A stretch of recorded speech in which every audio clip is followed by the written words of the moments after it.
Welcome back. It's night 2 of the NFL draft. We've got I often think night 2 is really the big night. Night 2 is when we get the most fantasy relevant players by number. Yeah, typically it ends up being a massive night.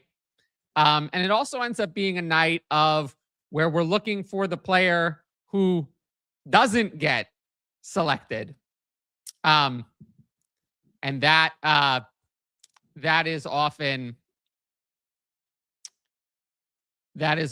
a big thing that we're looking for. So hopefully we get as many people in here as yesterday.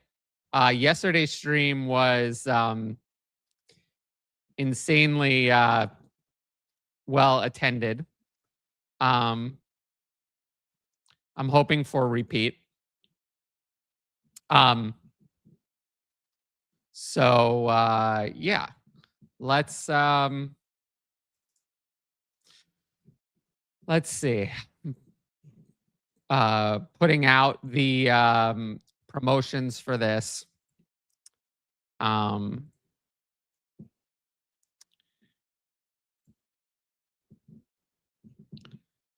Okay, I think I got them all out. So let's, we hit 100 viewers at one point yesterday. I'm hoping for that again. Night 2 is always a little bit quieter. I'm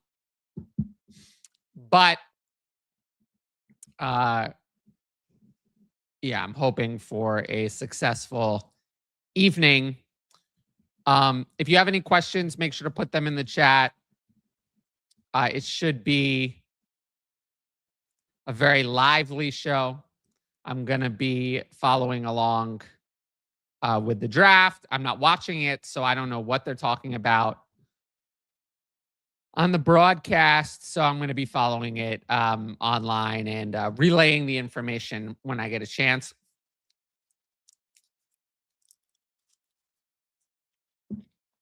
Okay. Let's start at the top. What are the spots that would make Denzel Boston jump over Omar Cooper in the rankings? Okay. So if you're a patron, and I want to thank everyone who signed up for the Patreon yesterday and also today after the show, a lot of new patrons signed up. I got a chance to welcome all of them to the Patreon. So I want to thank everyone who did that. It meant a lot. So yeah, but anyway, if you were a patron, you know that I'm not really a big fan of Omar Cooper. I don't think much of Omar Cooper. So I preferred Denzel Boston. Not that Denzel Boston was my favorite wide receiver either.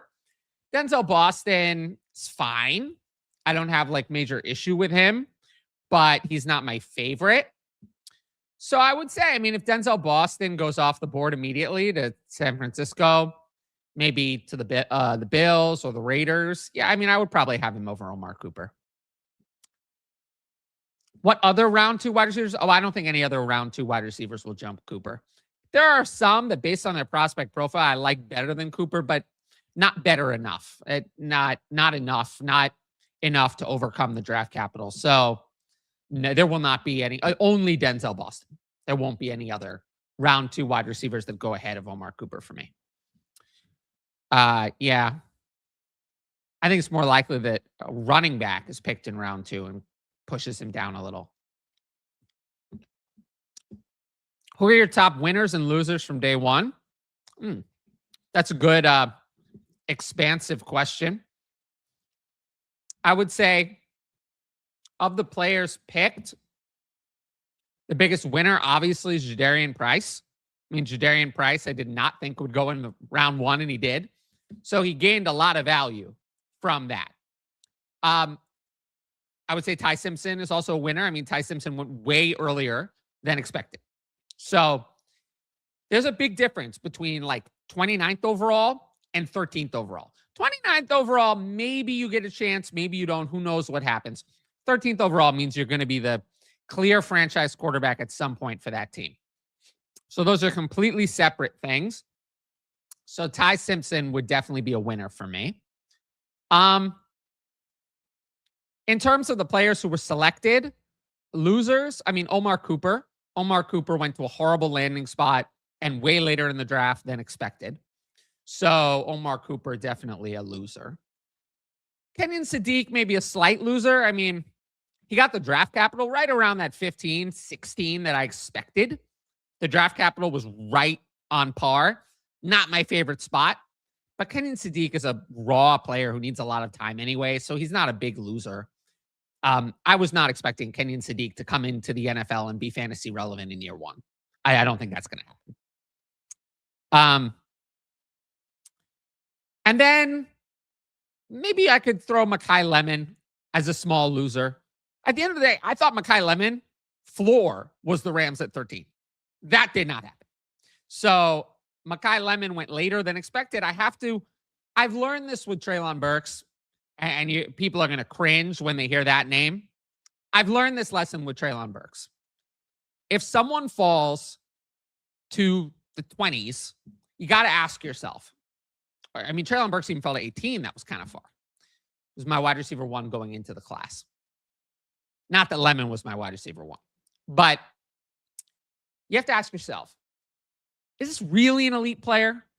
Or is it Jackson Smith-Njigba who was really elite? Or is it not? And maybe we have to recalibrate. And with Lemon, I'm doing a little bit of recalibrating. In terms of other winners and losers, I mean, obviously Tyler Algier is just done. Goodbye. That's sad for him. Wan'Dale Robinson, I thought he actually could have a path to having a lot of targets this year. I think that's going to be tougher now. Chris Olave, of course. I like but don't love Chris Olave. Jordan Tyson will hurt Chris Olave. Those are all losers.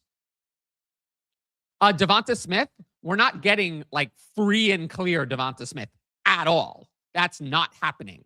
So he's definitely a loser. As you can tell, the list of losers is very long. This is what I always talk about. This is why we don't want to buy players before the NFL draft. We have all these losers. Where are the winners? There are no winners, really. There's been a ton of great chat among the patrons and analysis from yourself in the Patreon today. Yes. I've been at it a lot.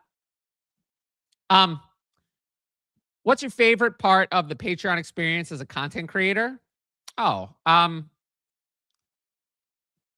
not sure I've been asked this in a while.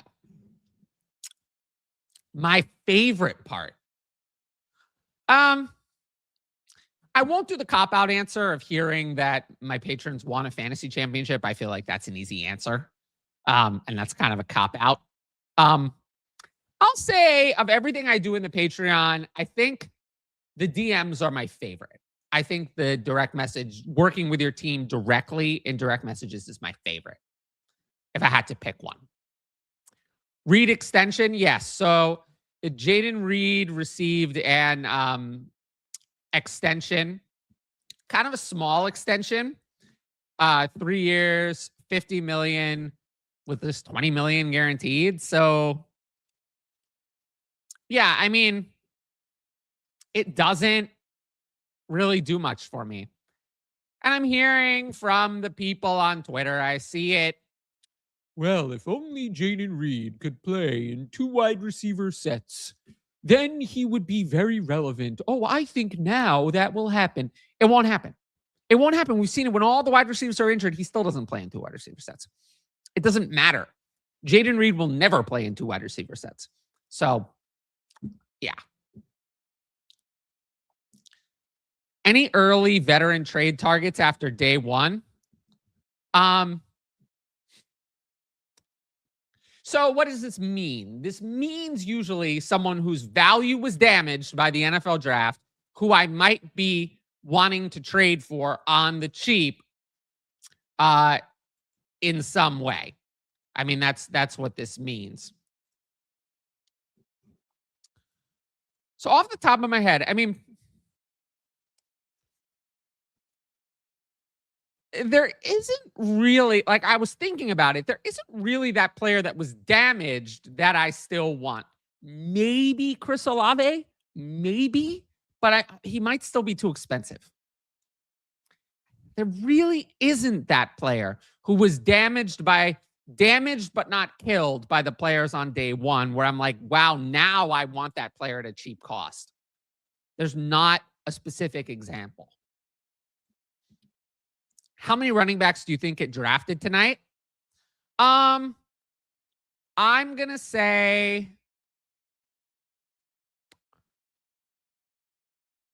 I'll be optimistic and say 3.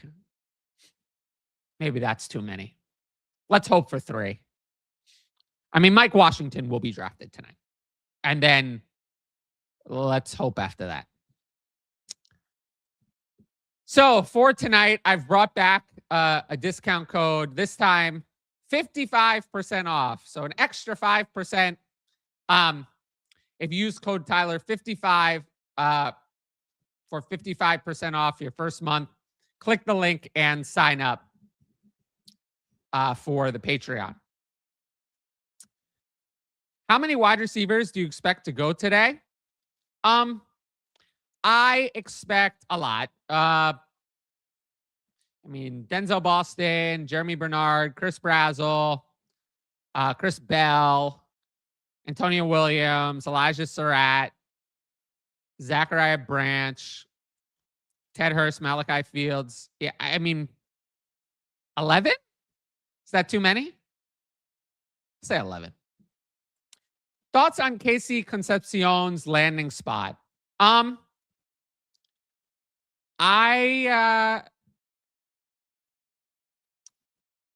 fine with it.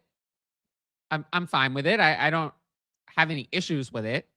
I think people hate it because they see the Browns and they're like, "Oh wow, the Browns. I hate the Browns. I don't like anything going on with the Browns. I am done with the Browns. I just I can't." Yeah, I mean, sure. I do think it's like one of the only places that Casey Concepcion could have gone where he could be the wide receiver 1 immediately. And I'm just not fading a wide receiver that I like because of a bad landing spot when his draft capital was exactly what I expected. I had Casey Concepcion to the Browns in the majority of my predictions. So this was not an unexpected landing spot nor an unexpected draft capital. This is kind of what I thought would happen. So yeah, I'm not as down on it as maybe some people are. What was the best landing spot from day one? The best. Jadarian Price. It has to be. I mean, right? Jadarian Price went in round 1 to the Seahawks. That was the best landing spot combined with round 1 draft capital. I don't think there's any real debate about that. Now, how you value Jadarian Price after that, there's a lot of debate. But in terms of who got the best landing spot and therefore gained the most value from day one, it has to be Jadarian Price. What are some things you were wanting to see tonight? I'd like to see Denzel Boston go as soon as possible. For me, in general, Omar Cooper aside, I guess Jadarian Price. I mean, Jadarian Price was my RB2. I just didn't think he should be a round 1 pick. But I don't think he was selected in the wrong spot among running backs. Outside of Omar Cooper, I mean, the teams who picked players, those were the players that I had ranked at the top. So what do I want to see tonight? There's a lot more variation. Not all of the players I like are the ones favored to go higher. I would love to see Elijah Sarratt go higher than expected. I love him. NFL seems to maybe be a no thanks on Elijah Sarratt. So that would be something I would love. Is Mason Taylor even more dead? Yeah, Mason Taylor's completely dead. Mason Taylor is not even as good of a prospect as Michael Mayer was. Like, Michael Mayer was legitimately a very, very good prospect. And he got screwed. Mason Taylor was an okay prospect. He was okay. I wasn't that excited about to draft Mason Taylor in the first place. So, I'm just done. I'm done with Mason Taylor. Hey, Tyler, great job yesterday. Thank you. Wondering if you're still optimistic on the Simpson pick with McVay, not happy. I don't know. McVay was ecstatic about Jarquez Hunter, and then Jarquez Hunter was not it. So I'm not getting into that. Honestly, not really. Not really. No. I'm optimistic about it because of the draft capital. More so than anything else. Huh. I'm a big AI believer. You've come to the wrong place. When used in the right way, I'm also a big fan of your authenticity. Do you see any place for AI in your work going forward? Is it all human all the way? No, there's no place for it. I can't see that. I can't see that. I can't see that being a part of my content. No. That's not going to become a part. It's not going to take place here. So no, I don't see that as happening. I think that you have to consider, like, why are you coming to AI doesn't think, right? All AI does is regurgitate things that other people say. So why are you coming to a fantasy analyst, right? It is probably not to regurgitate information that was already available on the internet. So yeah, hard pass. All the other experts I see are saying Mendoza is still 105. How can they justify that? I don't know. They're wrong. I don't know how to answer that. I disagree. I don't know.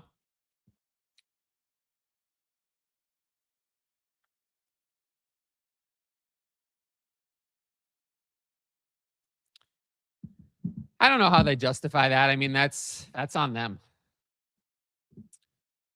5-year Patreon member. For all of you on the fence, I wouldn't still be here without the incredible results I've had. Oh, well, thank you.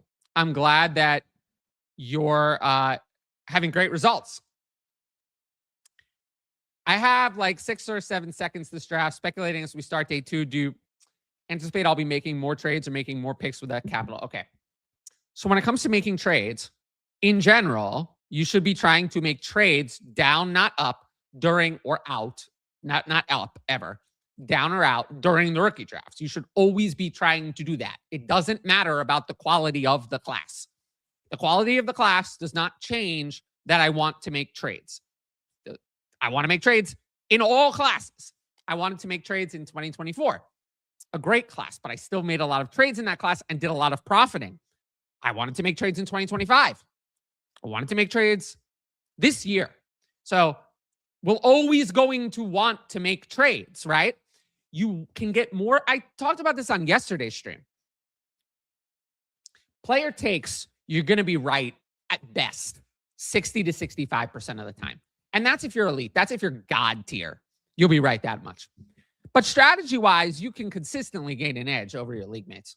So we're always going to be making trades. That's a given. Now, in terms of how many trades you want to make, that depends on how your league goes. If people make stupid picks in front of you and great players fall to you that you didn't anticipate, then you're going to be making less trades. If they make a lot of smart picks, then you're going to be trying to make more trades. That's all that's going to decide that. Was a redraft guy for 15 years, enjoying the Patreon to help with the move to Dynasty, and it's been more than worth it. Thank you. And we just crossed 60 viewers today.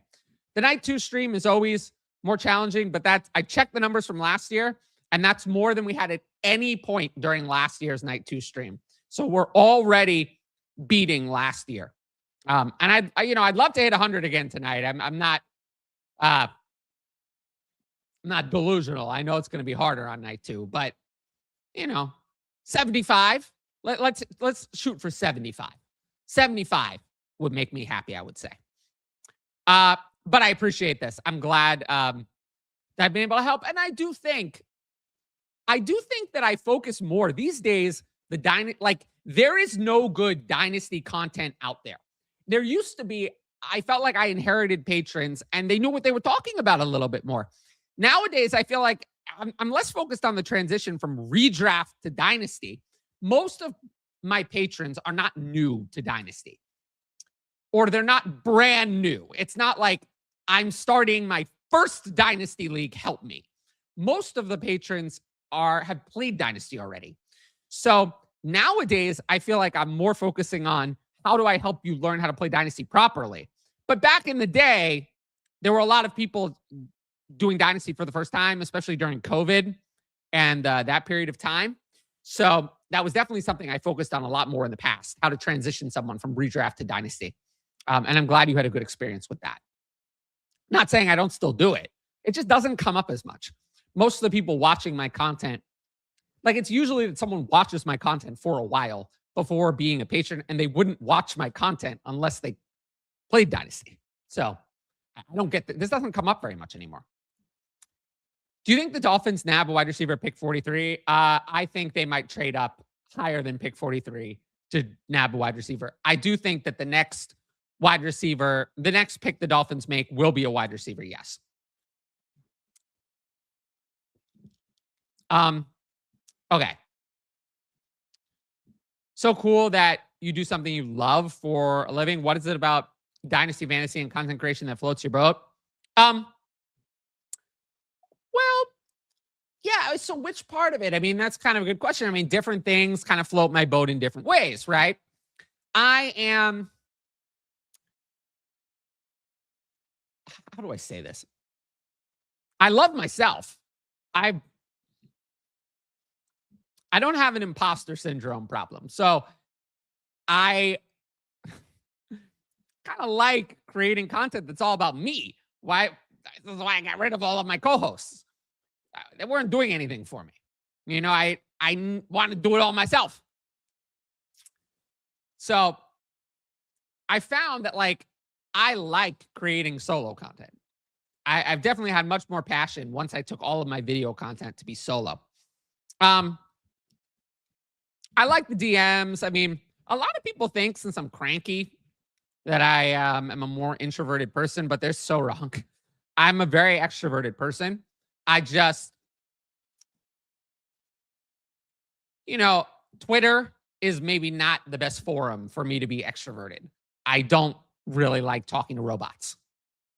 But, if you met me in person, I'm not shy. I don't mind talking to people. So, yeah, that's a lot of it. Let's go. All my leagues have picked up an activity today. Well, yeah, everyone wakes up for the NFL draft, Hello again. Hope you're having another good day. Yeah, my voice is a little weak, but otherwise I'm doing well. Would it be stupid to take Tate over Mendoza at the 102? For me, I would say that I would take Mendoza. Would it be stupid? I mean, no, they're ranked very closely. I'd try to trade back though. I'd trade back, and then, if Tate falls to you at 103, then take Tate. If not, then take Mendoza at 103.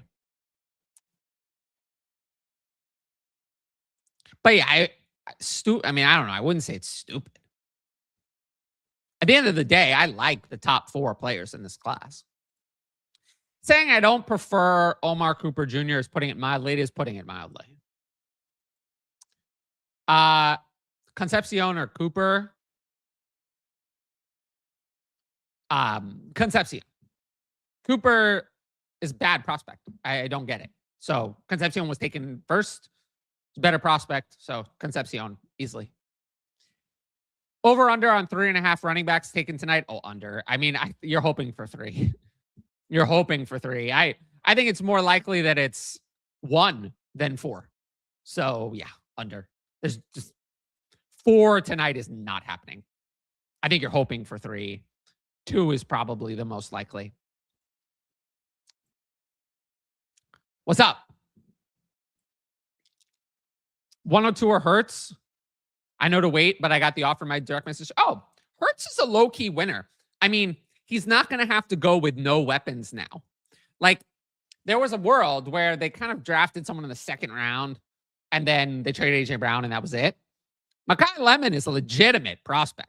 So Hurts is going to have good offensive weapons to work with. So I would take Hurts over 102 for sure. Do I see Price being fantasy relevant? Okay, It's a great question. What is fantasy relevant? What does that mean to you? If you take Bryce in the mid-first, what is fantasy relevant? What do you consider? What's good enough? How good does he have to be? To me, to pay off at that price, he has to give you multiple RB1 seasons. Fantasy, or multiple, not just one, multiple fantasy RB1 seasons. Do I think he's going to do that? No, I do not. So in terms of what he'd have to do to pay off at his draft cost, no, he won't be fantasy relevant. In terms of just being relevant, yes, he's going to be relevant to fantasy football. Yes, I do think so. So take that question however you want. Rest in peace, Trey Benson. Yeah, it's a shame. I mean, Trey Benson was a good prospect. I'm sorry. Like, he was. I had no issue with him, but sometimes I think if we just, these running backs in the third round where people make excuses and say, well, they should be ranked. I think people overvalue all third round running backs, especially the ones that were popular pre-draft. Trey Benson, Caleb Johnson. If a running back goes in the third round, I'm very skeptical of that running back having legitimate value, at least from the beginning. Is Jeremiah Love your RB3? Yes, he is. He is my RB3. Yeah. For me, I mean, it's between him and Ashton Genty. With Ashton Genty, I don't know. I mean, I liked Love as a prospect better. He's younger now. He doesn't have a meh rookie year on his resume. It's hard for me to prefer Genty. Like, it's really a value thing, not a fantasy points thing. Let's talk about a scenario. Let's say both players come out and they're bad. If Genty is not great, he's going to lose all of his value. I don't care how good he is. After 2 years of not being great as a running back, you're going to lose your value. If Love does it, people make excuses for him. Just like they're making for excuses for Genty now. So Love has more value insulation. So it's really a value decision, if that makes sense. Oh, I just got a new patron sign up. Someone signed up for a whole year. Welcome. I'm not obviously going to announce anyone's names. But I will make, announcements here and there when a new patron joins. So you already got set up in the Discord and everything. So, welcome. But yes, Jeremiah Love is my RB3. Okay. Treylon Burks and Mekhi Lemon are not the same player. I'm just saying that Mekhi Lemon fell far enough in the draft that I felt like I needed to adjust my pre-draft opinion. For me, pre-draft, Cardinal Tate 1A, Jordan Tyson 1B, Mekhi Lemon 1C, but they were all in the same tier. The draft capital difference is enough that they are no longer all in the same tier. Now it is Cardinal Tate 1A, Jordan Tyson 1B, and then it depends on how you look at it. Is it Mekhi Lemon 2A, Casey Concepcion 2B, or is it Mekhi Lemon 2, Casey Concepcion 3? You can use some semantics there, but Mekhi Lemon is no longer in the same value tier as Cardinal Tate and Jordan Tyson. That is unequivocal. But Mekhi Lemon and Treylon Burks are not similar players. So don't hear what I'm not saying. Do I think Carson Beck goes in the second? I don't think he should. I keep hearing that he will, but the results on these things that I'm hearing being correct or not correct, who knows? So I think it's possible. I don't think he should. I did my rookie write-up on Carson Beck recently. So and I didn't like him. I just felt like Carson Beck was someone who, if I'm being honest, Carson Beck pre-elbow injury, good prospect. Good prospect. Someone I would have been happy to draft in the second. Unfortunately, it seems like we're not getting that guy back. Now, if NFL teams maybe they see something different. Maybe they know something different from the medicals, but we didn't see that guy in 2025. We saw the post-UCL injury Beck. I think that guy is a day 3 pick. I think he's just shot, personally. His arm is shot. The elbow is shot. It's the throwing elbow. So to me, it just looked like he was shot. So I think I'm good on Carson Beck. But it's not like Cole Payton, where there's nothing there. There's nothing there. There is just nothing. Whereas Carson Beck, I could see why someone might say that Carson Beck should be drafted in the second round. I can see where people are coming from on that. I just don't agree. Have you updated the rookie list? No. So I do that. I do that when the draft is over. I don't look at. I don't like publish. I update it on my own, but I don't. It's too complicated and way too confusing to publish it as we go. So I do post updates to the Discord, but no, I don't publish the rookie list during the draft. So no.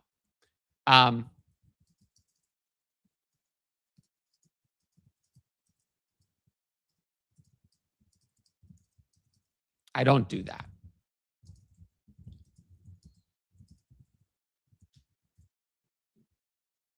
Okay. All those wonderful COVID startups. Yes. Those were a lot of fun. That was such a different time. That was such a good time in the, I mean, not a good time like in terms of like the world, but like a good time in terms of the Dynasty community. It was really a community back then. It's not a community now. Now it's a mess. Okay. The 49ers will soon be on the clock. I'm not paying attention to any TV broadcasts. I don't know what's going on with that. But we've hit 7 o'clock. I love you. Thank you. I love you too. Do you think Superflex is a superior way to play fantasy football? I do. I think that 1 QB is just stale. For redraft, I get it because it allows the ability to stream the quarterback position. For Superflex or for Dynasty, I just don't think I could ever see myself wanting to play 1 QB Dynasty. It's stale. So that's, my take on that. Where did your passion for football come from originally? From fantasy football. I don't have like, my passion for football comes from fantasy football. Like I have a passion for fantasy football, not for football. Not that I don't like football, but it comes from fantasy football. So yeah, I mean, I'm one of those people who fantasy football is why I'm so into the NFL, not the other way around. Is Tudor now the favorite to be the Jaguars starter? I mean, I have to think so. Let's see if they draft a running back on day 2, and then it depends on who it is. But yeah, I think so. Jadarian Price was the one they were linked to, and now he's gone. So that would that option is out. Who wins 10 plus games next? The Jets, the Cards, or the Browns? Well, it's not the Jets. Well, I mean, if the Jets have a new head coach, maybe. The Cardinals are in a brutal division. And the Browns, I mean, the Browns probably have the best roster. I'm going to say the Browns. But I don't think it's happening for those teams anytime soon. Cards division is just so brutal that it could be a little while. What's up? I always love all the interactions between patrons, by the way. Here for the vibes. I'm glad you're here for the vibes. I mean, I love the vibes.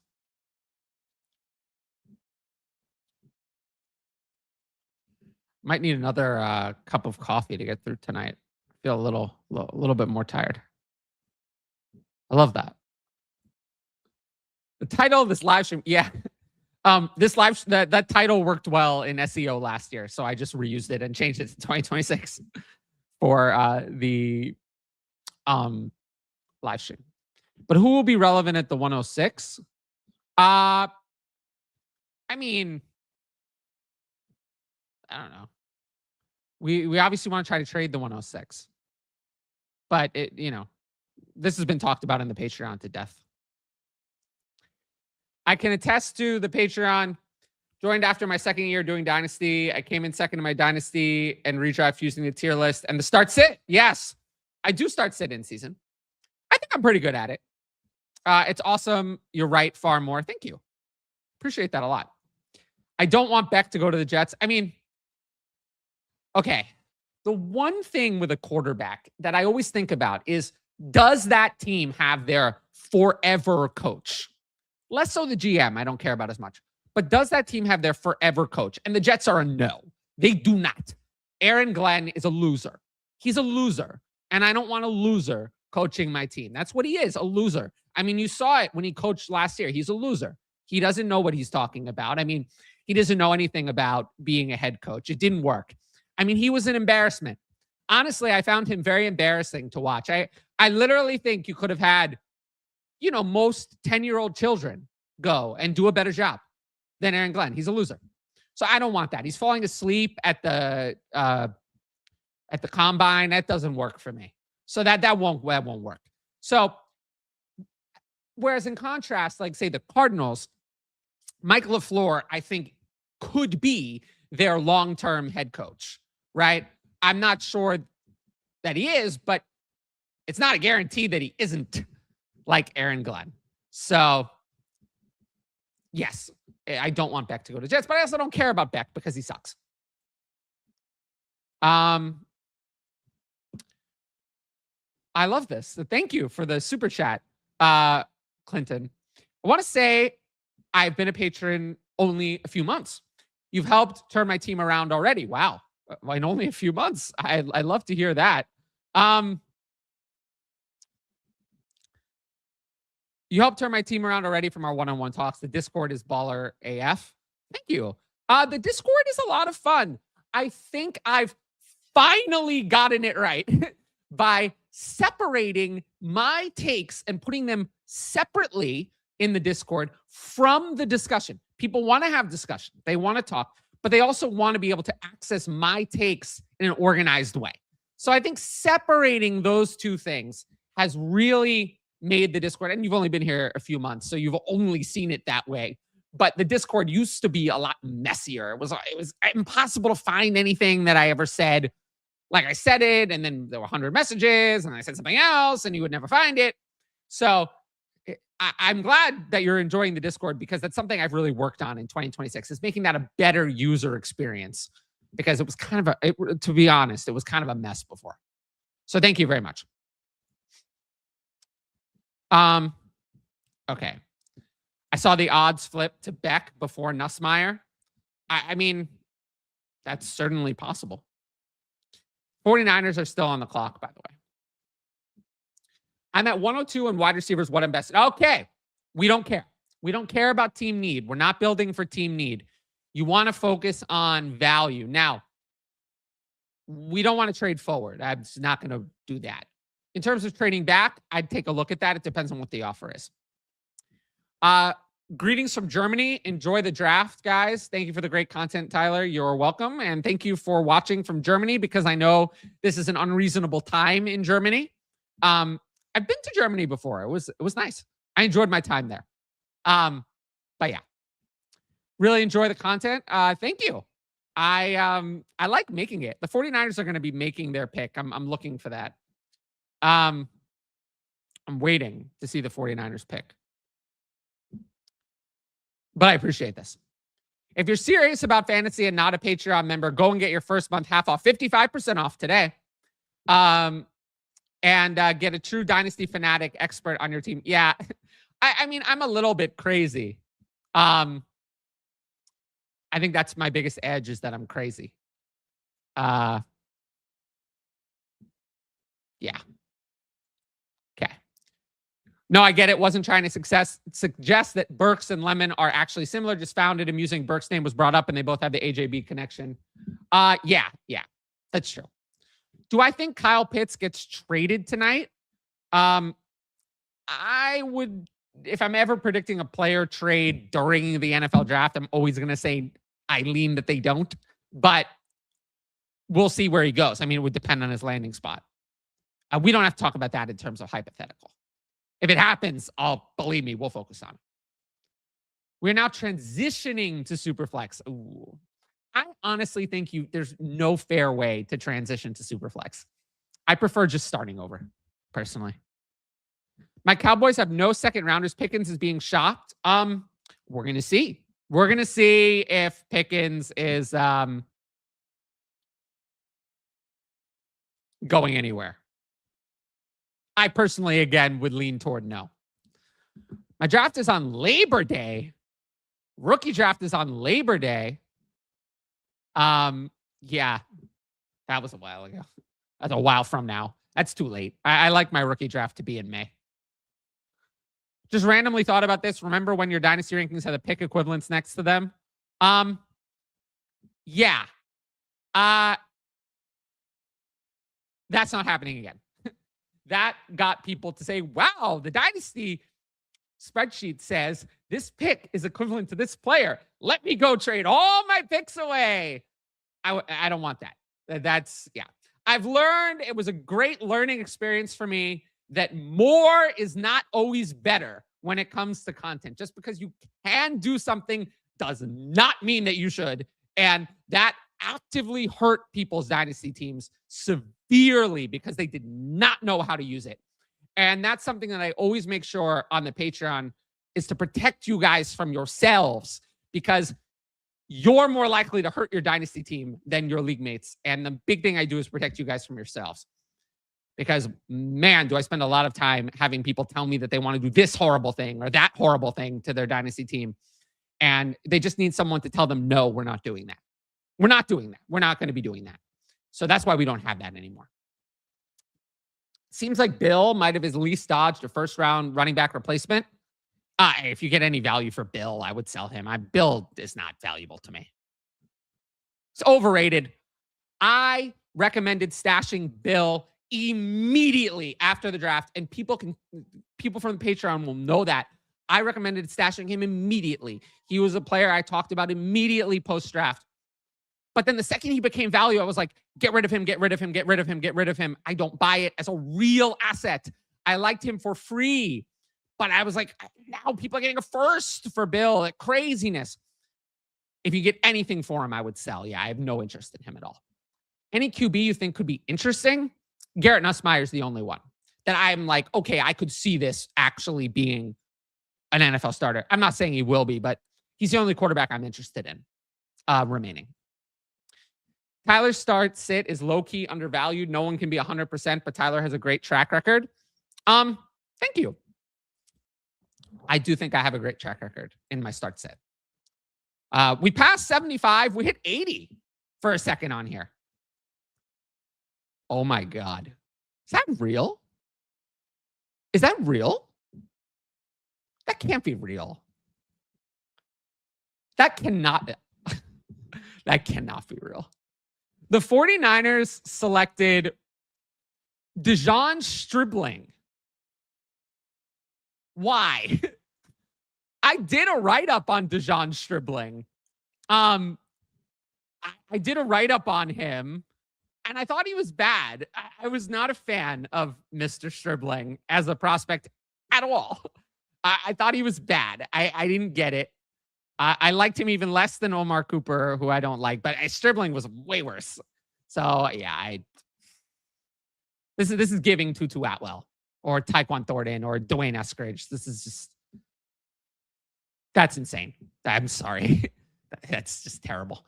Picking Dejon Stribling over Denzel Boston is just wrong. It's wrong. I mean, I'm not the biggest fan of Denzel Boston, but Denzel Boston is an infinitely better wide receiver than Dejon Stribling. I am sorry. That is just the reality of the situation.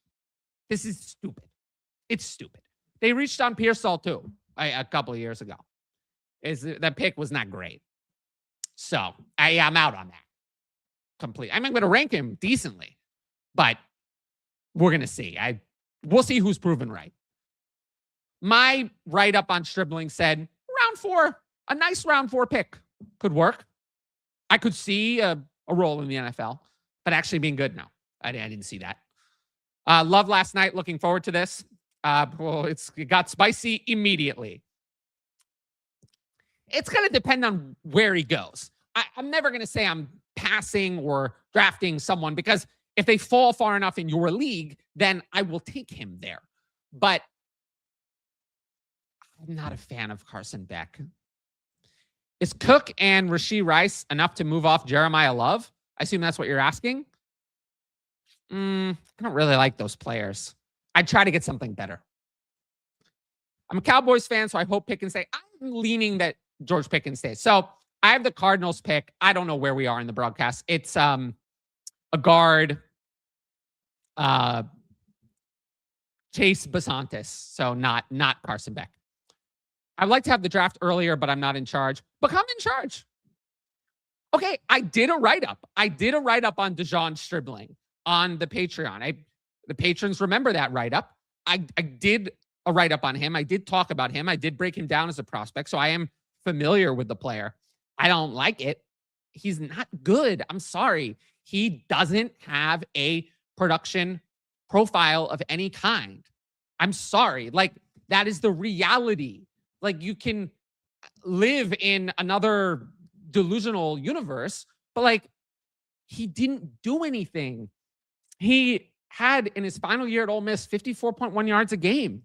He declined from 2024, despite playing in the Trinidad Chambliss offense and being in year 5 in college. He's a terrible prospect. I'm sorry. He just is. He's terrible. For round 2. For round 4, he'd be fine. Okay. On the clock and the big 4 is gone. Yes. Mekhi Lemon is close. But yeah, I'd probably take a random 27 first over the other guys in the class. Stribling did not see that. I didn't see it either. You're not alone. Holy shit. Yeah, it's a horrible pick. I'm sorry. It just is. Here's to a great round 2. Love the analysis you posted in the Discord this morning, Patreon perks. Yeah, I appreciate that. I did post a breakdown of round 1 in the Discord, and I thought that was good. I do agree on Nussmeier. How far down was Stribling for you? Stribling was in my late 3rd. So pretty far. Late 3rd in rookie drafts. 4th round is an NFL pick. So far down. Time to put him in the 1st round. Well, as of now, he's there because he's the 11th player drafted. I don't think he's going to stay in the 1st round. But at the end of the day, this is someone who was drafted with the 33rd overall pick as a wide receiver. He's not going to be in the 3rd round of rookie drafts. He's going to be in the 2nd round somewhere because he has to be. But we're going to have to see. Mocked. We're talking about Stribling. Get on the Patreon. Yeah, the write-up will tell you everything you need to know about Stribling. I was not planning on discussing Stribling today. I didn't think he would go on day 2. The 49ers are still hoping and trying to trade Brandon Ayuk. They may be waiting a little bit longer to do that. Matt Miller says Stribling was 75 on his big board. 75 I could see. 75 overall I could say, okay, fine. 33 no. Bills took an edge. Okay. They took TJ Parker, edge from Clemson. Bills passed on a wide receiver. Interesting. I didn't think they were a must, though, for wide receiver. Denzel Boston to Vegas? Yes. No, because now the Texans are on the clock instead. The Texans are on the clock at 36. So we're going to see. We're going to see what the Texans do.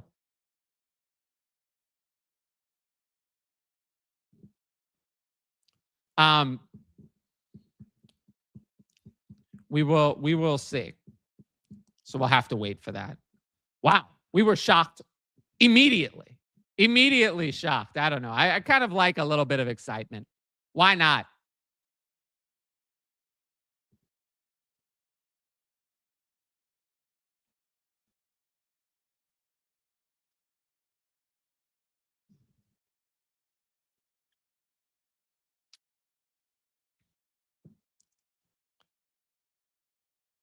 Oh, we're saying the Texans took another lineman. Is that what we're saying here?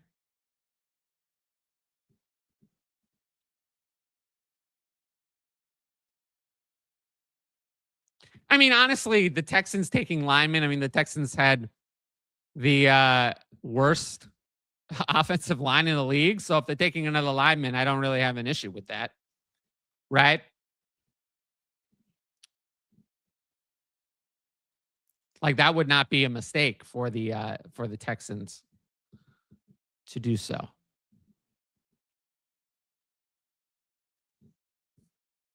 Oh, a defensive tackle. Caden McDonald. Well, the defensive tackle may not help. What's my opinion on Boston? I think Boston's good. I think Boston is a borderline first round talent for me. Lower than Concepcion. But if Boston had gone in the first based on positional value, I would have been fine with it. We're actually getting to the point where I think Boston is a value on the board. But yeah, I think Boston is good. Good, not great, I would say. As a prospect, Boston's probably not going to end up being just okay. He's probably either going to be really good or terrible. Feels like a polarizing player. But my opinion as a prospect is kind of middling. Better than Stribling, though. And definitely better than Omar Cooper. Mr. Mick Pounder. Is that a thing? I don't. We're definitely getting to the point of the draft where these like non-fantasy relevant players are mostly not going to be players I know anything about. In the first round, I know who Arvo Reese is. You know, I know who Caleb Downs is. I know who Mansour Delane is. I know those guys. In round, I don't think it did. Omar Cooper was expected to go for me 16 to the Jets. At the lowest, 21 to the Steelers. To me, Omar Cooper went low. I do think so.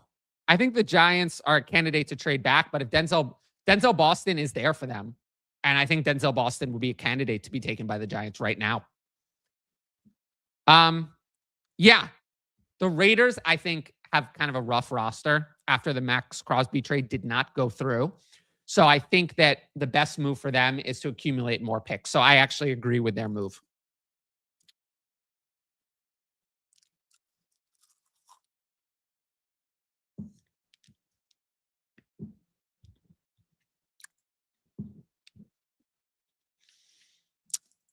So now we're going to wait for the Giants.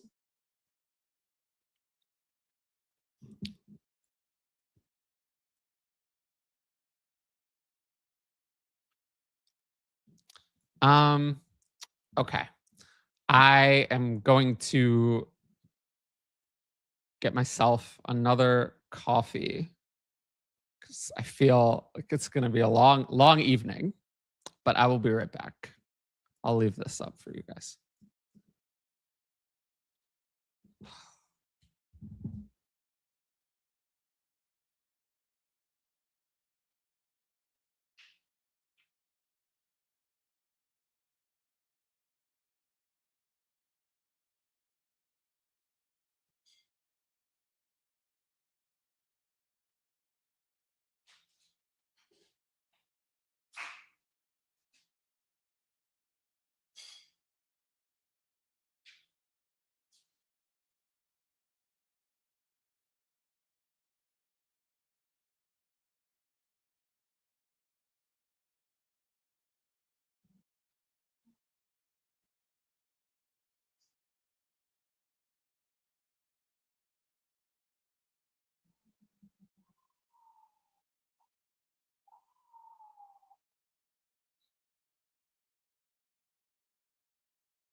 Okay.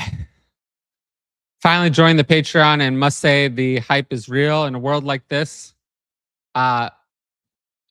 Meeting many people that make fantasy fun has been worth every penny of a tight budget. I really appreciate that. I'm glad that you're finding value in the Patreon. Yes, the Giants did select a cornerback, Colton Hood. Yeah, it's cornerback. Another coffee is never a bad decision. Yeah, I am going to need one. I'm already feeling gassed. Here it is, by the way. And right now we're at 75 people here.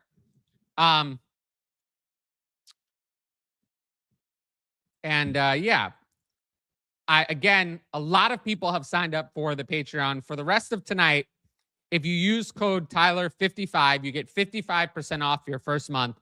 Click the link below and sign up. Patreon.com/fantasy advice. You've seen all the people in the chat who've said that they wish they'd sign up sooner or that they've loved their time on the Patreon. I promise that you won't regret it. And I know that, you know, it can be a little bit of an uphill battle with that. But I don't know. I spend all day doing this on the Patreon. Like there isn't something else like this. So yeah, I'm just, I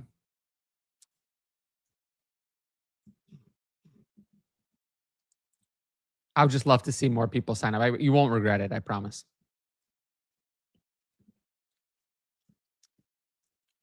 Settle in and drink that coffee. We're here for the night. Yeah, it's going to be a long night.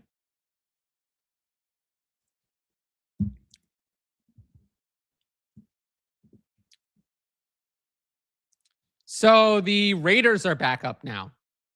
So we're going to see. We're going to see where that goes.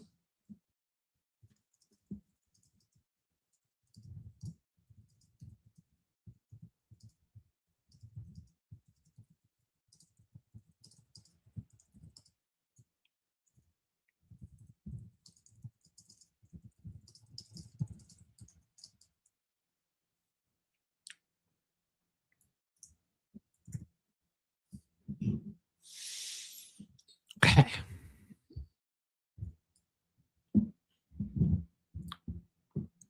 All right. Let's see. I do also wonder if the Giants are going to trade Kayvon Thibodeau tonight. Where would Chris Bell have been picked with no injury? Probably in the first round. I really liked Chris Bell as a prospect if the injury had never happened, but unfortunately the injury did happen. And it's just a value game. It's tough to take someone knowing that they're going to be losing value kind of off the rip. Yeah, I mean, we started with Stribling, who I never would have expected, but then it's been kind of quiet for fantasy football ever since.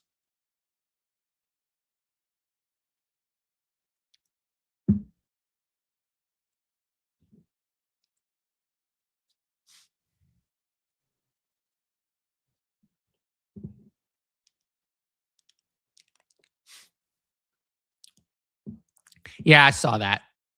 I agree with the idea that Thibodeau is almost certainly gone. Wow, we're over 80 people in the live chat. I love that. Boston to Vegas, please, part 2. I mean, they need a wide receiver badly, but at this point, wouldn't you? I mean, we're going to see if he goes there. Does the Giants holding off on a wide receiver give hope for Window to offload Theo Johnson? No. Theo Johnson lost all his value when they signed Isaiah Likely, so no. You have to ask Kyle Shanahan. I don't see it. Love being a Patreon. Thank you. I love having you as a patron. What are we doing with the 105? Trying to trade down. The gap between the 105 and the other picks is smaller. I mean, we got some good landing spots for other players. So trying to trade down. And getting as much as you can.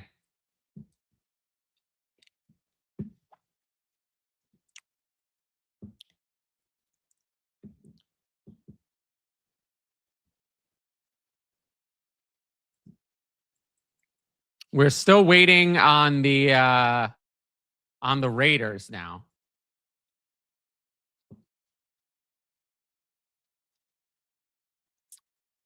I feel like the Raiders have to go with a wide receiver at this point. That's by far their biggest need.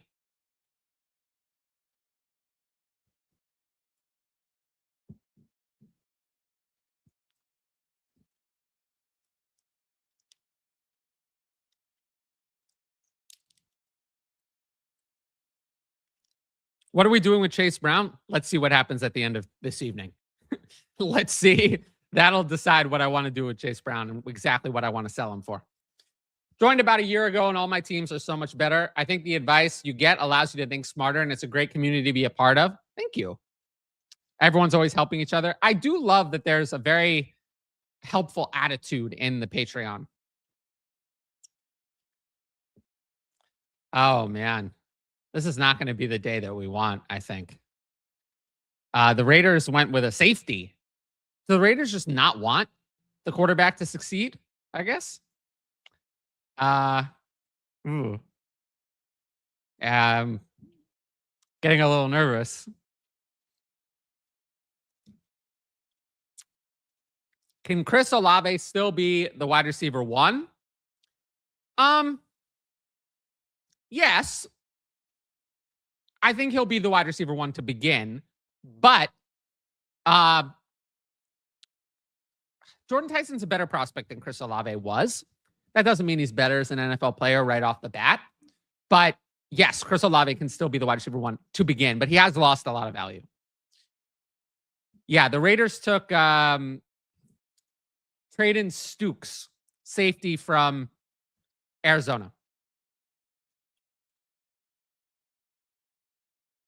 Naylor, yeah, I mean, he'll get some work on the Raiders. But Brock Bowers is going to be a league winner, I think for sure. Big fan of what Brock Bowers is going to do in 2026. Okay. Thoughts on Ricky Pearsall? I mean, Dejon Stribling is horrible. Like, I'm sorry. It's not. I mean, if Ricky Pearsall is going to succeed, he's going to succeed. If not, then not. Dejon Stribling is not going to change that. That's my honest opinion.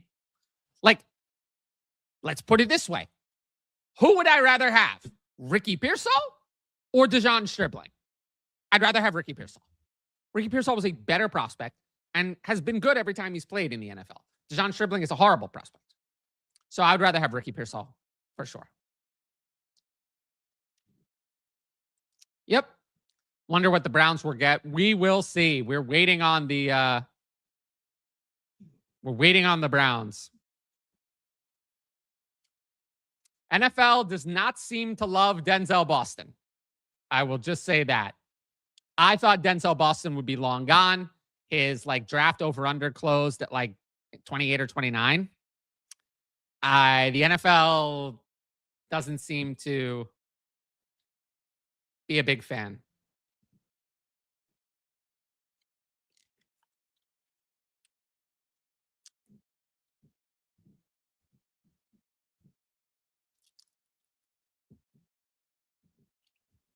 I just saw a rumor saying that the Browns are going to be taking another offensive player.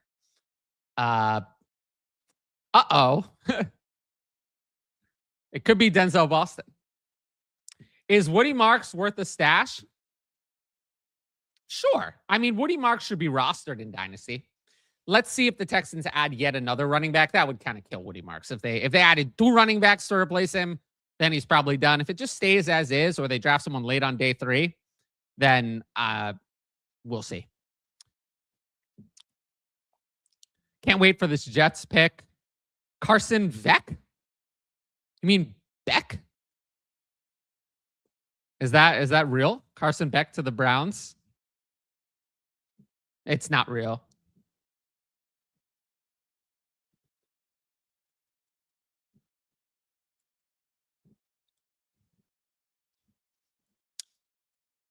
The Browns went with Denzel Boston. Well, huh.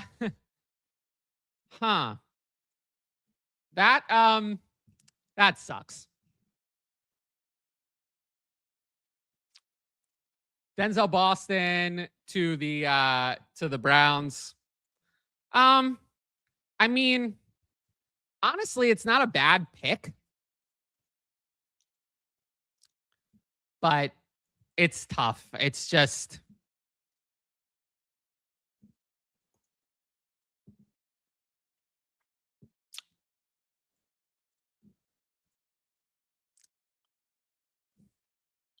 yeah. I can't see really Denzel Boston doing anything.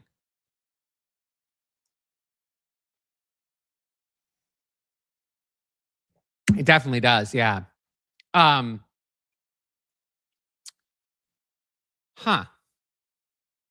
Well,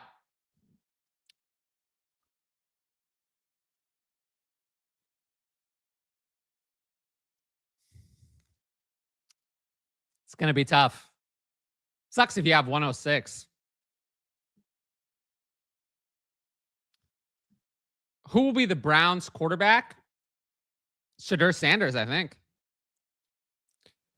Yeah, it makes sense. I really don't hate it. Maybe a little, but not too much. I don't like Boston that much. I mean, if Fannin is really elite, it won't matter. If Fannin is just okay, this was always going to happen eventually. So I feel like he's probably somewhere in between those things. He's not as good as he was in year one. But yeah, maybe a little.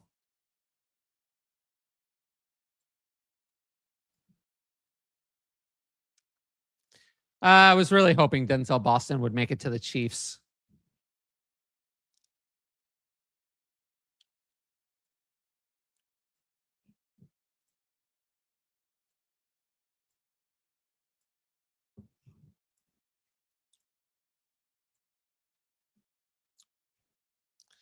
So Denzel Boston, to me, it's pretty easy. I mean, it's tough.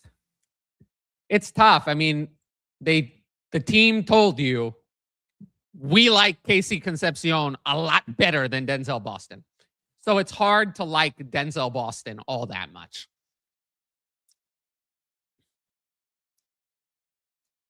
It is what it is. I mean, I'd rather, so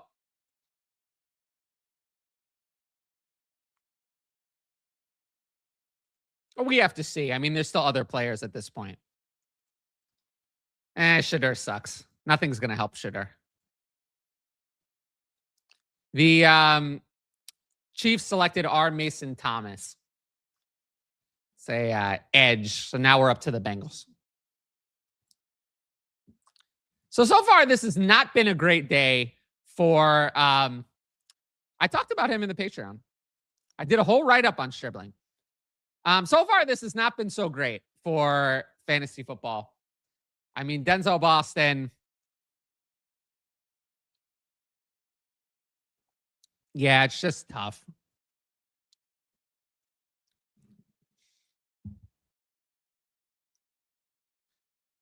It's not insurmountable, but it's like,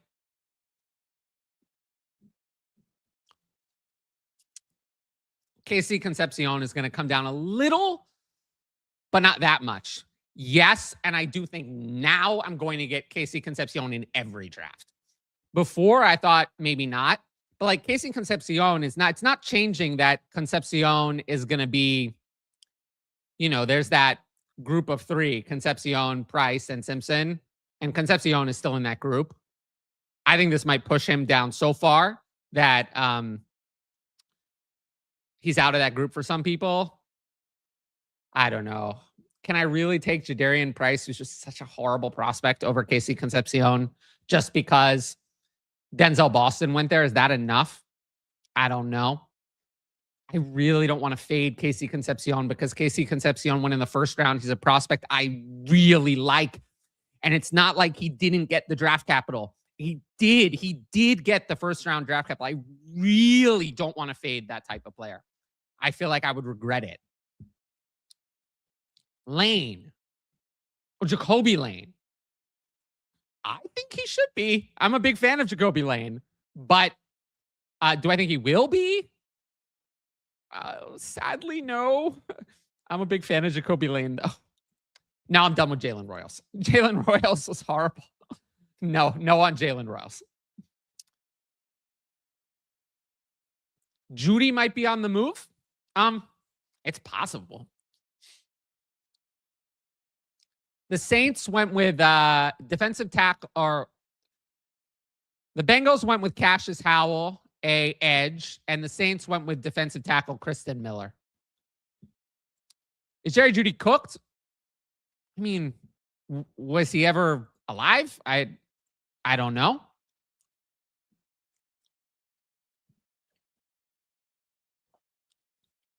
I mean, the 3 wide receiver starters to open the year, I would assume, would be Jerry Jeudy, Casey Concepcion, and Denzel Boston. I don't know. I mean, he didn't have that much value before. Jamad McCoy is probably the biggest fall. Yeah, he's the injured cornerback, right?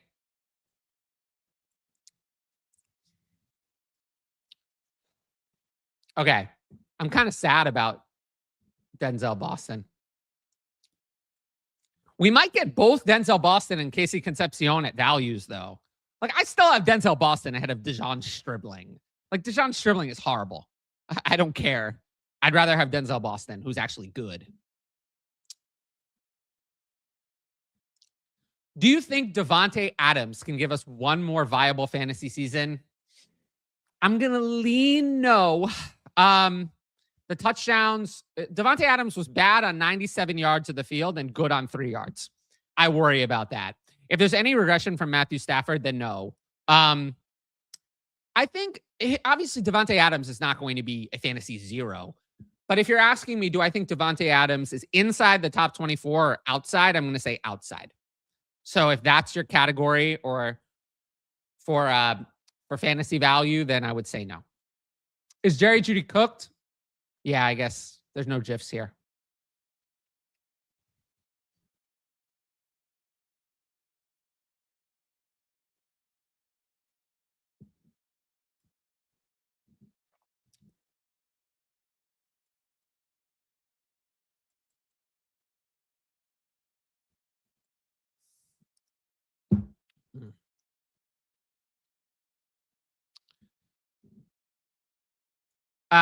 No, I don't think so.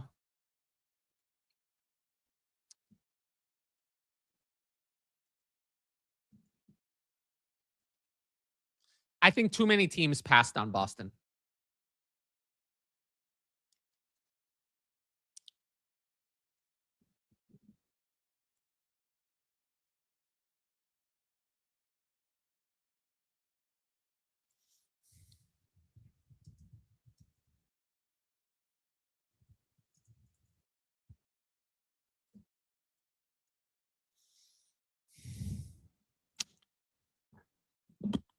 Oh, I hope so. I mean, I hope Miami decides to take a wide receiver. Running backs, I mean, Mike Washington will be. Jonah Coleman could be. Emmett Johnson, maybe.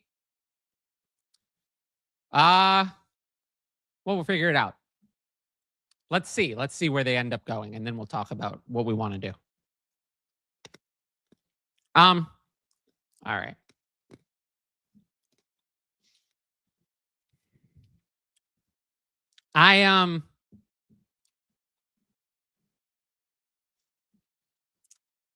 I really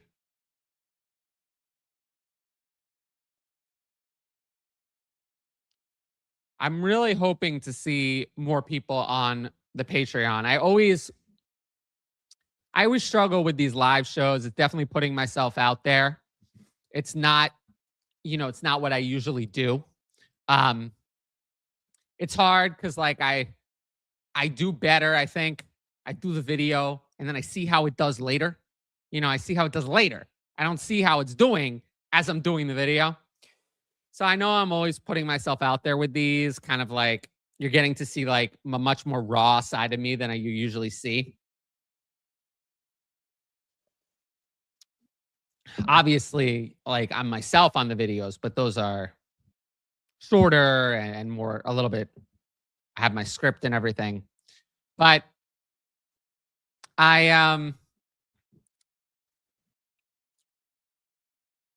I'm really just hoping to see a few more patrons join tonight. It always helps pick my energy back up on these streams. So yeah, I'd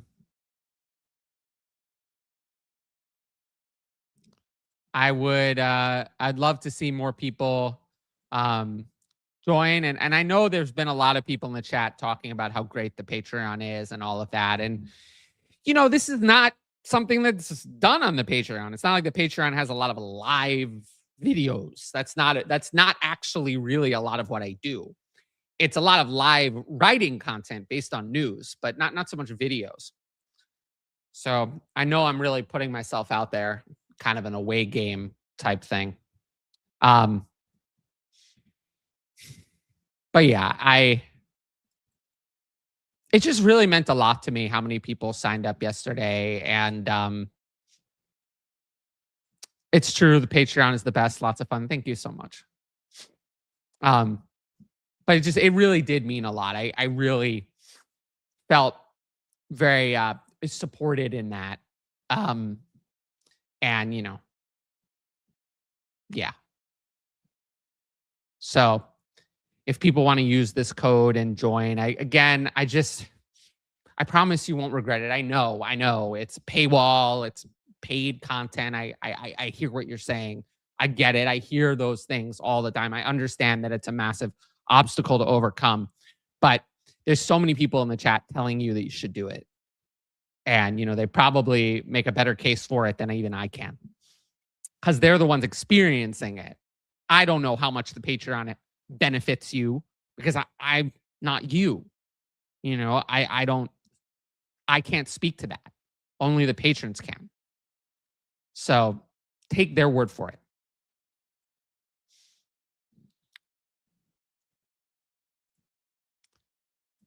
The live streams are a nice touch. Yeah. There's a reason I don't do these.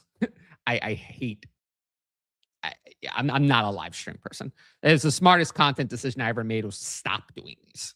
I don't excel in this format. I do it for the draft because it's a live event, but I always say something only needs to be live if there's a reason for it to be live. Otherwise, it's better recorded or written, and everything else, there's no reason for it to be live. So yeah, you can get this type of energy in the Patreon. It's just in a different form. But I do appreciate you joining and talking about the community as well. Who's your BPA for fantasy? Mike Washington, Germie Bernard, Chris Brazzell, Jonah Coleman. I mean, Elijah Sarratt personally, but I know it's probably going to be a long wait for him. Do you think Tate going to the Titans will change the situation enough to improve Cam Ward's value? I think it improved Cam Ward's value a little. Maybe not too much. Don't underrate your sense of humor. Your insightful takes and charisma are the only in the Dynasty space that actually have me laughing out loud. I really appreciate that. That's actually why I stopped doing live content, to be honest. I think my sense of humor comes across way better on the videos when they're shorter, when I really can give. I can't give 100% to a 4-hour live stream for every minute of that stream, right? Nobody could. But in a 20-minute video, I can give 100% of myself to an entire 20-minute video and make that 20 minutes the best 20 minutes that I possibly can. And I appreciate that. I do use humor as a part of my content. I know that that's a part of it. fantasy football at the end of the day is supposed to be a fun game. I don't want to be like, well, we read these numbers and all of that. I mean, that's not. Nobody wants that. I mean, this is football. This is fantasy football. We want fun. We want to win, but we also want it to be fun. So, yes, I do try to make it fun, both in the Patreon and on the YouTube channel. But yeah, that's kind of why I don't do live streams regularly, because I get tired and then I'm cranky and not as fun. I'm more fun when I do things at my own pace, which is not live. Your community has helped me understand Dynasty better. Your takes have made me more proactive. That's great. I mean, you have to be proactive to get ahead in Dynasty, for sure. Yeah, the Dolphins went with Jacob Rodriguez, which is a good value pick, but they're screwing Malik Willis. Poor Malik Willis. I mean, he doesn't have a single weapon. What? I get it. They're tanking. I understand. But you signed the guy and gave him a lot of guaranteed money. Give him a chance. Give him a chance. I don't even like Malik Willis, but give the dude a chance. You're not even giving him a chance. How is he going to succeed? Just my opinion. Mike, which Washington? Yeah, it's just, I don't understand. The Lions have traded up to number 44. And they've selected at edge Derek Moore. The Jets got 50 and 128. So they're continuing to. Oh, you mean Malik Washington? Malik Washington sucks. He's not going to give you. He's not going to give you quite a bit of points. Love being a patron. Joined 2 years ago and went to the ends 2 years consistently. Lost both times. So we're going to bring it home soon. I know it. Definitely was because of the GOAT. Thank you. I appreciate that. We're going to get it this year. This year is going to be our year where we win.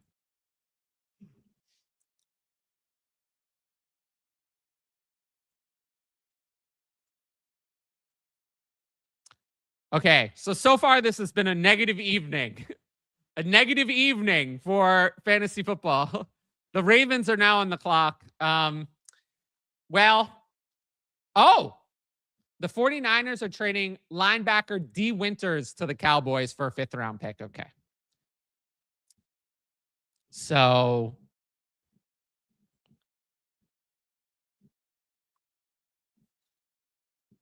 all right.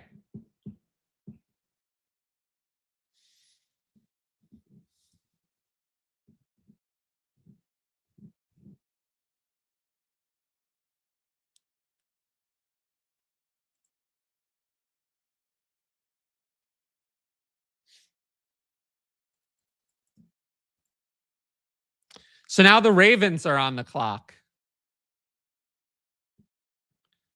Something that Tyler does that I think is underrated is exploring player contracts and cap space. Yes, I did a whole write-up series on that earlier in the offseason, and people really enjoyed it in the Patreon.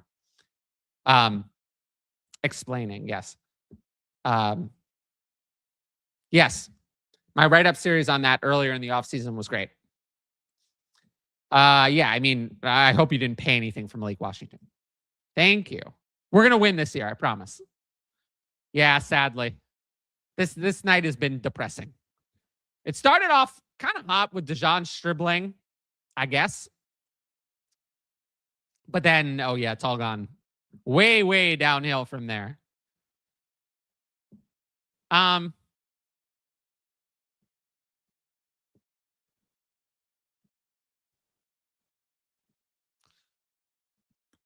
I mean, I think the Ravens could take a wide receiver here. Or a tight end. I mean, Eli Stowers.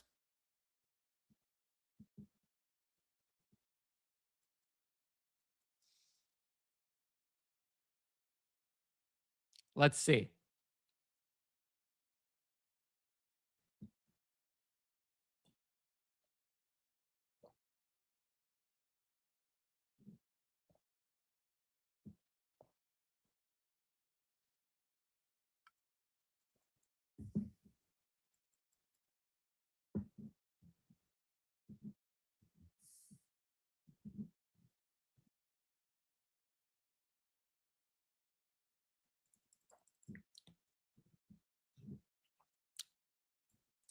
It doesn't affect me, but don't sign up on Apple.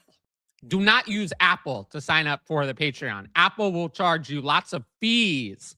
So it affects you if you use Apple. Do not use the Apple App Store at all. As long as you don't use that, it doesn't matter.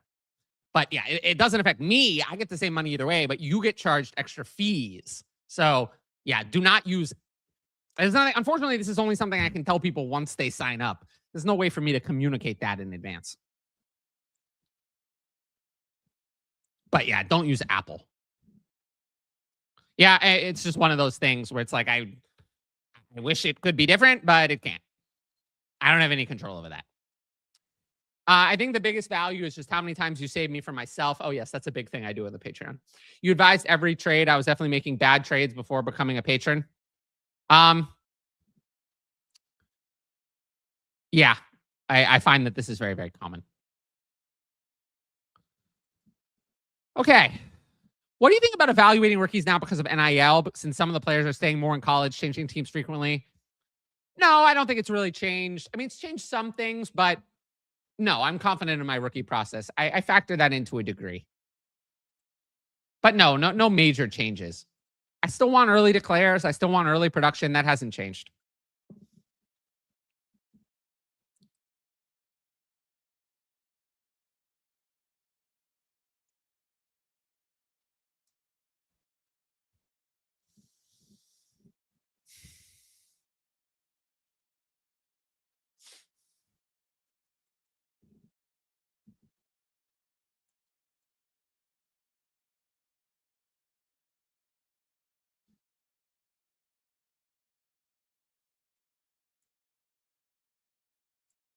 I'm still waiting for the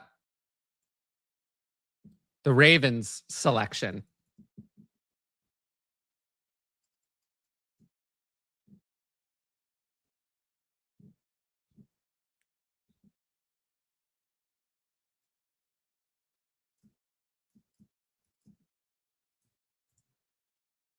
So far, this has been a very tough stream to do. It's been an hour and a half of not a lot. Sorry, I'm late. What are your thoughts on Browns drafting Casey and Boston? It's a good real life move for them. I mean, they got a good value on Boston. It's going to be tough though for fantasy. I don't love it, but at the end of the day, I'm not going to fade them too much because they got the draft capital that I would have wanted. And then I'd be breaking my cardinal rule of fading someone just because of a landing spot. It's not like either of them went to somewhere with an alpha wide receiver anyway. So while it does kind of suck, I'm not going to fade them compared to their draft capital really all that much.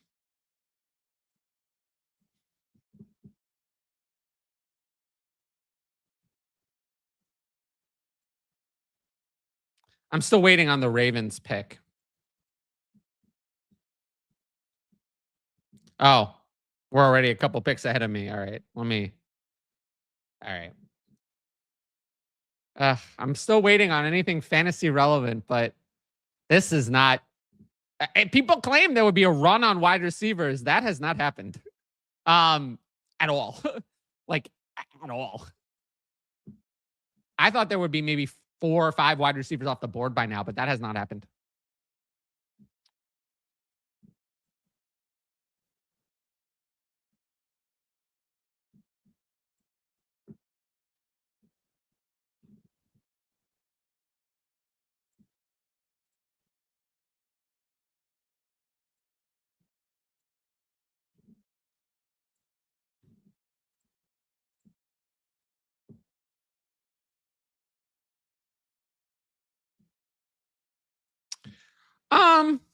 Well, I don't think that it tanks Fannon's value, but it doesn't help. It doesn't help for sure. I mean, I can't say that it helps. It definitely is going to move Fannon down, but like in terms of where he is, I mean, there's Brock Bowers, Trey McBride, Colston Loveland, Tyler Warren, and then Tucker Kraft, I think, is clearly ahead of him. But then Harold Fannon's still going to be tight end 6. There's no one else. He's ahead of everyone else. So he might move in that area, but he's not going to move among tight ends. Sounds like the Browns have decent weapons. Can I drop Boyd? You mean Isaiah Bond? Yes, you can drop Isaiah Bond. Would you draft both of them to the same team? Yeah, I don't care. The value, we want value. Value, I talk about that on the Patreon more than anything. We want value. We focus on value. I don't have any problem with that. I really appreciate that Tyler is so good explaining some of the more technical aspects of player contracts in easy terms. Franchise tags, transition tags, no other creator does this. Well, that's true. I have an NFL glossary in the Patreon Discord explaining all of those terms. So, yeah. Late as well, what was your reaction to Stribling? Your rankings had him going in the 3rd round of rookie drafts. I was thinking more of a 4th round pick in the NFL draft. I wonder what the 49ers see in him. Yeah, it wasn't good. I wasn't a big fan of the pick. And that's putting it lightly. Greg Dulcich. Yeah, I have talked about Greg Dulcich as a dynasty stash quite a bit, actually. So we'll see.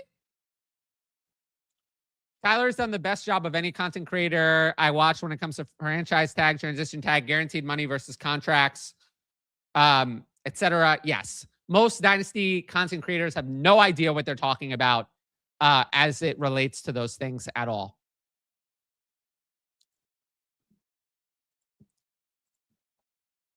New to Patreon, but it's useful. Well, I'm glad that you're finding it useful.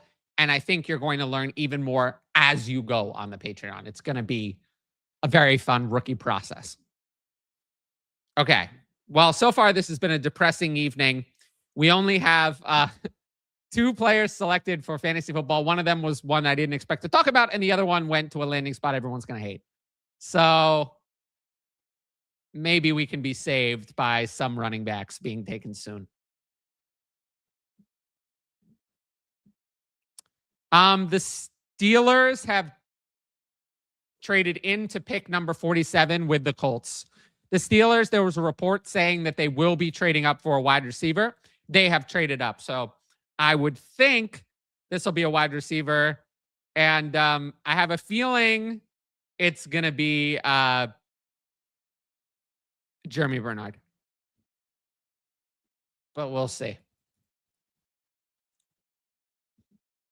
But yeah, the Steelers are coming into pick 47, and we're going to be, I think, looking at a wide receiver. If they trade it up and it's not for a wide receiver, I think I might cry. I might cry. Steelers trading, yes, we're going to get that in a second. At the 106, if you can't trade down, are you taking Concepcion, Price, Ty Simpson? Before tonight, it was Concepcion easily.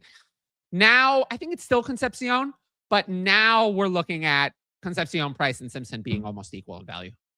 I think it's still Concepcion. I think I'm not going to be able to get there on Price, a prospect that I just think had no business being taken in the 1st round over a 1st round wide receiver, even if the landing spot's bad. So, yeah, I think it's still Concepcion, but now the price on that is going to be much lower.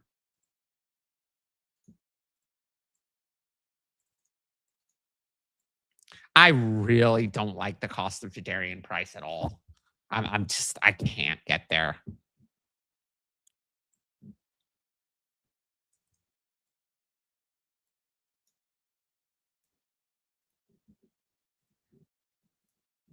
Wait, is it really?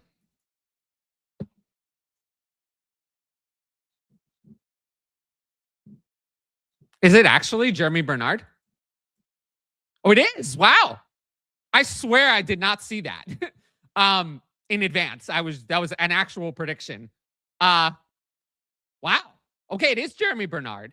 That was a prediction. I did not see that. Okay. I was a big fan of Germie Bernard in the process. And I don't mind this as a landing spot. DK Metcalf and Michael Pittman are both old. They're too old to be like, I'm worried about that for Germie Bernard's like long-term value. I'd certainly rather have Bernard over Stribling, who Stribling is just bad. I'll pass. And I think I'd still rather have Boston, who I liked more than Bernard. So Bernard is behind Boston, ahead of Stribling. Pretty easy to slot him. No, I don't think so. Not any more than it was before. People are asking like, acting like, well, before the late firsts were valued so much. Go and get the receipts. I had look at other Dynasty content. They were saying trade a late first for Kyle Monangai. Trade a late first for Christian Watson. Why? Trade a late first for DeAndre Swift, for Terry McLaurin? It was just before. So the just is the problem. It didn't have value. It didn't have value before. Nobody valued those picks before. So to say that they're turned to dust now is not true. They were undervalued before. They're still going to be undervalued now. Nothing has changed. I'm so tired of the narratives around this class, by the way.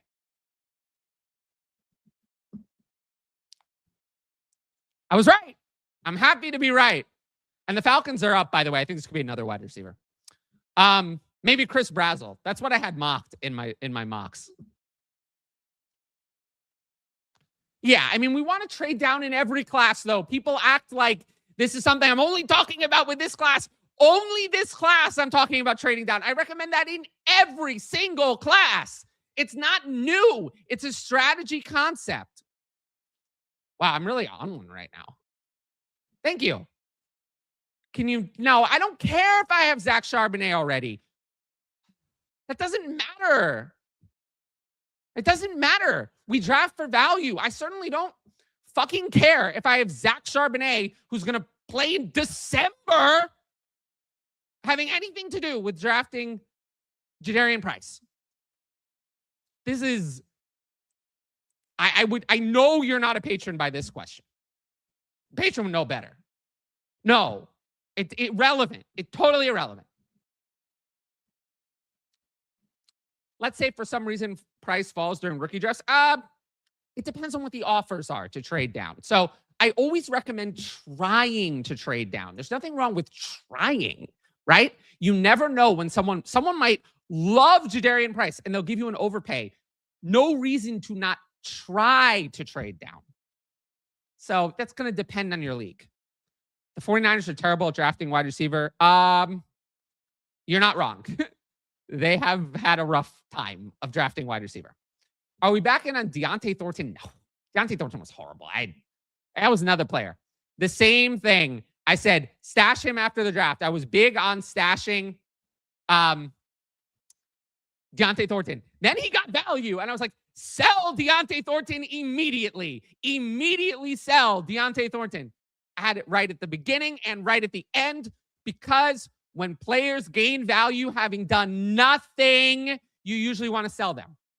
It's one thing if they gain value for actually scoring fantasy points. That's a separate conversation. But he gained value because some people said that he was doing well in trading camp.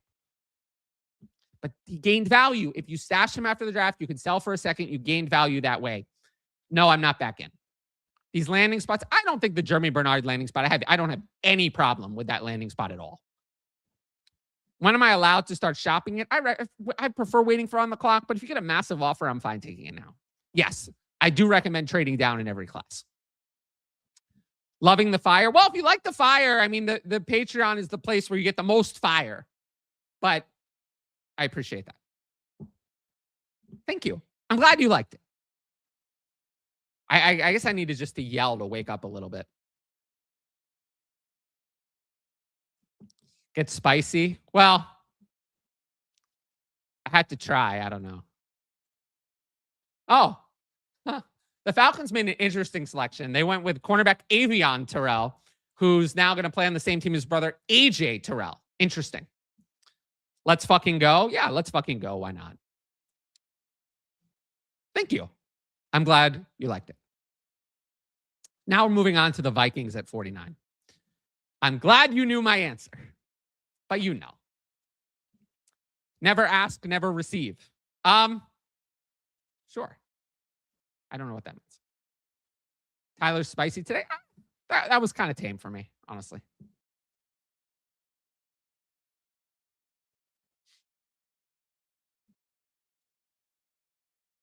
Tyler's had more energy than this draft. Well, yeah, I agree. Let him cook. Well, I don't know how to cook, but I appreciate that. feel like I spend more time roasting than cooking.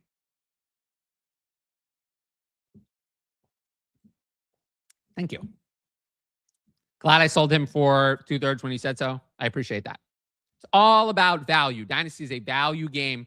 A lot of the time, you gain the value in Dynasty, and you never have to see the player play. You never had to see Deontay Thornton play. You never had to see Ja'Cory Cross-Kamara play. So probably never had to see them play. Tell them folks how to do the damn thing. I appreciate that. No, it's not.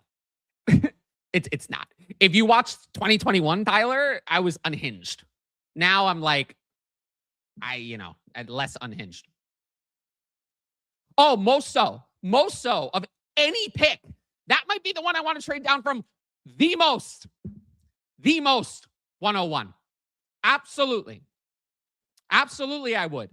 Why not? Why not? I think it's overvalued compared to what it actually is. So 100%. We went through that. Thoughts on the draft so far as a Giants fan? I loved what they did at pick number 5. That was amazing. Francis Malgoa, I thought was fine. Colton Hood, honestly, I don't really know too much about Colton Hood. So far, I'm pretty happy, though. I would have loved if they got some sort of offensive weapon, though. I listened to your trade back advice. I had the 104 trade back to the 108 and 26 first. Worked out beautifully. That sounds good. Love that. My Vikings are up, I'm sure, on Banks. Yeah, Banks was a terrible pick. It was a reach for sure. Hope they nail this pick. Let's see. Maybe they'll take a wide receiver. That would be something interesting.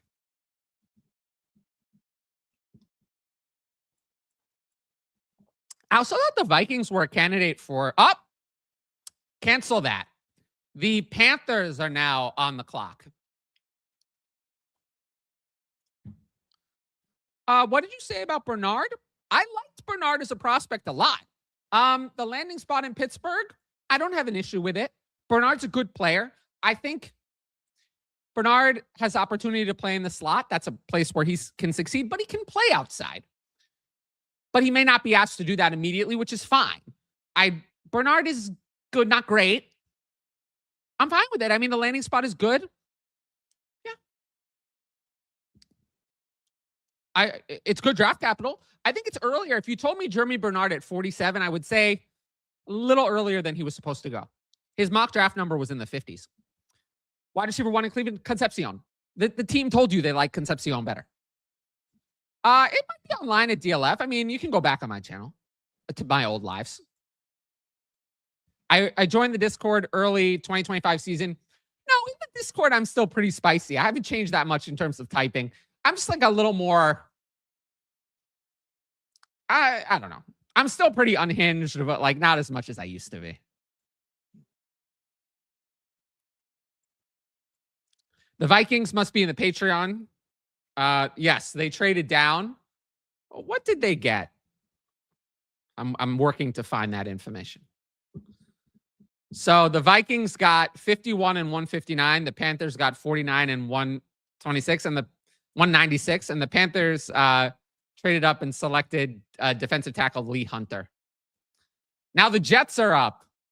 The Jets could take another wide receiver. Yay. I picked up on the trading down last year and sold 101 for 105 plus Bucky plus Downs.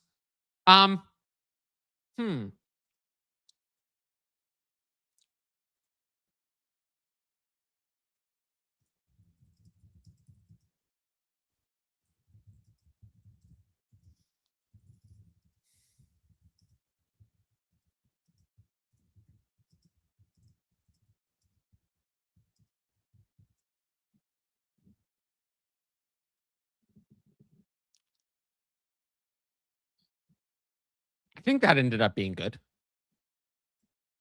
I think you mentioned it yesterday when receivers landed on teams. I'm not sure I talked about this too much. With 103 and valuing a trade back, what's it worth picking up going back to 105? And try for a future first, but you want to try to get the most that you can. We can talk about, more specific things as well, depending on your trade partners. Now that Scadabo's rose theoretically safe, I'm still out on Scadabo completely. He's overvalued. Don't curse the Jets like that. They already suffer so much. No, I'll let the Jets suffer a little bit more. I think I'm okay. I'm okay with that. Give me a read on the Cardinals. The Jeremiah Love pick was horrible. It's just not the way to build their team. I don't know why they would do that.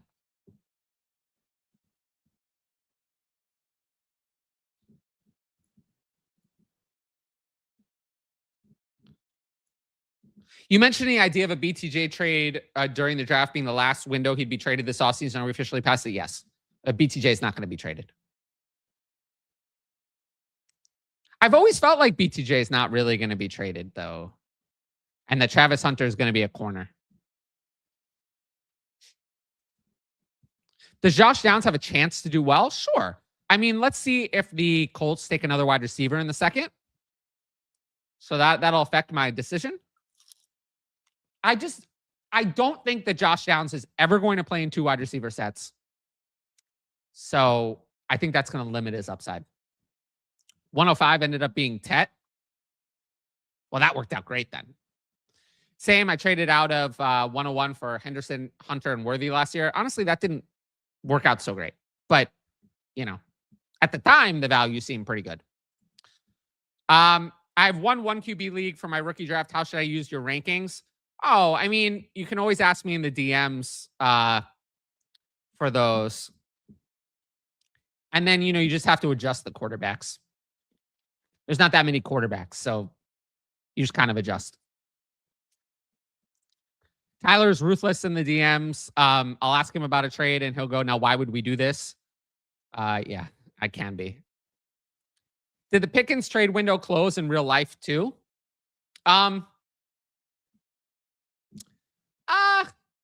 I would say Pickens, because he's not cheap anymore, has less trade value than Brian Thomas Jr. Because Brian Thomas Jr., you're getting cost-controlled years. With George Pickens, you're not. So I don't think the Pickens window is fully closed, but I think it's mostly closed. I don't think Pickens is getting traded at all at this point. I still want to know if George Pickens actually signed the franchise tag or if he was just saying he's going to sign the franchise tag. I'd want to know if is that like actually done, or were they just talking about it being done?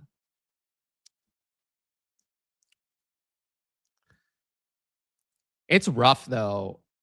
I mean, we're at the 50th overall pick, and we only have 13 fantasy relevant players taken. The Jets went with D'Angelo Ponce, which is honestly fine.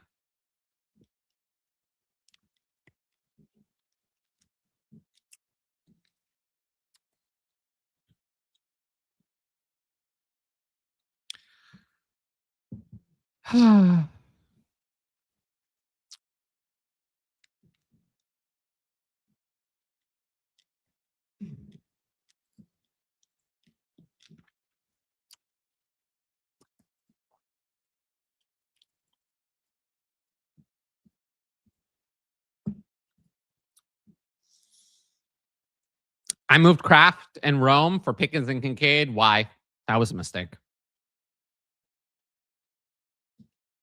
Could I give trade down examples? Sure.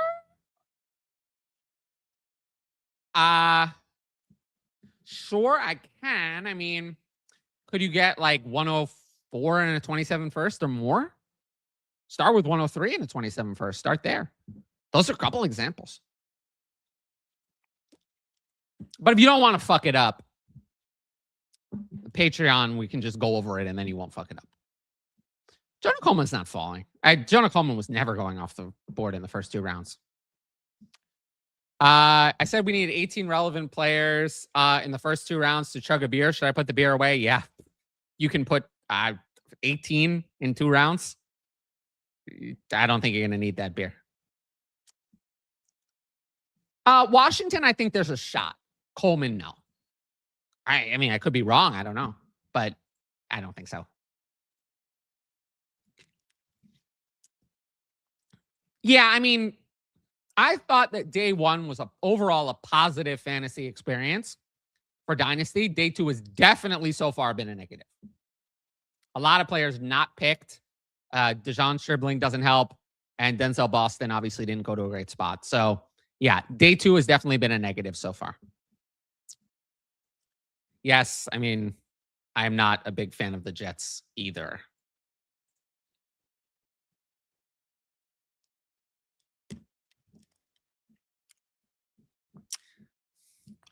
Still, nobody's taken me up on this 55% off offer in almost 2 hours.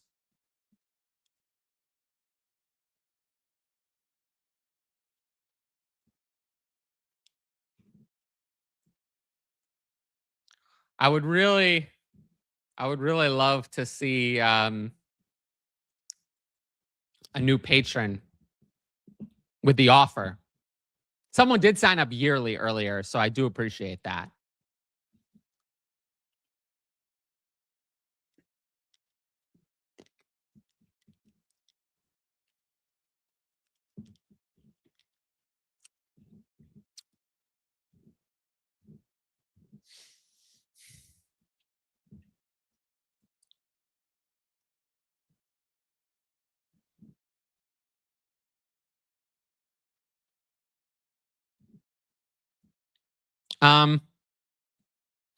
Overall, the stream has been very well attended, though.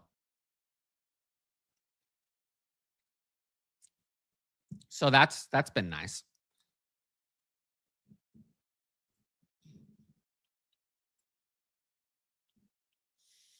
I'm kind of waiting for more stuff to happen, though. It hasn't been good from a stuff happening perspective.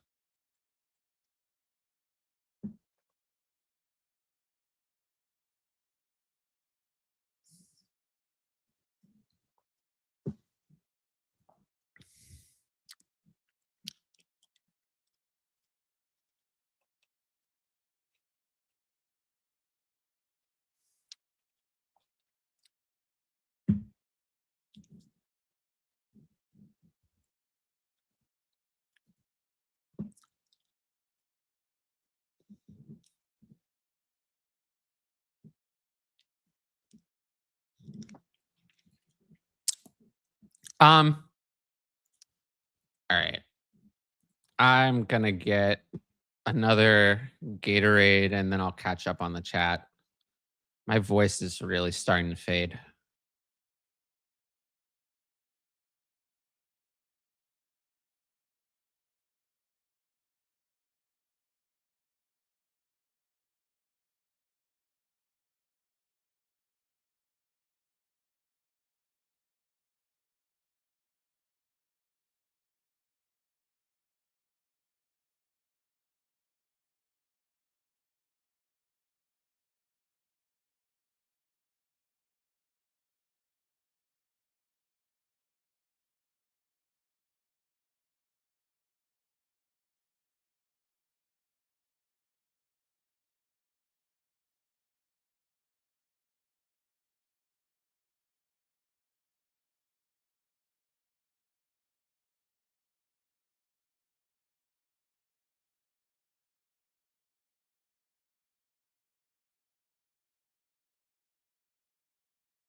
Okay.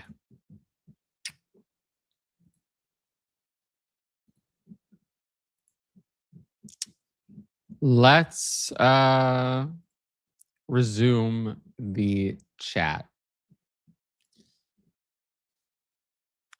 Was really hoping the Bills would continue to trade back and wind up with all 32 seventh round picks. Oh, well, yeah. I've gotten 102 and 27 first and 104 27 first as offers for the 101. Yeah, I would take those. Looks like Tyler was the only one right on Omar Cooper. Glad I'm in the Patreon. I really appreciate that.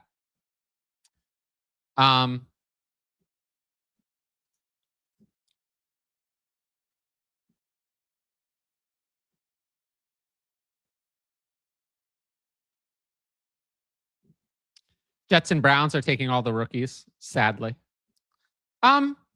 Let's do we're here live. Let's do a game for a second because I'm not gonna get through talking consistently for the next 3 hours. That's my voice is not gonna hold up. So let's do a little game. How about that? And I'll let the answers roll in for a sec. What do you want to happen from now on? What's if you could have one thing, you could have one thing happen. What would you want that to be? What's your dream scenario for the rest of the evening? So put that in the chat and let's have some discussion in the chat over people's dreams and what we think. So let's do that exercise now and move forward from there. Okay.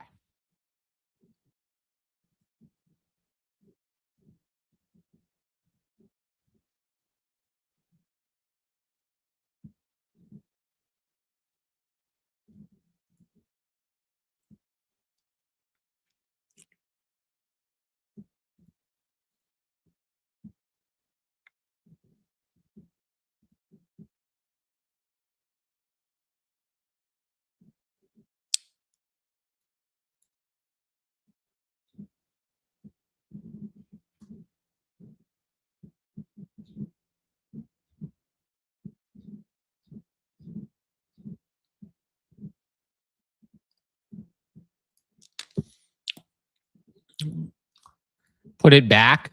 I don't know.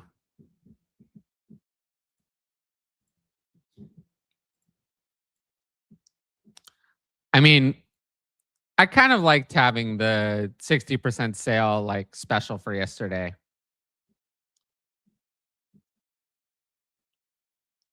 You missed my reaction to Boston.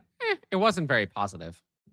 But, you know, generally when players get a bad landing spot but decent draft capital, I end up being in on those players. Oh, that was pretty negative last night. I don't know. I guess Kirk Cousins because he's gonna start a couple games, maybe. I hope you're having a great day. Yesterday was great. I gotta be honest. This has been not so great. This has not been that much fun for me. It's been just not a very exciting opening to the second round. And I'm not feeling that great. You know, it hasn't really. Yeah, not a lot has really been accomplished with 2 hours that I've been live. I kind of feel like shit. And I don't really feel like much has been accomplished in these 2 hours. So yeah, I'm not gonna lie. I'm not feeling so hot. I did hate the city pick. That's not something I'm getting into. That's going to be visualized when you see the rankings on the Patreon, but that's not something that's not how I think about it. The Vikings went with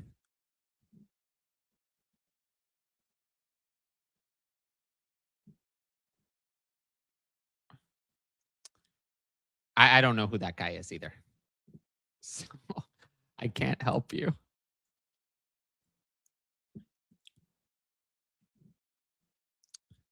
Did I say that? I feel like there's a bigger dip after 104 than 105. Thoughts on Stribling? I thought he was way overpicked, personally. Good landing spot for Sarratt. I mean, that would be nice. Not sure that's going to happen, though. I think it would be funny if at the 2-3 turn, a lot of running backs go. I think it would be hilarious if the if the Broncos take a running back at 62. I think that would be funny. Eli Stowers to the Patriots or the Broncos. Oh, we're in the dream section. Okay. What I would like to happen is Eli Stowers going somewhere good. Sarratt to Vegas to reunite with Mendoza. I would love that. That would be a big positive for me.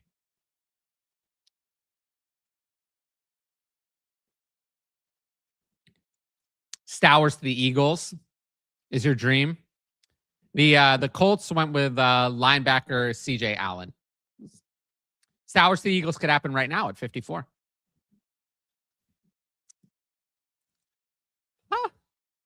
Raiders and Dolphins to hold off on a wide receiver and boost Trey Tucker.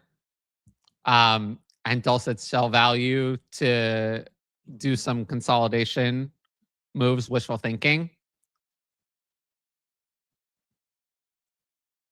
Packers taking another wide receiver too. Well, they declined to take one at 52. So, yeah.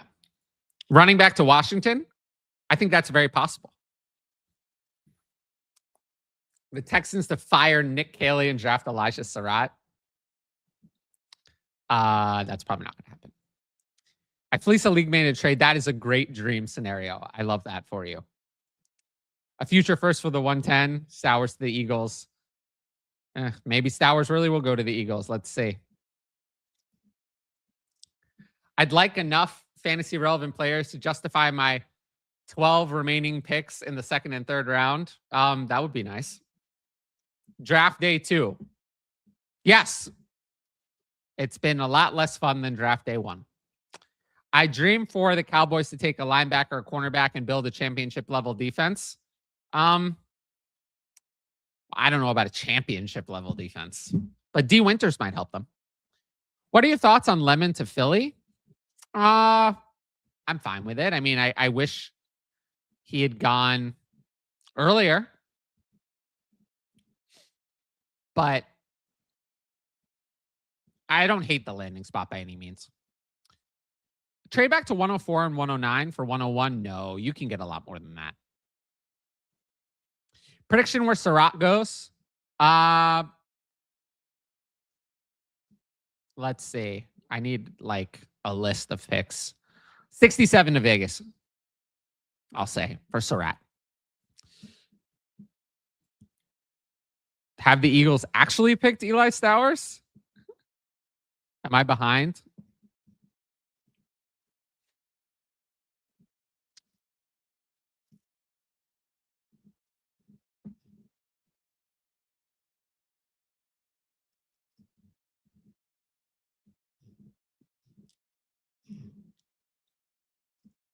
Oh, it's true.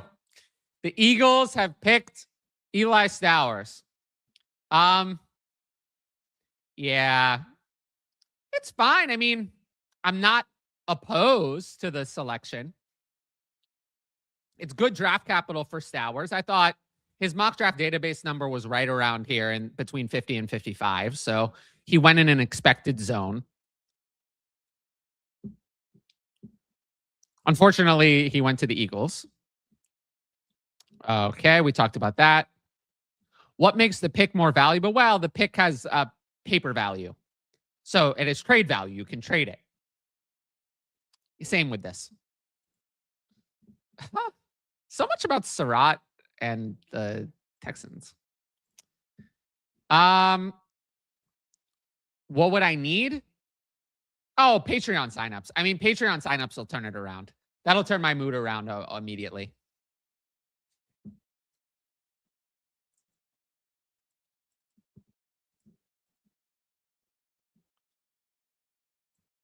I can't remember a worse second round for fantasy. I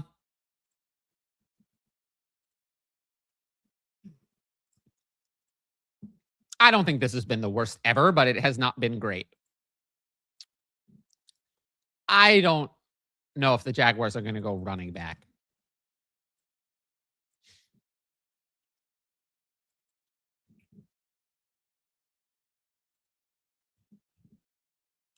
The Patriots traded up from 63 to 55. They gave up actually quite a bit to do it.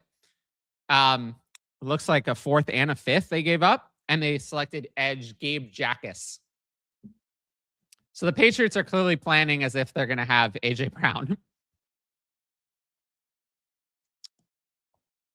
I don't think the Jaguars are going running back, by the way. Branch to the Eagles would be nice as well. Stowers. I mean, Goddard, I think, is still going to play off the bat, but this is Goddard's final year. No, I don't think so. Jerron McCoy's injury stuff? Yeah, it's got to be really bad. Sign up for the Patreon. Tyler's the best in the game. Thank you. Makes better predictions than anyone else. I do appreciate that. I don't usually use the predictions as a selling point in my Patreon. I mean, yes, I am good at that.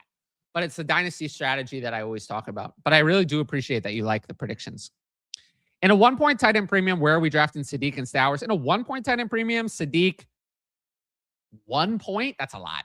Sadiq might be 7 or 8 in a full point premium. Stowers will be in the first round. I mean, let's talk about it. I mean, I would rather have Stowers over Stribling, who I just don't believe in at all. In a tight end premium, I'd rather have Stowers over Bernard. Would I rather have Stowers over Boston? I like Boston as a prospect. Probably not. So Stowers would probably slot in below Bernard in non-premium, above him in premium. Regular 0.75. Stribling? Yeah. I mean, you can read my write-up. I know you'll like it. I did talk about him, but yeah, it doesn't make any sense. I'm something. Half my leagues are full point tight end premium. Yeah. It definitely increases the value of the tight end position. Jalen loves his tight ends. We know that. At 1 pick, does Mendoza become a value? What do you mean by that? It's confusing. What was your first year playing fantasy? 2009. That's when I played my first redraft league. 2009.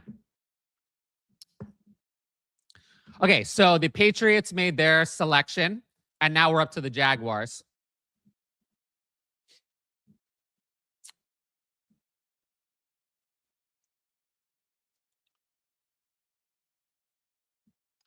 Oh, I mean, you don't have to leave the league, but yeah, there's a lot of changes. In a 10-team, 1 QB, 0 tight end premium, it's a very vanilla, boring format.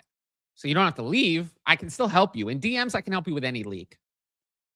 But it's not my favorite format to play. All right, let's talk about, so many teams have doubled up. The Eagles, the Jets, and the Browns have all taken 2 fantasy relevant players of the 14 that have been drafted. No, nothing's changed for me since last night on Jadarian Price at all. I don't think the drafting Eli Stowers changes anything for Mekhi Lemon at all. I don't see that as a change. I don't really see that as super relevant. I think Eli Stowers is a pick for their future, and he'll slot in the Dallas Goedert role.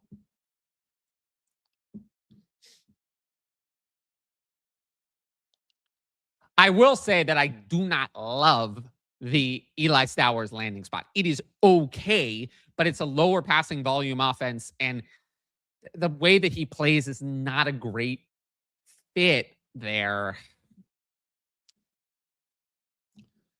Welcome.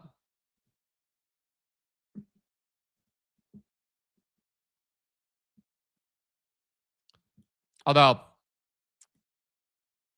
oh, there we go.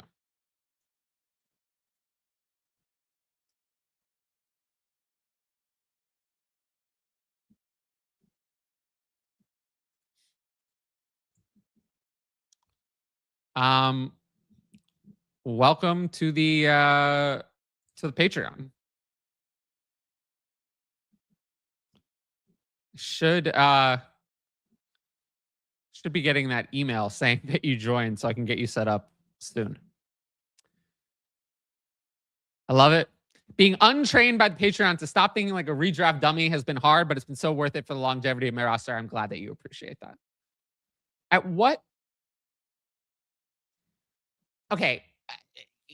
I understand your question, but at the end of the day, it's great to ask the question, right? It's great to ask the general question. What you can do in your league trumps whatever I say.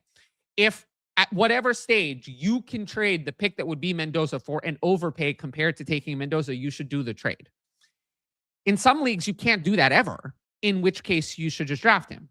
Like, do you see what I'm saying? Like, you always should try to trade down, but sometimes you can't. But it depends on your league, whether you will be able to do that or not. There's no answer that can be given in generalities. With that being said, if you get Mendoza at 105, that is such a huge value that the odds that you'll be able to find a trade that is better are low. I don't know if that helps. I'd say 105 more than 104. Aiden has taken the red pill. Oh, there we go. Just came across.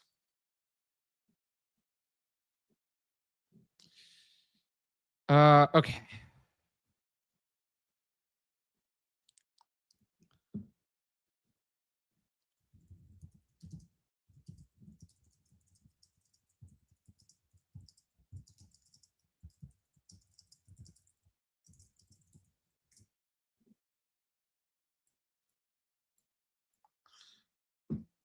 Where should Mendoza and Simpson go in 10-man rookie drafts? Great question. So we have to adjust the value of players in 10-team Superflex.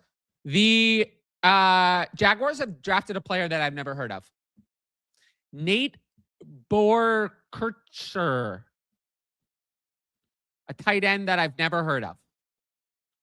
But I'd never heard of Brenton Strange when they picked him, and Brenton Strange actually ended up being okay.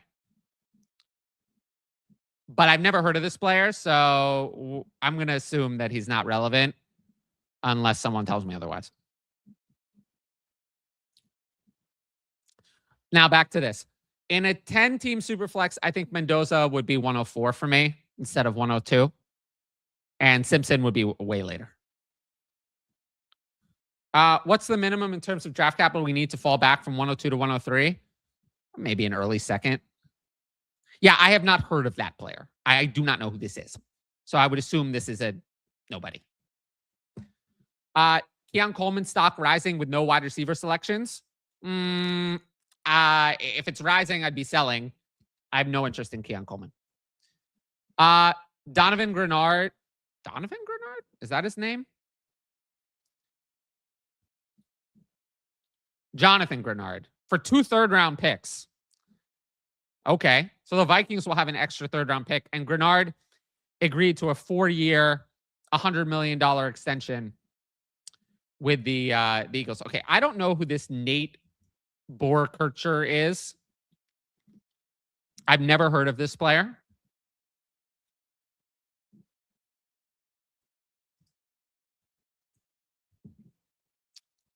So I'm looking up his stats now.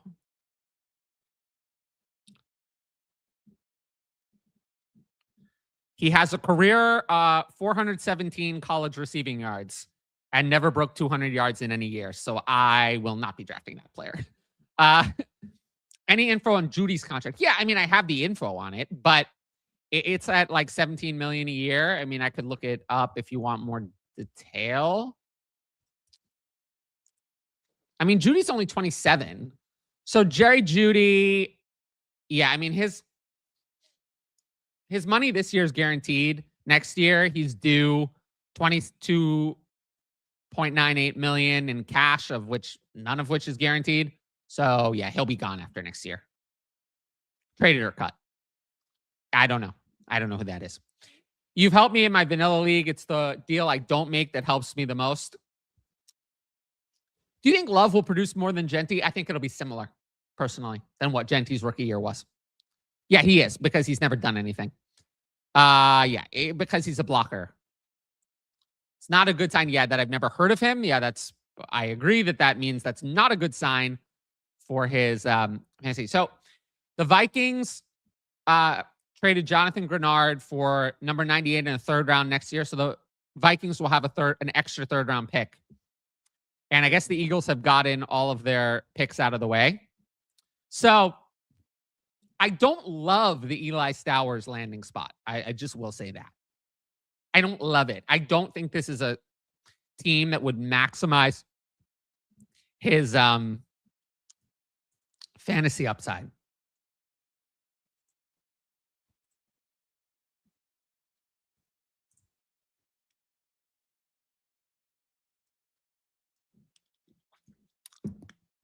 Don't know.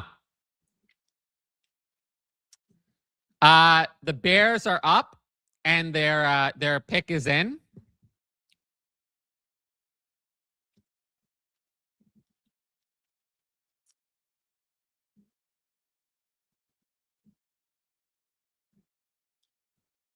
I'm working on trying to find the Bears pick.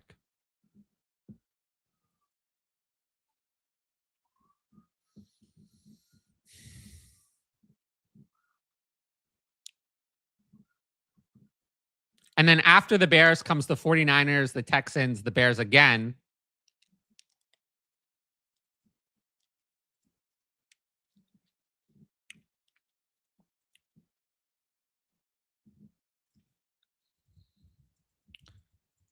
I do wonder if the Bears could do something different here.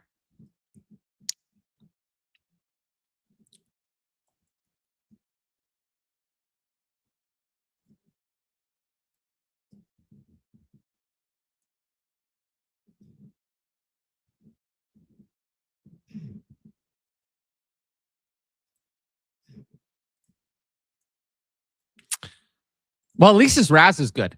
Why would they spend a second on blocking tight end? I don't know. But I mean, Drew Sample went in the second.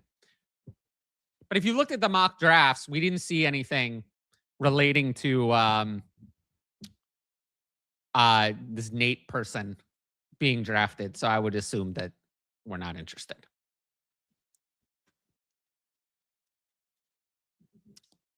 So far, of the players I expected to go in the second round, Mike Washington, Chris Brazzell, and Chris Bell are the three that I really thought would go in round 2, and none of them have been drafted. So I'm getting a little nervous for those three, especially Chris Bell, who's hurt.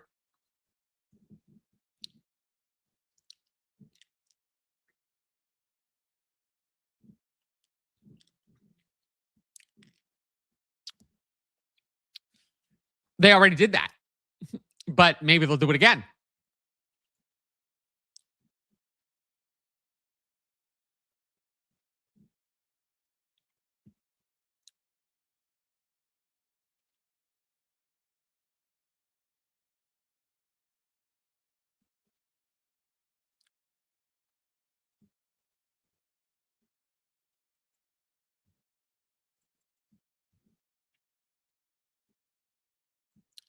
For me, Mike Washington is the best left. The Bears selected center Logan Jones. Fair enough. And that brings us to the the Browns at the Browns at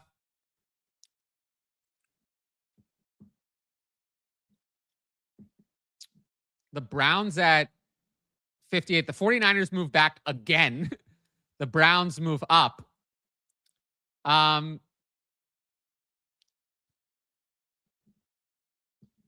So the Browns are moving up. I don't think this is going to be fantasy relevant player again. I think that would be unlikely.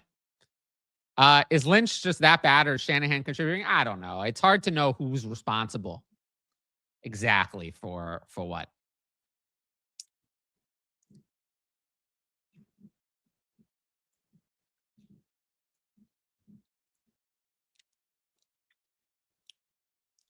I don't know. Let's get some more comments in the chat. What do you want to happen? More of what do you want to happen the rest of the night? What do you want to happen? What do you predict will happen? Let's get more interaction in the chat because we're not even through round 2 and it's been a miserable evening so far. Maybe it'll be fixed later.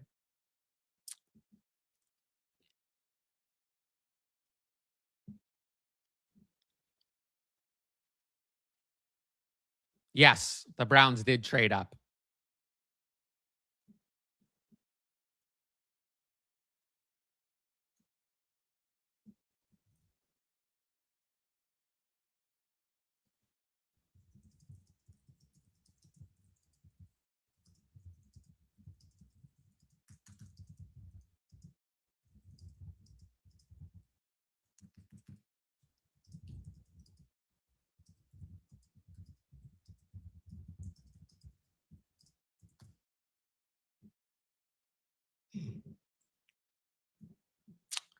All right.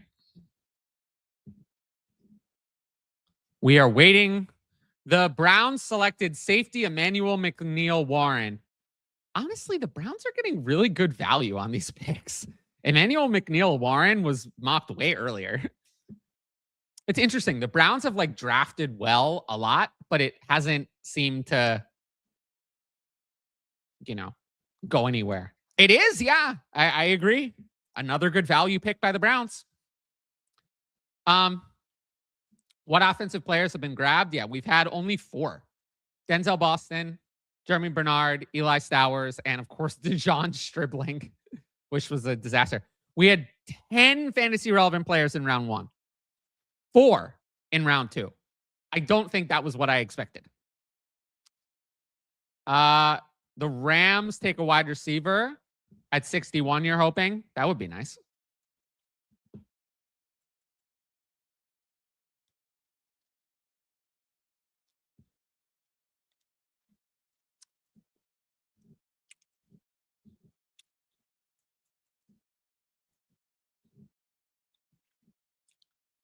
I mean, the Texans are up at 59. I guess that could be a tight end, kind of successor to Dalton Schultz, but otherwise I don't see that being fantasy player. It could be a running back.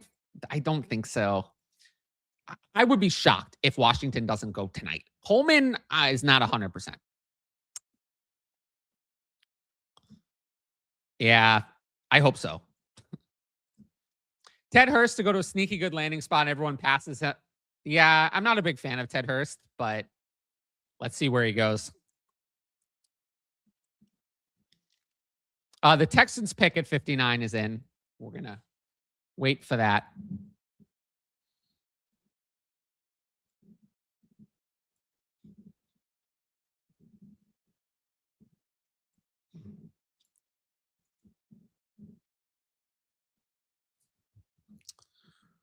Oof.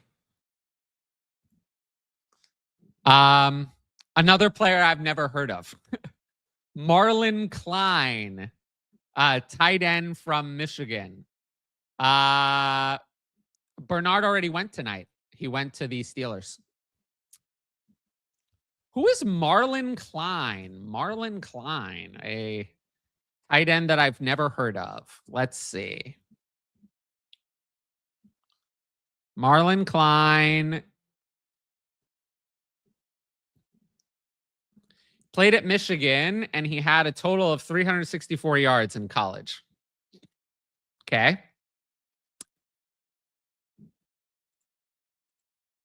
Yes, I didn't mind Bernard to the Steelers. What's your best guess as to what on earth happened when taking Ty Simpson so early? What could have been going on behind the scenes? That Sean McVay and Les Snead really liked Ty Simpson. What else is there? I don't know. With the way the second round has went, the third round should be lit. Yeah, I'm worried. I feel like we're gonna have a. Yeah, it's been this second round has been just brutal for the value of this class. Missed the Jags pick tight end Boer Kircher. No one, who is that? No one knows. I've never heard of him. I've never heard of him. I do not know. I have never heard of him. Never, ever, ever. The Titans are up at 60. Could the Titans take a running back here? We know they were linked to Jeremiah Love, and they didn't get him. How did were the Titans? Oh, did the Titans always have 60?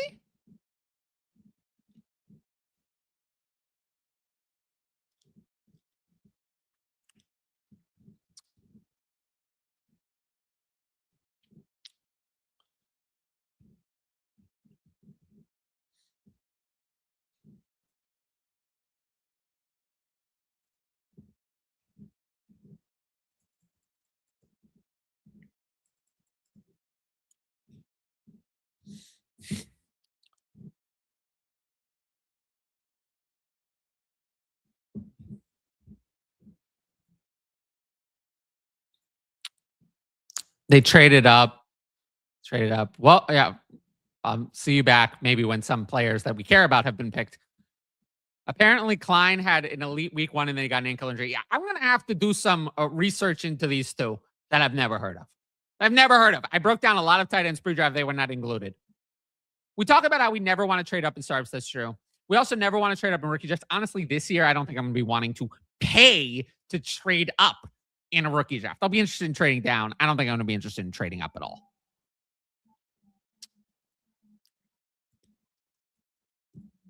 The Titans select linebacker Anthony Hill Jr. with the 60th overall pick. And now the Rams are up. Maybe the Rams will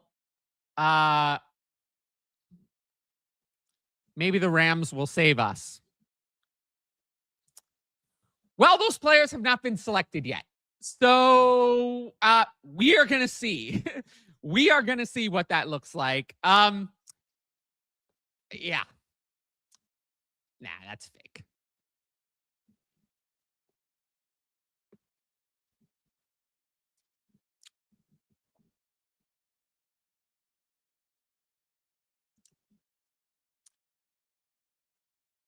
I still don't know who this Marlon Klein is. Marlon Klein and Nate Boerkircher. I don't think I'm going to be drafting them. You didn't miss much.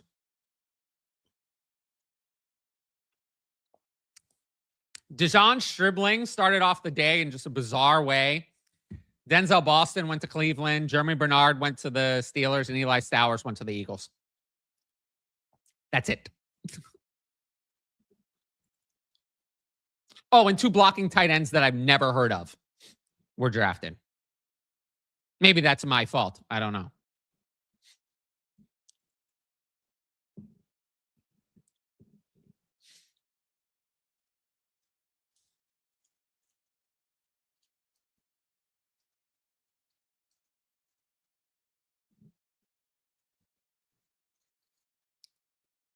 I see a lot of people saying that like Stowers and Lemon can't both succeed. I thought that with Loveland, and I saw that take with Loveland and Burden too. And that's not true. So I'm going to go with the idea that if the players are good, it'll work. I'm just going to say that. If they're good, it'll work. If they're bad, it won't work. What is your hair care routine? Shockingly, I don't even comb my hair. I just woke up like this. I swear, I'm really not kidding. Yes, it's nice for them. It's not my favorite landing spot, but again, if Stowers is good, it'll be fine. You missed the Niners shitting the bed? Yes, they did. Dejon Stribling didn't work for me. Stowers of Boston at 111.5 tight end premium. I'm going to go Boston. Boston went earlier in the draft. I like Boston a lot more as a prospect. So I'll go Boston.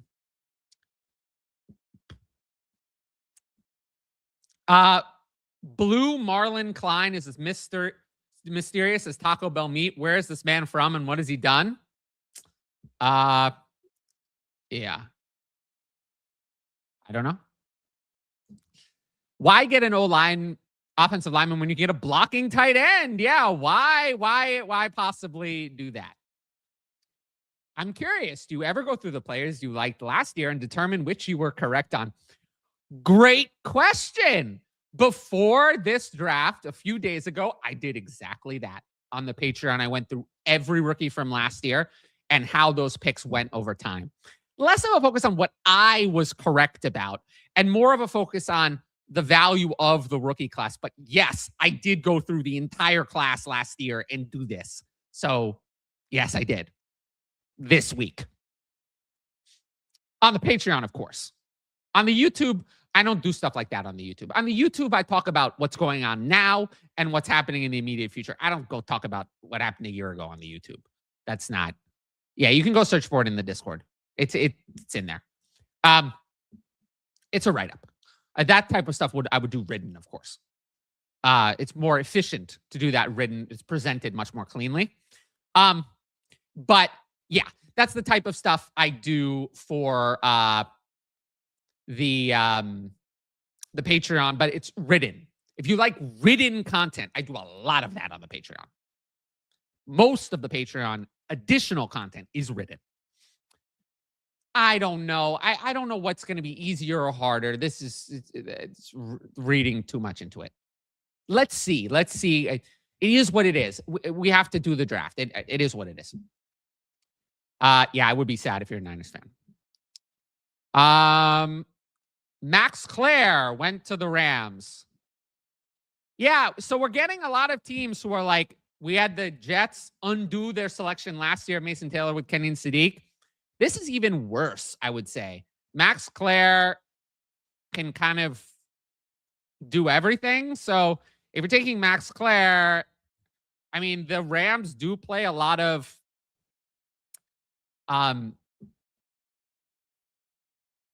they do play a lot of 12 personnel, 12 and 13, but I don't love this landing spot for Klare. I mean, are they just going to dismiss Terrence Ferguson, who they took earlier last year and who was okay? I don't know. This is not my favorite landing spot for Max Klare. Yeah, so he was irrelevant. Max Klare, the Rams took Klare. Denver might do weird stuff like a running back. Well, actually, Denver won't be doing anything because the Bills are now on the clock. The Bills are on the clock instead of the Broncos. Max Klare. Yeah, I do think in general, when two players have equal draft capital, like at a position like tight end, two players have equal draft capital, you took one last year and you took one this year, I'm going to prefer, they saw Terrence Ferguson already and they still decided to take Max Klare. I'm going to prefer the player they took later, more recently. So for me, I like Max Klare as a prospect way more than Terrence Ferguson anyway. So I prefer Max Klare. Denver traded down to Buffalo. We're going to work on that in a second. CBS gave the Marlon Klein pick a D-. Good choice. A 5 tight end set. I do think that they're going to play even more like 12 and 13 personnel. I mean, honestly, they don't have much at wide receiver 3. I mean, they really have nothing. They have Puka, Devontae, and nothing else. Jordan Whittington, Kadamana, Mumfield, Xavier Smith. Yeah, they don't have anything. So now they have Klare and Higbee, and yeah, I think they're going to live in 12 and play more 13 maybe than 11.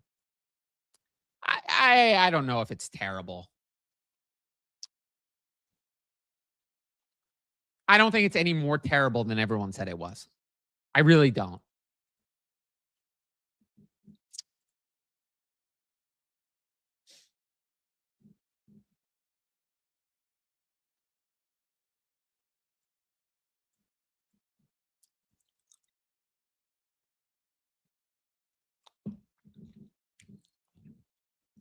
I think the Broncos were sniped on Max Klare because the Broncos.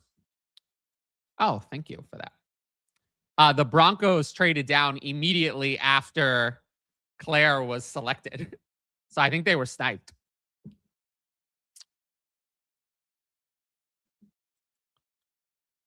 I had the Broncos taking Max Klare in a lot of my exercises. I like that Klare got in the second round.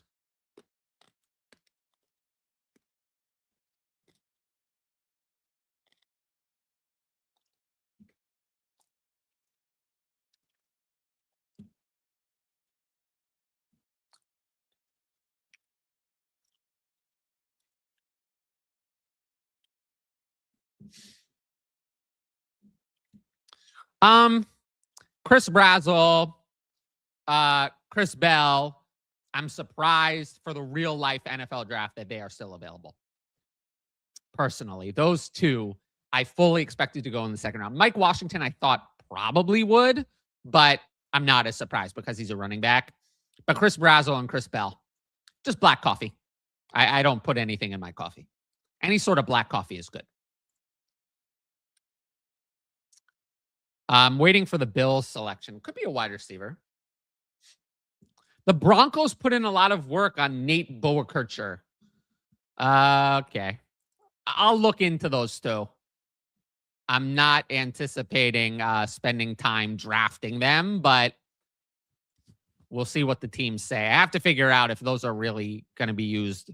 Boerkircher and Klein, are they going to be used as actual receivers or not? So that's something I have to see.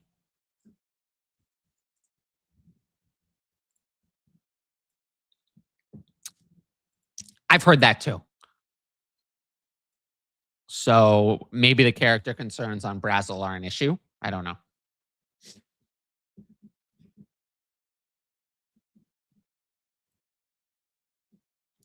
The Bills selected Davison Igbinason. I just can't pronounce that. It's a cornerback.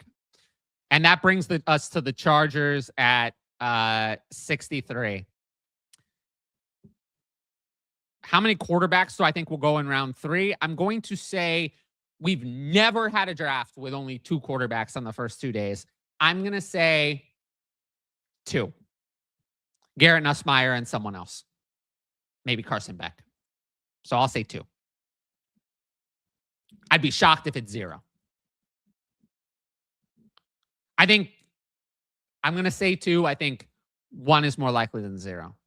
0, I think, is almost impossible. Thoughts on Juwan Jennings? Feels like Juwan Jennings was asking for too much money. It seems like teams were just not willing to get him incorporated into the comp pick formula. That's something that's so in the weeds. I don't even really talk about that on the Patreon.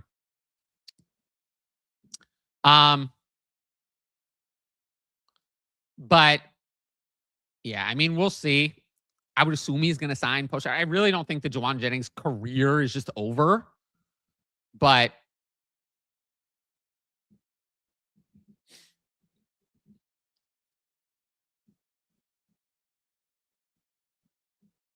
we'll see. Don't worry. Yeah, pronunciation. I mean, honestly, it's not like I've studied for the non-fantasy relevant players. The non-fantasy relevant players at this point are mostly players I have not heard of. Thoughts on Pearsall? Pearsall might be a buy. I mean, if people are over panicking over Stribling, who's bad, I might actually be into Pearsall at this price, potentially. Thoughts on Zay Flowers? Big winner. I mean, they didn't draft anyone else. I still think Zay Flowers is overvalued because he just doesn't. He's just overrated. He doesn't earn enough targets. He's never really, he's not going to ever be a league winner. And I think people value him highly. He's not getting into a new situation. They picked up his 5th-year option. So I've always been a little bit lower on Zay Flowers, but I guess he's a winner.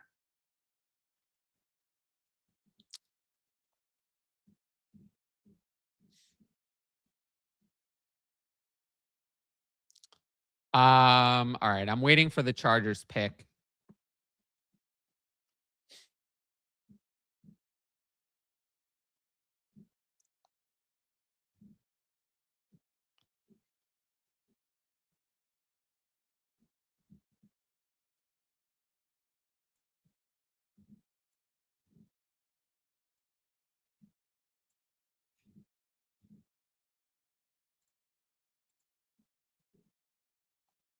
This has been a brutal second round for the fantasy value of this class.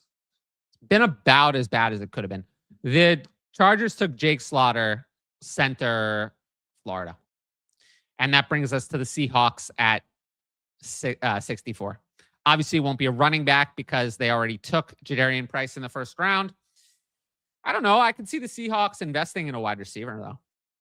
I mean, they did re-sign Rashid Shaheed, but I don't know, a younger wide receiver.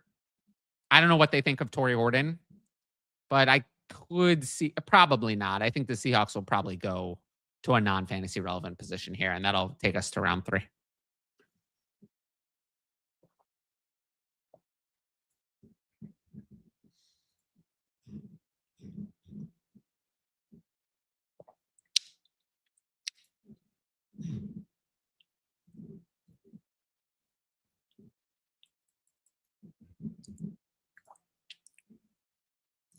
From a production standpoint, how do you feel about Hampton behind a healthy Chargers offensive line? Hampton for me is always a value thing. I like Hampton. I don't know about Hampton's value, but I mean, I do think Hampton is going to produce. Probably a little overvalued, but not majorly so. Pearsall or Alec Pierce, knowing about the ankle surgery. It's close. I'd lean toward Pearsall, but now that they took a wide receiver, and even if it's not one I liked, I think that mixes it up a little bit more. It's closer. I need a little bit more information about the surgery, but I would lean toward Pearsall. I'm happy for the Chargers in real life. Yeah, I mean, they're beefing up the offensive line, which is good. That was a disaster last year. So any picks that the Chargers use on their offensive line, I'm happy with. The center position was a disaster. Well, they picked a center. So that's a good move for them then. All right. The Seahawks pick is in. And I'm just waiting to see what it is. Do I think Keaton Mitchell is going to do some things? I think he'll be the backup over Kimani Vidal, but I don't know how many things Keaton Mitchell is going to do. Keaton Mitchell's backup. I think he's a change of pace. At worst, at best, he's a thorn to get in the way of Amari and Hampton. Whew. This might have been the most depressing draft round that I've ever done. This second round, I think, may be the most depressing round I've ever covered. Like, did anything happen in this round that excited us? I think Germie Bernard to the Steelers was like neutral. Honestly, with the way it's been going, I don't know. I'm kind of getting a little over it. I'm kind of getting a little over it. I'm kind of getting a little bored. Not going to lie.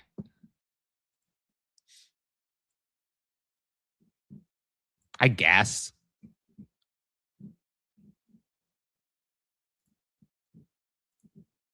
Low key, I think it is the most boring round I've ever streamed. There was just nothing great to Thoughts on Ladd McConkey? Oh, Ladd McConkey's a classic player I think I like but don't love. I think Ladd McConkey's good, but maybe not my favorite. Wow, I don't know about Austin Eckler. That's a lofty comp. Definitely a rough second round. Yeah, like I said, I think this has been the roughest round I've ever done. Well, let's hope so.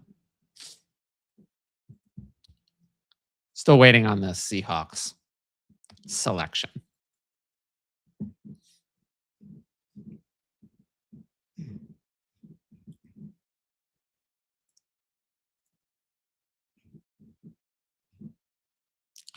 Safety Bud Clark. And that takes us to round 3, back to the Cardinals. With how bad this round was, I mean, sure, but what are you going to get it for them? I mean, you have to see, The Browns had a good second round. I think the Browns did have a good second round. Maybe not for us, but a good second round for them. Jets had a good round too as well. Yeah, I mean, maybe for them. All right. I will be right back and then cover round 3. Sadly, I don't know. I'm really not having the most exciting time. Uh yeah, I would this has been kind of depressing. But oh well. I'd love to see some more Patreon signups. There's just been so many over the last couple of days. So I'm just hoping for it. It would mean a lot. I've been here depressed with you guys. It would help revive my mood. Um, so yeah.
All right.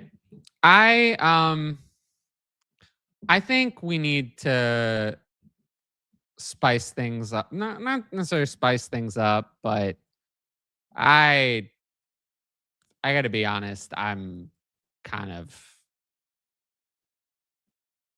a bit over it.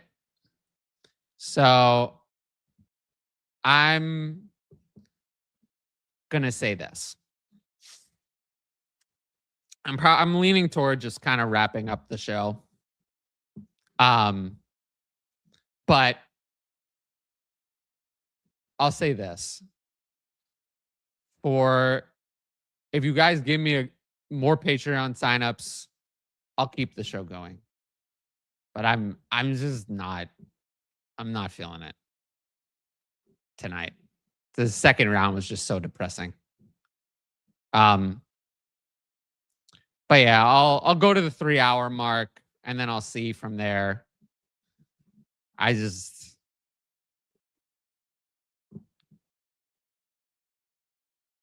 not feeling it tonight. I don't think there's that much good content. So I'll keep it going for a little bit and then I'll see what I want to do.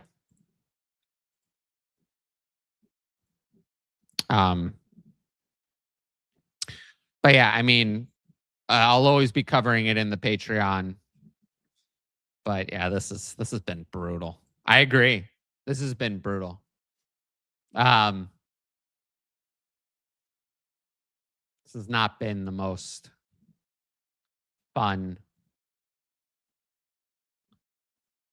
evening. So yeah, again, I'll have to say.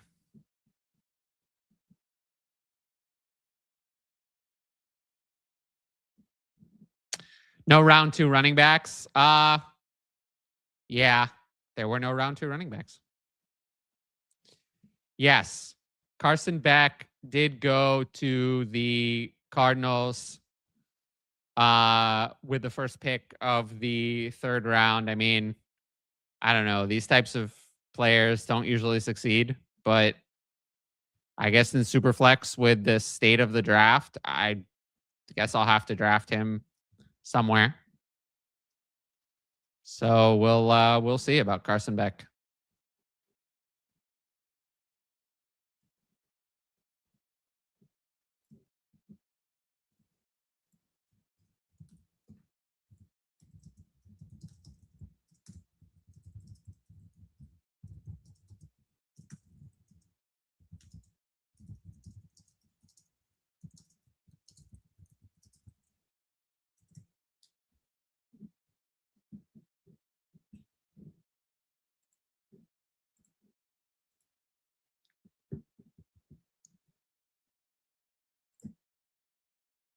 Yeah, I'm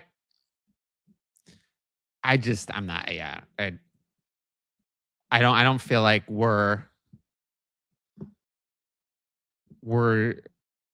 I don't feel like anything's really being accomplished. To be honest, kind of felt that way about the whole evening. It's been a very sad night, and I'm kind of running out of gas.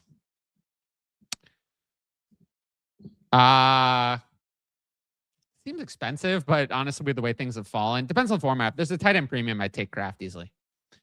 Do I think Pickens is going to get traded? No, I don't.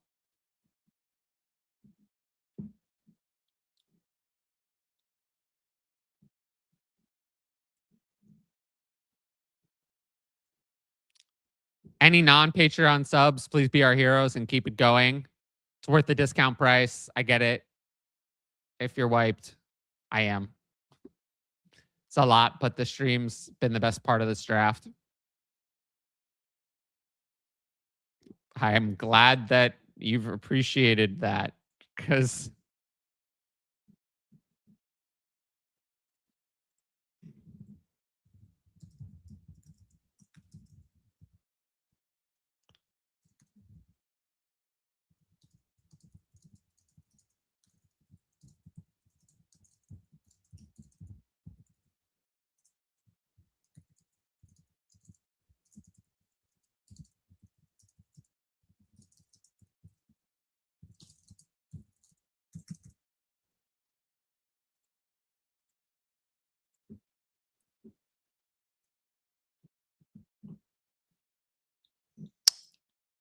Rappaport just said Brissett hasn't been going to team activities. Yeah. Did he just say that? I feel like he said that a while ago.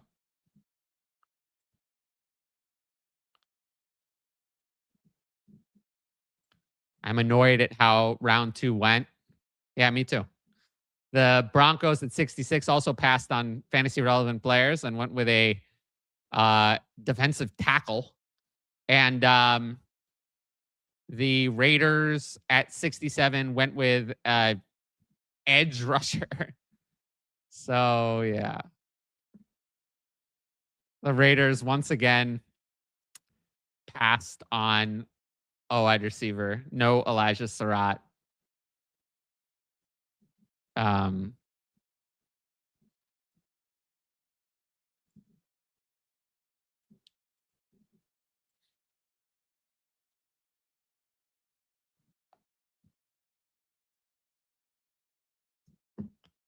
I mean, we can still talk about it in the Patreon, you know. I mean, yeah, we can still talk about it in the Patreon. I think you'll find that I'm actually much more efficient when I'm just talking via text than streaming. I'm kind of a mess streaming. So it's not like I'd log off. I'd just start chatting in the Patreon instead of here. So that would be fine.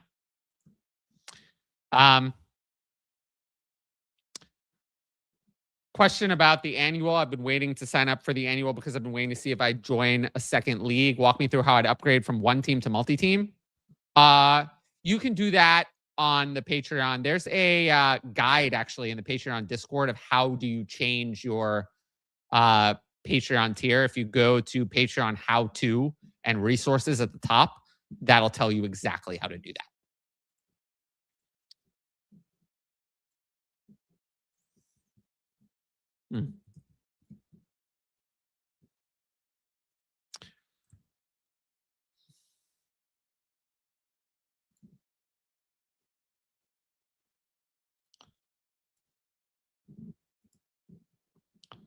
Okay. How would you compare Travis Hunter to a 2026 pick now? Yeah, I mean, he'll probably be equivalent to an early second round pick at this point because or more. Someone in my league has May and Dart in QB1. Should I try and buy Dart as a rebuilding team? Probably not. I mean, Dart tends to be more expensive than I want to pay. It'll be interesting to see where you insert those picks in the overall rankings.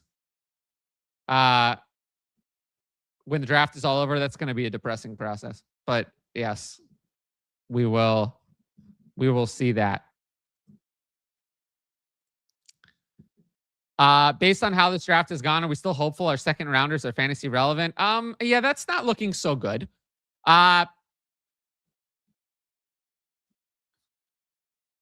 Just got home. What did I miss in round 2? What did we like or not like? Well, we didn't like anything. It was miserable and terrible. And now I'm miserable.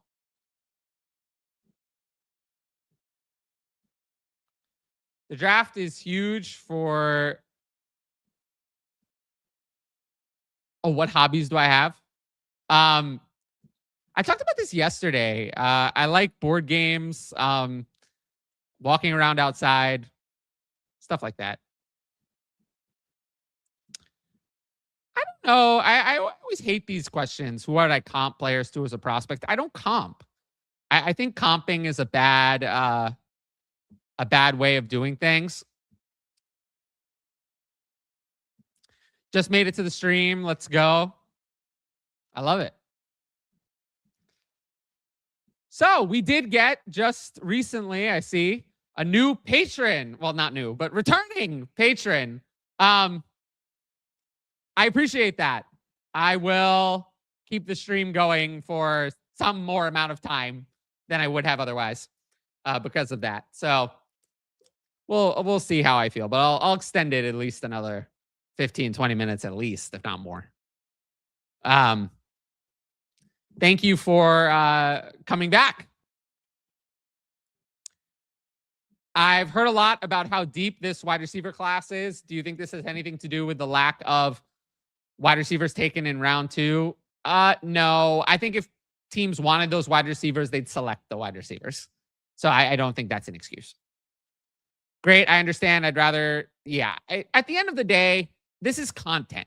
If you want the help in your draft, you're going to be wanting to look at what I do in the Patreon. That's going to, and I'm glad that you signed up. That's going to tell you what to do in your drafts. This is more for content. Honestly, let's be honest.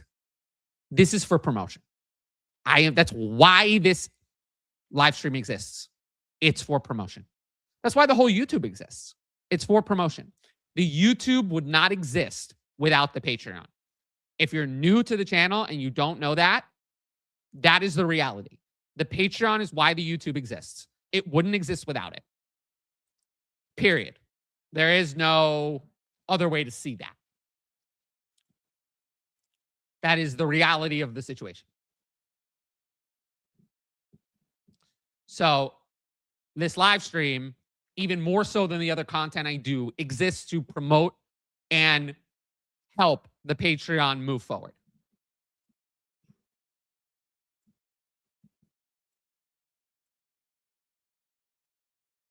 Pick 69 for the Bears is next. Yeah, let's see if maybe that's something that has some relevance. Oh, well, good news and bad news. The good news is that it's a fantasy relevant player. The bad news is it's another player who's been buried to oblivion. Sam Roush, the tight end, has been selected by the Bears, and it's just, he's been buried to oblivion. Like, Sam Roush was a prospect that I liked, and now I just don't see how Sam Roush is draftable. I mean, he's never passing Colston Loveland or Mattering. So, yeah. Unfortunately, Sam Roush has just been completely buried. My favorite sport besides football, I'm going to say probably to watch would be basketball. I can't play basketball, though. To play would be soccer, I guess. But not my favorite. Soccer, I don't love watching. But to watch would definitely be basketball. Draft is huge for deep IDP leagues. I agree with that. Did you play any sports growing up? Not really. I'm not unathletic, but I'm more athletic as an adult than I was as a child. I don't know if that makes sense. I was a very nerdy child.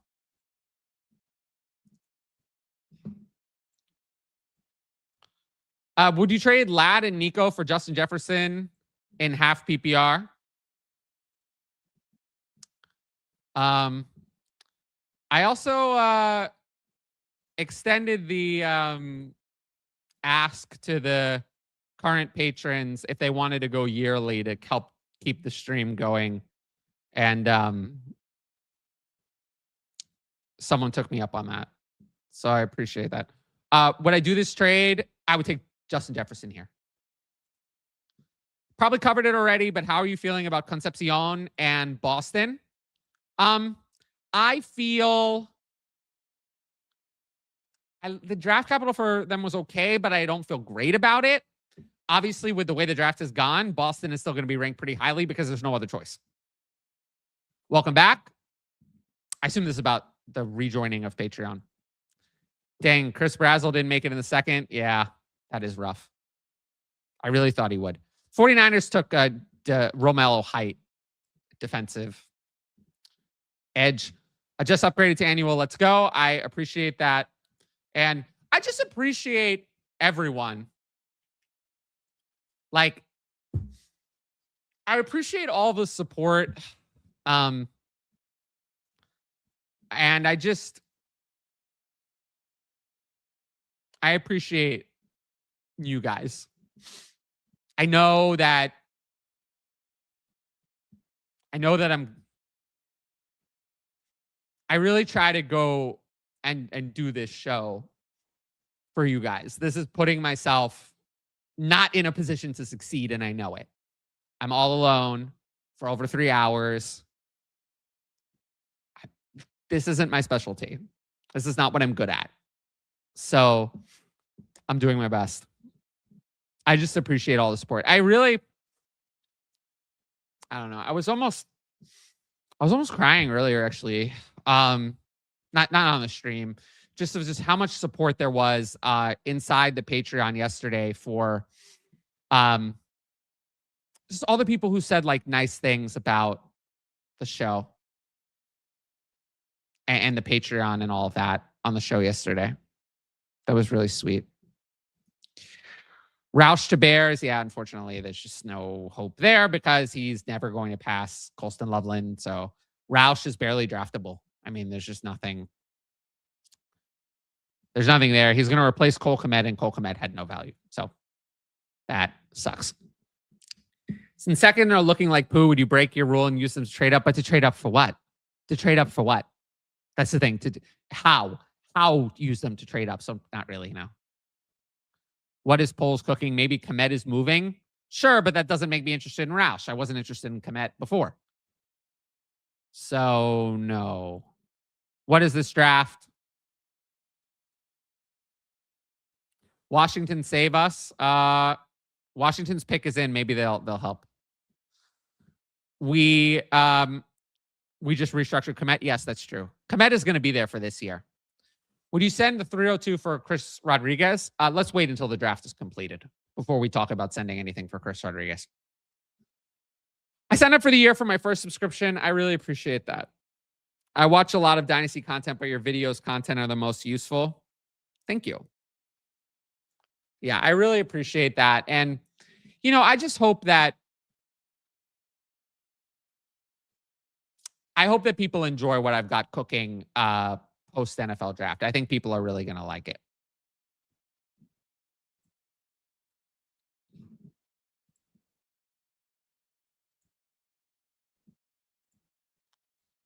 All right.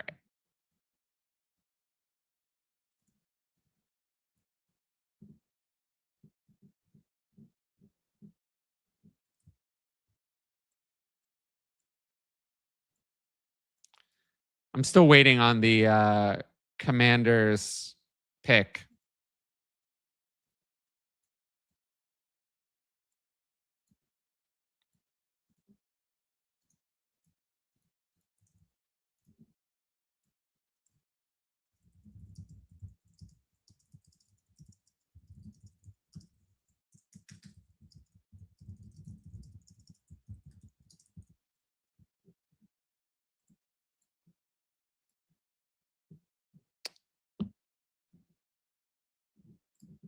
I don't want to wait until draft is done. It's depressing. I need my dopamine hit. Well, this was not the right draft for a dopamine hit. We need some more third round running backs so fools can waste some first round picks. Gonna need some better players to slide. Yeah. Got to be Mike Washington right here. We're about to find out. Oh, I really appreciate that. Thank you for the super sticker. I don't know why I'm so fucking emotional today. Jeez. I think I've been live for too long, but I appreciate that. And I appreciate the going to yearly and the new patron and all of that. I'm going to try my best to keep it going for the rest of the night. This has been a lot. It's hard, you know, it's the stream is more exciting when we're getting lots of fantasy relevant players and good things are happening. It's very draining to talk about constant negative things live. That's not fun, you know. But I really appreciate this. So thank you for that. Overall, it's been a very successful stream numbers wise.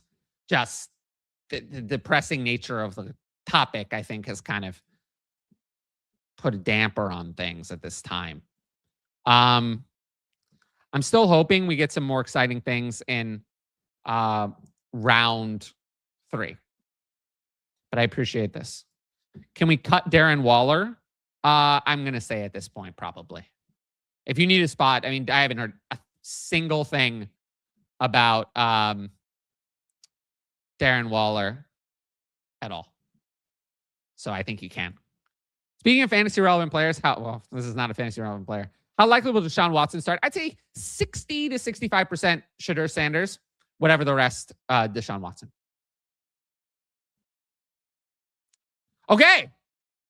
Finally, a player that I like went somewhere that I like. Oh, I've been waiting all night for this.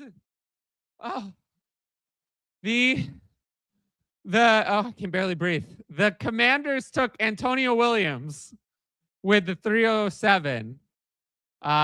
If you're a patron, you know that I love Antonio Williams. I'm a big fan, and he went to the Commanders. Obviously, it's not the draft capital we want, but I think, I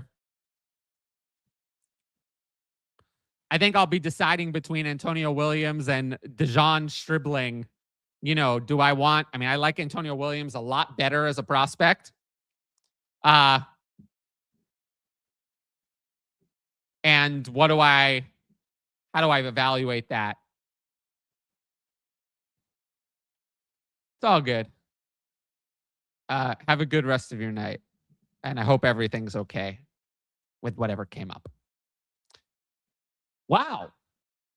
I agree. Wow. How cooked are players like Ben Sinnott? Ben Sinnott's cooked. Elijah Arroyo, mostly cooked. Pat Bryant, mostly cooked. I'd say all mostly cooked. Pat Bryant's the least cooked of the 3. Not what I was expecting. No, I don't think so. Is Price worth more than Henderson? I think he is. Because Henderson had a lot of question marks. He's a little bit older than Price. I think so. They're in the same tier. Antonio Williams, Commanders wide receiver 2. I think so. Cut Isaiah Davis or Jalen Wright. Either can be cut. But Isaiah Davis, I would say more so. Love the Commanders pick. It's great value. It's a great value at their pick. I'm a big fan of Antonio Williams. No, you cannot take Antonio Williams at 108. He's not that high for me. The Bengals took Takario Davis, and that brings us to the Saints. You have to think about it with Antonio Williams. I think Antonio Williams in any format, I have to think, what do I think of my evaluation? Am I going to take Antonio Williams over Dejon Stribling, even though Stribling went a whole round earlier? It's going to be tough. I just know that is a bad idea. But, Williams is going to be a solid second rounder in this class because there's not going to be any other choice.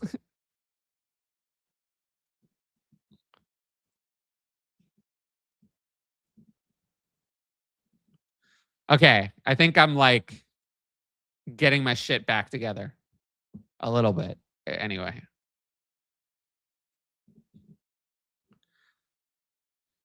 I'm just glad that one good thing happened this evening. That was at least something. But it's tough. The third round hit rate for wide receivers is just so low.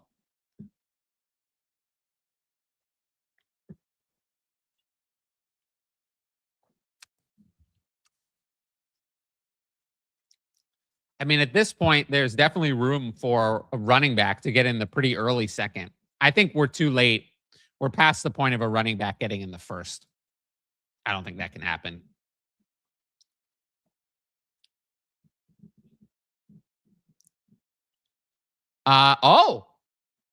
Wow. The Saints took, I think a little bit, but again, it's always what are you buying it for? The Saints took Oscar Delp.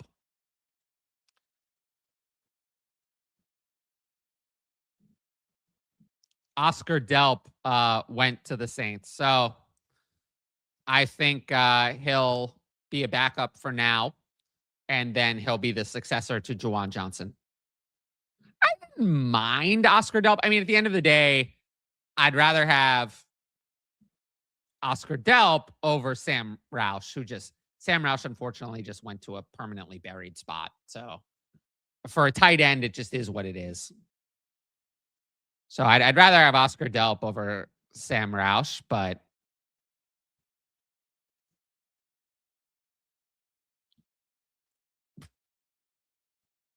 I don't love the landing spot on the Saints, though. I don't care how good Delp is. Delp is never going to be better than Chris Olave. He's never going to be better than Jordan Dyson. He's not starting right away. I'm not that excited. If you read my write-up on Delp, I didn't love him. And actually, that's kind. I didn't even like Oscar Delp. So nope, definitely not. He had no college production at all. So, we talking about Delp? No. Delp is not a player we like, and this is not a place I really like.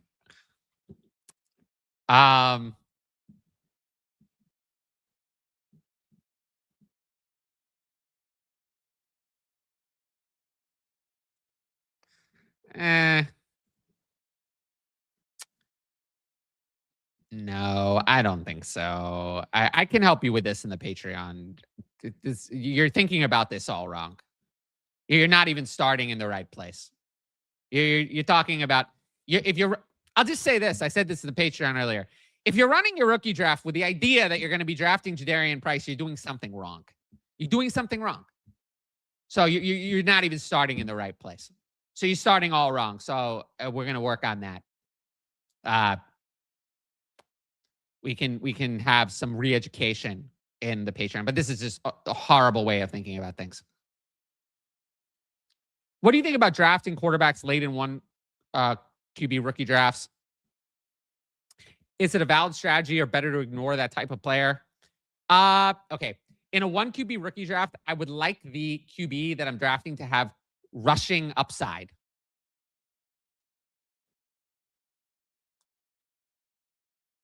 That's a thing for me. LOL. Malachi Fields, Giants' worst player ever.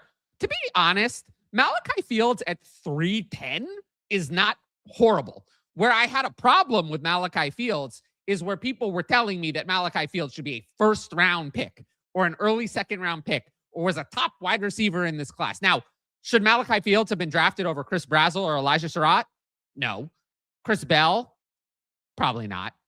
But overall, the board value of Malachi Fields at 310 is not a major issue. Like, I just assumed that Malachi Fields at 310 would be the wide receiver 13 or 14, not the wide receiver 10 in the class. So I just don't love the value among wide receivers. But honestly, like, I get it. The traits are there. The production is not there. So the first round buzz never made any sense. Second round was always too rich. This is still a little bit of a reach for me, but if you're drafting a traits-based player, I can live with it. But yes, I am mad that I don't mind the Giants took a wide receiver, but the fact that they passed on Chris Brazzell, Elijah Sarratt, and Chris Bell less so. But Chris Brazzell and Elijah Sarratt for Malachi Fields is not good. Yeah, I don't know. They shouldn't. It's not what I would have wanted. Probably, yeah. How close are Boston and Wilts? They're not. Denzel Boston is a better prospect than. So landing spot is a tiny thing for wide receivers. Draft capital, number one. My personal eval is a close second. That's why, like with Dejon Stribling, my personal eval is very important because he's bad. Denzel Boston, you're never going to see me rank. I prefer Denzel Boston to Antonio Williams. Denzel Boston went earlier in the NFL draft than Antonio Williams. Therefore, you're not going to see if I preferred them pre-draft and they went earlier, I'm going to prefer the player who has both of those things. So those two players are not close to me. So anyway, Malachi Fields, the Giants. Honestly, I mean, he's sitting in round 2 for now, but I'm open to having day 3 running backs over him. I'm not attached to Malachi Fields at all. But I'd rather have Malachi Fields over like tight ends like Oscar Delp and Sam Roush. I'm not, I'm not so interested in those guys. But I'd rather have Antonio Williams over Malachi Fields. We're getting to the Dolphins now.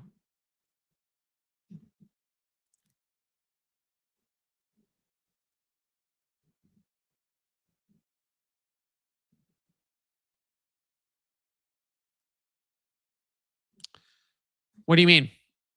I mean, I had Marvin Harrison Jr. higher pre-draft. He went higher.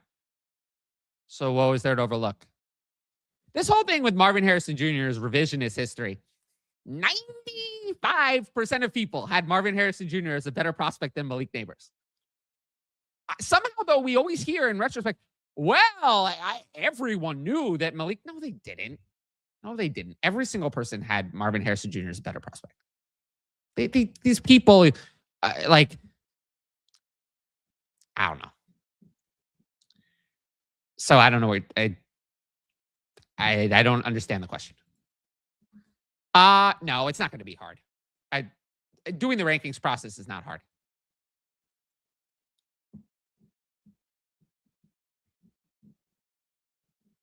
It might not be as happy, but it's not going to be hard.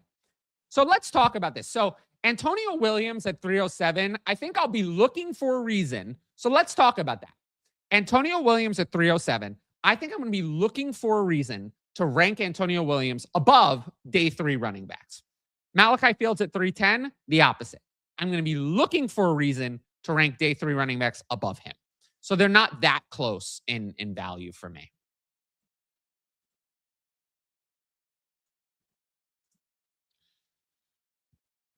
Oh.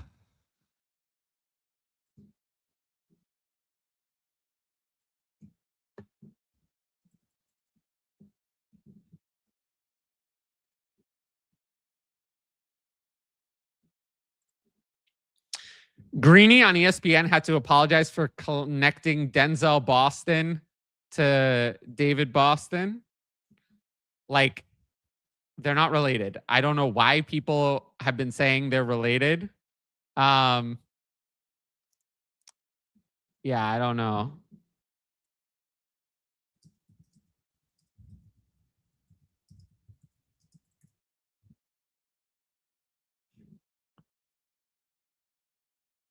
They're not related. Caleb Douglas, wide receiver, Texas Tech. Who's that? I will say I wrote out pre-draft. I had preparation for 14, 15, 16, 17, 18, 20. I was prepared for 25 wide receivers. He was not one of them. So who is Caleb Douglas? Who is this person? Why is he going in round 3? We're going to have to look into that a little bit further. Yeah, can someone tell me a little bit more about this Caleb Douglas person? I've never heard of him. I didn't expect to have a wide receiver that I've never heard of. I mean, we took this guy that I've never heard of ahead of Chris Bell, Chris Brazzell. Yeah, all right. Well, he's going to get steamed up because Miami doesn't have like much going on. And I will be out on that.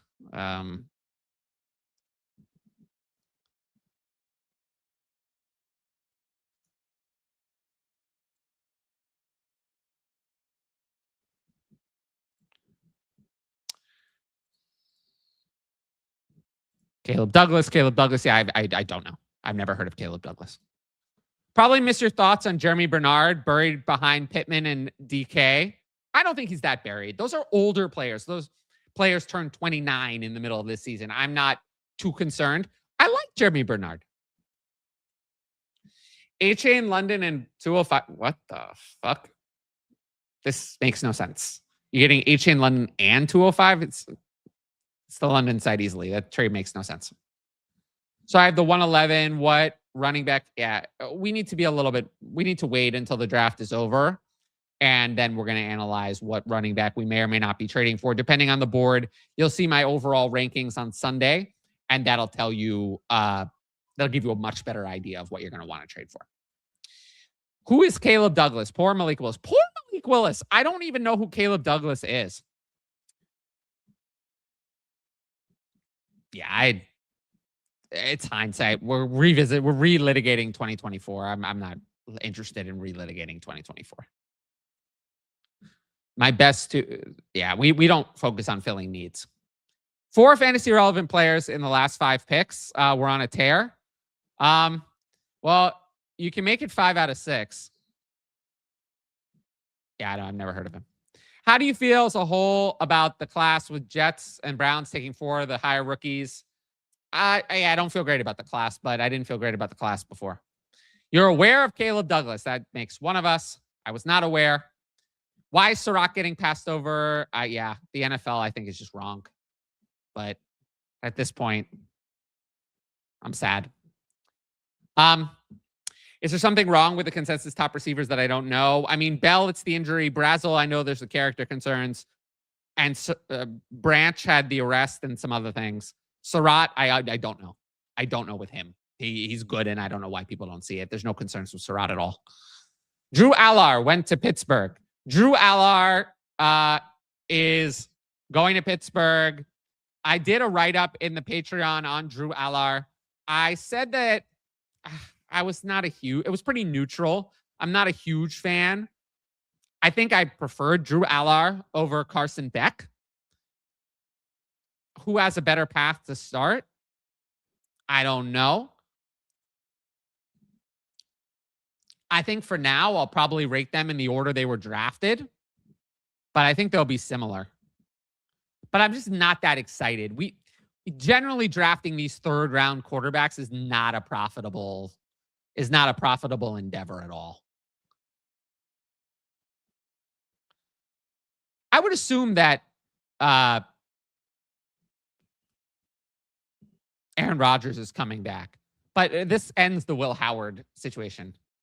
Lance Zierlein has Douglas as a round 5 to 6 projection. Yeah, so he was way overdrafted. Allar to Steelers. Good, because we don't start really trading till after the draft. Yeah, I don't recommend trading during the NFL draft.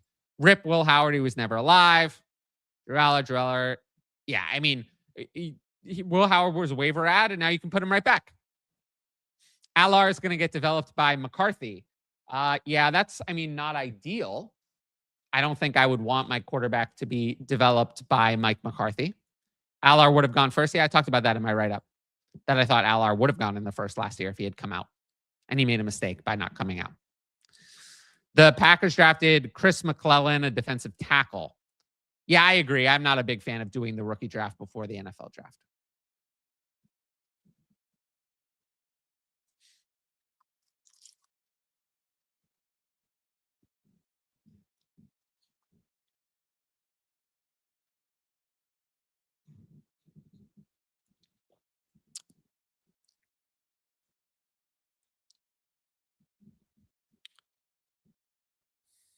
I do think there's going to be so much variation in rookie drafts. Like, I think most people are going to have the 1st round picks as the first 10 because really nothing happened on day 2 to pass any of the 1st round picks.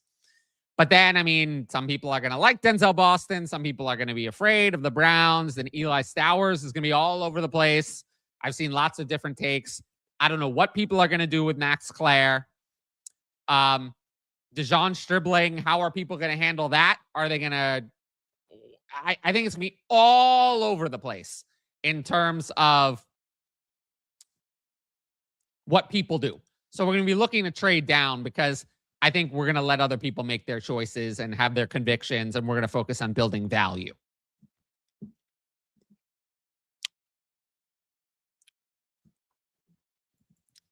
I'm certainly not going to be interested in trading up in the late 1st and early 2nd area at all. I'm not going to be doing that. Not that I ever wanted to. But I'm certainly not going to be doing any of that. We're going to see about Drew Allar. I mean, Drew Allar needs to sit and watch, because Drew Allar, if you, I talked about this in my Patreon write-up. If you built a quarterback, like wanted someone to look like a quarterback, it would look like Drew Allar, but like he's not ready to play in the NFL. The brain is a little problem there, I think.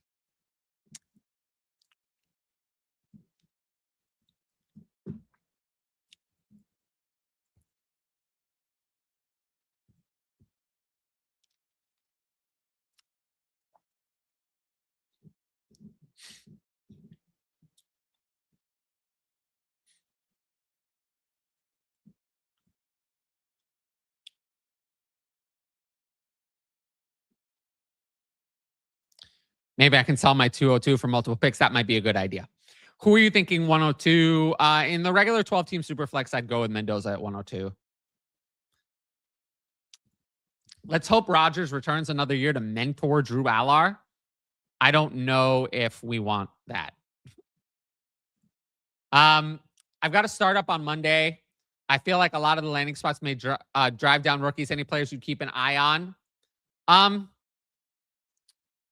It's really hard to know like what people are going to like and what people are going to not like. I would keep an eye on some of the veterans, although honestly, how many veterans have really had their value hurt by the draft?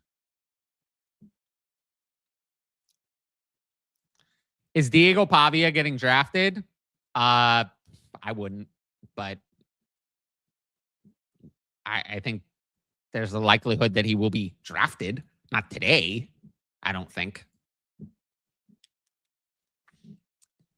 The Colts selected safety AJ Hulsey.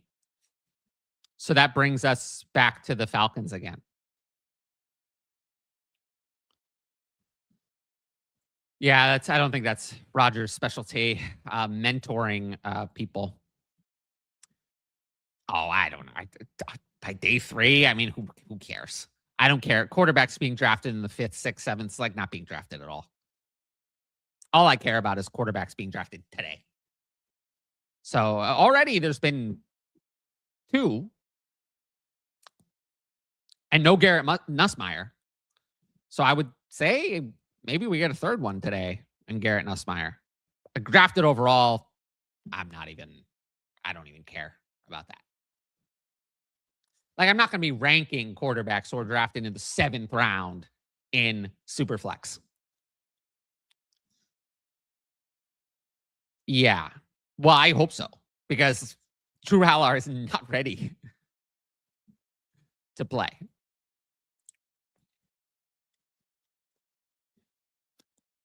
I will say, though, I do think Drew Allar is a better prospect than Will Howard was. That I can say. Olave had his value hurt more than anyone. I think the one who had their value hurt the most was Tyler Algier. Value was just wiped out. I don't know how much value he had, but I think his value was eliminated by the selection of Jeremiah Love, if he had any value.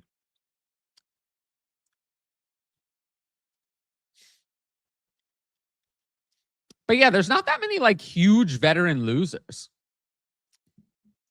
Just getting caught up on the latest Vrabel drama. Okay.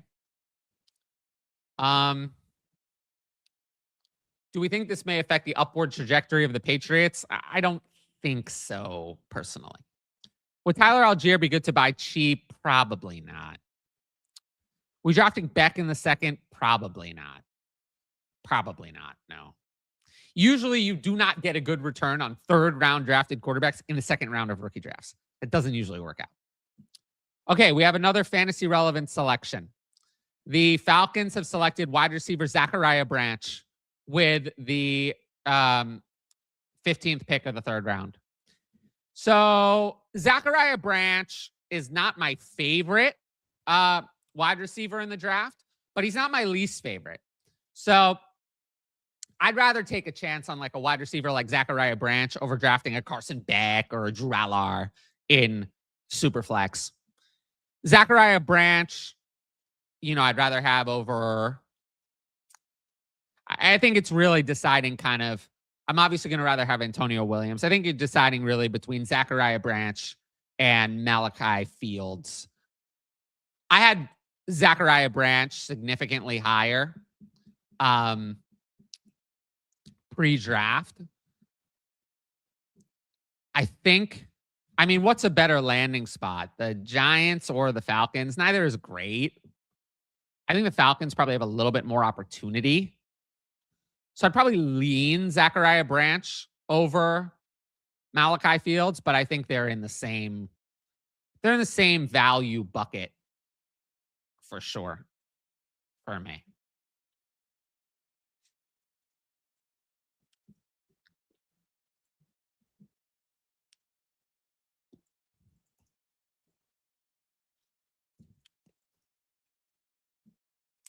But Zachariah Branch still falls into that group of players where I'm looking for a reason to take a running back over him, not the other way around. He's not in that group of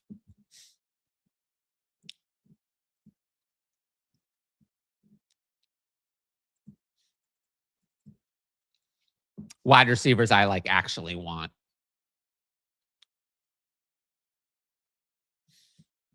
Jordan Love or Cam Ward? I'll go Jordan Love. Falcons needed Branch. Yeah,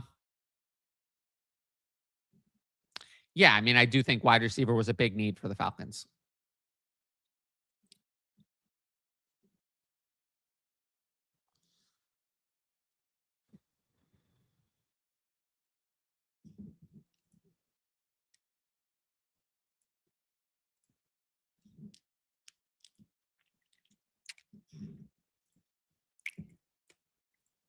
We need some round 3 and round 4 running backs. People always push those guys into the early second or late first of rookie drafts, so it could help us trade out on the clock. Yeah, this is an alt format. Bonus point, whole point. I'd have to see. We could figure this out on the Patreon. This is an alt format.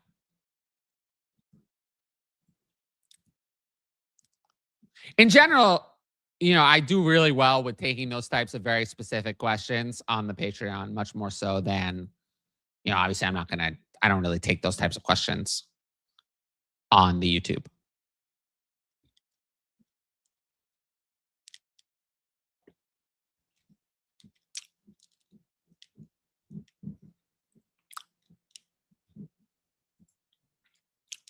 So now the Ravens are on the clock. Oh, good news. A player I liked was selected.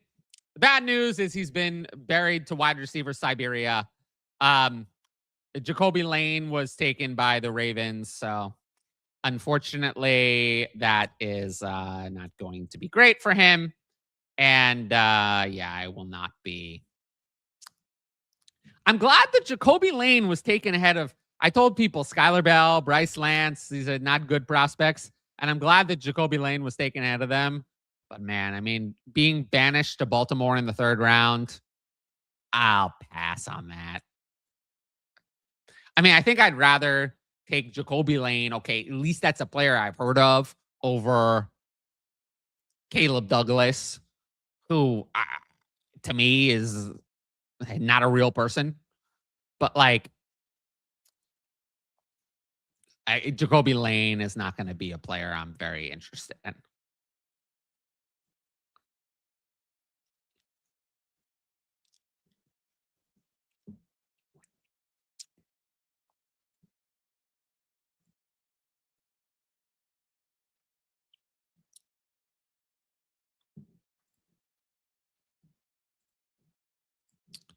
Oh, I've got another yearly patron.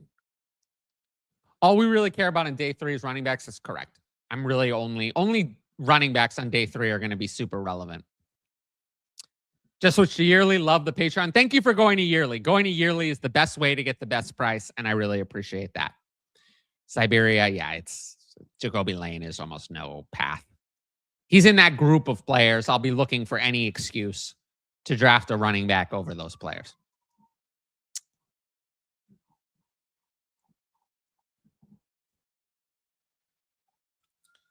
Wouldn't it be wild if Aaron Rodgers didn't return? Like, what happens? What happens if Aaron Rodgers just doesn't return? Like, what does Drew Aller start? Yeah, I mean, the Jaguars, Mike Washington's still there. They met with him. I think that is a possibility that is absolutely out there.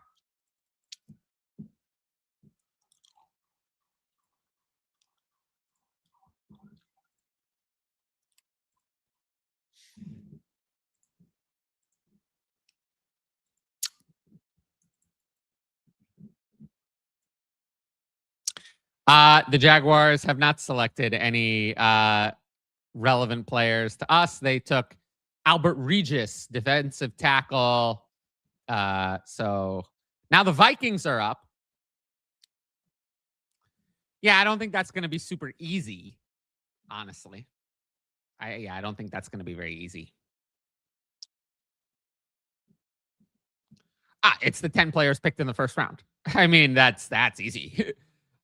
In order, what format do you want? Superflex tight end premium. I mean, Jeremiah Love, Mendoza, Tate, Tyson, Lemon, Concepcion, Price, Ty Simpson, Kenyon Sadiq, and Omar Cooper. But it's the 10 players selected in the first round. I mean, those are the 10, and that's not going to change. We're way too late for a running back to break in there now. It might for someone else, but it won't for me. Yeah, I saw the Jaguars went defense. I will say, like, if a running back goes now to a good spot, they could be still in like the top 15.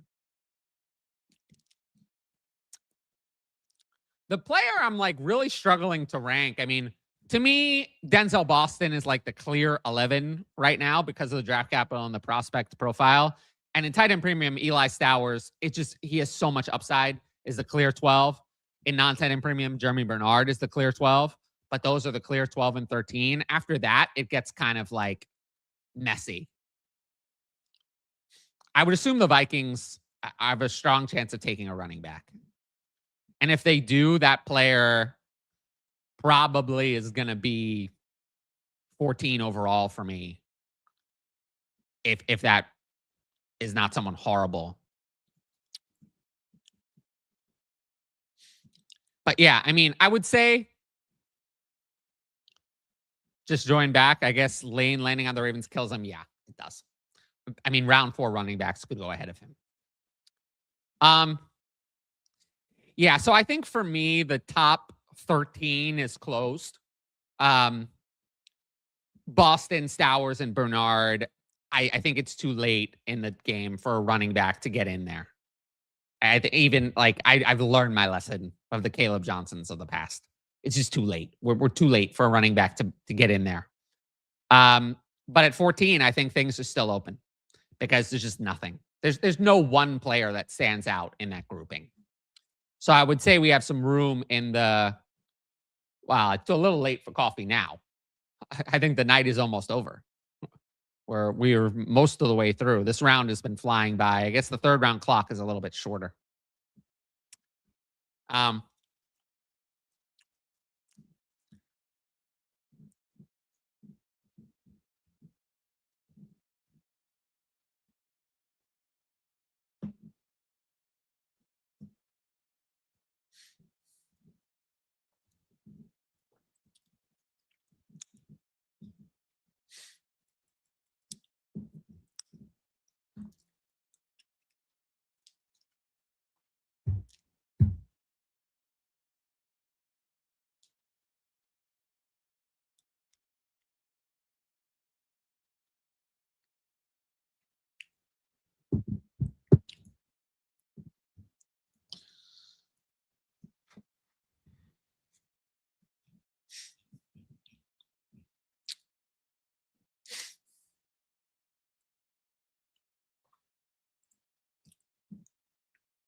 Okay. Where were we? I'm still waiting on the Vikings selection. I'm hoping for running back. That would make me very happy.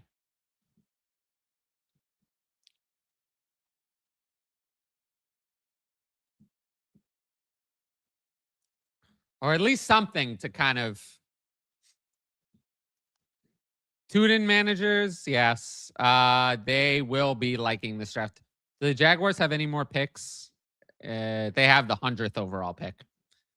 Unfortunately, the Vikings passed on fantasy relevant players entirely and took Dominique Orange, defensive tackle. So the NFL hates this running back class. Next up, the Panthers. I do think the Panthers, I'm kind of surprised they haven't addressed pass catcher. I thought that the Panthers would be in on a pass catcher.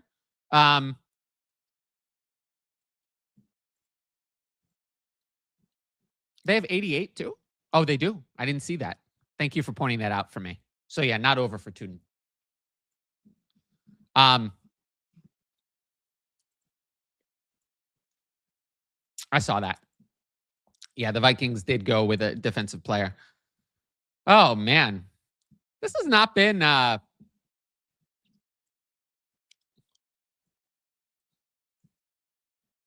Oh, Trey Benson. You want Trey Benson to be traded to the Vikings? Wish casting. I don't hate it. I don't hate it.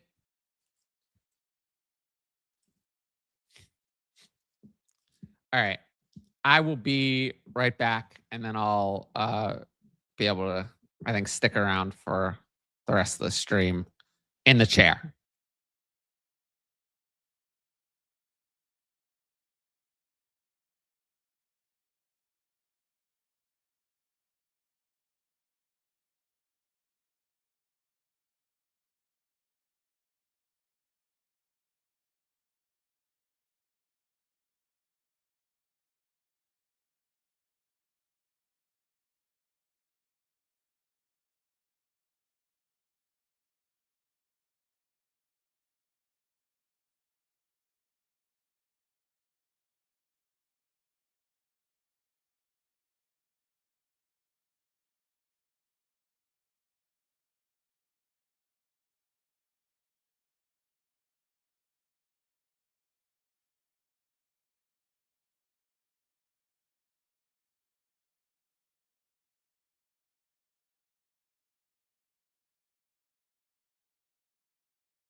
All right, I'm back.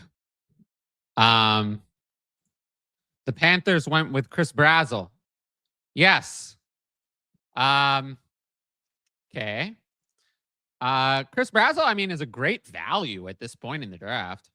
The Carolina landing spot, I mean, it's not great. I kind of just don't see how Chris Brazzell is going to be super relevant.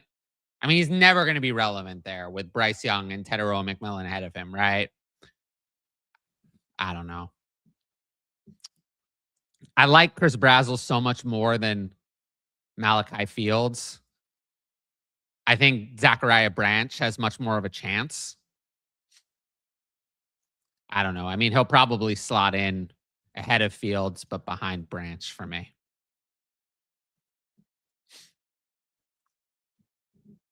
Yeah, I mean, Leggett has been dead for a long time. Tate and Brazzell to the Titans for Ward are exactly the opposite of what the Dolphins are doing for Malik Willis. I mean, yeah, I mean, at least they're trying. At least well, Brazzell went to the Panthers, but at least at least the Panthers are trying. Any thoughts on Mac Jones? Well, if they were going to trade him, they would have traded him already. So I don't think he's going to be traded. No, Tank Bigsby is not any RB of the future for the Eagles. Big win for everyone who traded away their late 26 firsts. I actually don't think that the 110 and 109 and 108 are really that much worse. Yeah, if he ended up with the 111 or 112, that it's no way that's going to meet the paper value of a first round pick. But I said that before the draft, so that shouldn't be surprising.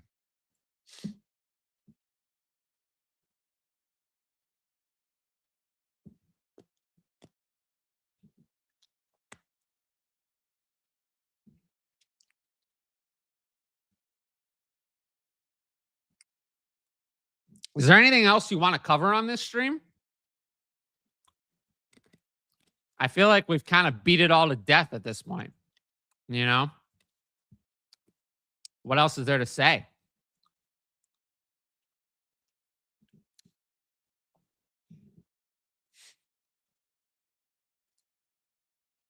I don't know. Put stuff in the chat if you want me to talk about it. There's not much going on. Crazy tight end run?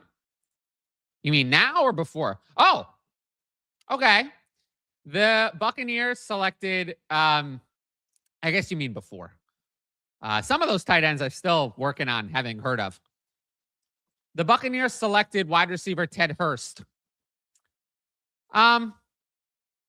Okay, I'm not really sure what Ted Hurst's function is here. I guess he's going to compete with Jalen McMillan. I guess he's going to be a successor spot maybe for Chris Godwin.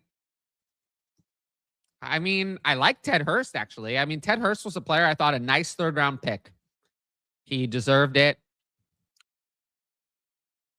But I just don't see this as like a great spot. I mean, I don't know. I don't mind Ted Hurst. The player that's really tough for me to rank is Max Klare.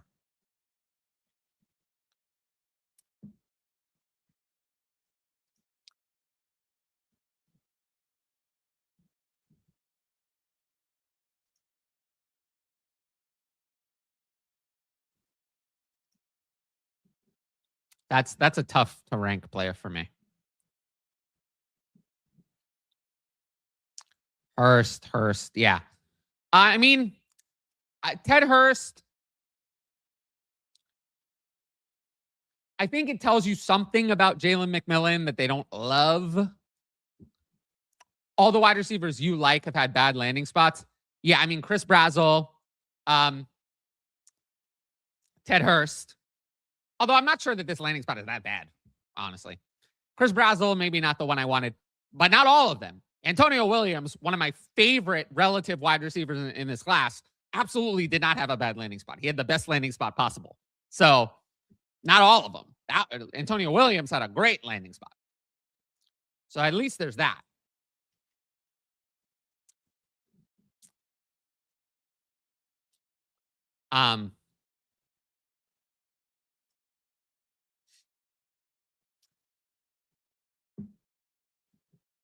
Yeah.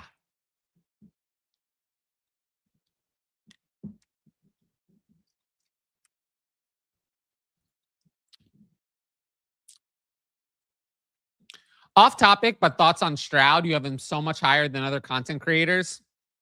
I find myself drafting him. How much faith do you have in him? CJ Stroud is a franchise quarterback. He's going to get a contract extension. And I think he's underrated. I'm not sure that we're ever getting elite CJ Stroud that we thought we were getting back, but we don't have to because he's going in the 5th and 6th round of Superflex startups.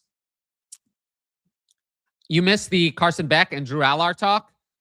Yeah, I talked about them a lot on the Patreon. I have my write-ups on those guys.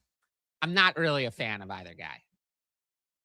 I don't think those are starters. And usually when we draft these quarterbacks who go in the 3rd round of the real-life NFL draft, those do not pay off as rookie draft picks. We usually are better off not taking those guys. The Steelers went with Dalen Everett, which brings us to the Browns now.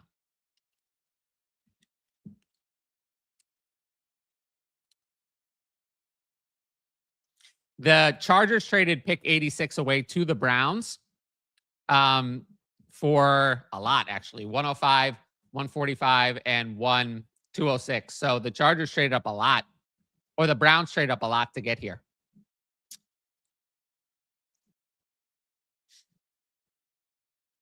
Where does Njoku go?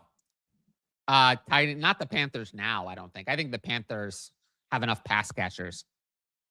Titans, maybe. I was thinking the Ravens for Njoku. Honestly. The Ravens kind of make sense. The Browns went with Austin Barber, tackle Florida, which brings us to the Dolphins, who I really think need to take another pass catcher. Welcome. I'm glad you made it before the stream ended. And I will say today, I think I'm just going to end the stream when the draft ends, not continue. I don't think I'm going to do another 30 minutes after the draft ends. Thoughts on Lane going to the Ravens? It sucks, honestly. I don't like the landing spot. So, yeah. I mean, a lot of these 3rd round wide receivers, I will say, there's kind of working out to be like kind of a top 15 right now for me. There's Eli Stowers, Germie Bernard. Those are clearly ahead. And then Stribling just because of the draft capital. And then Antonio Williams, the one wide receiver I liked, who went to a landing spot I liked. And actually went first in the 3rd round of all of them. So Antonio Williams is clearly there. But then running backs, we're going to be putting in running backs probably in the 2nd round. Yes, the Browns, I mentioned that. I'm not loving these 3rd round wide receivers.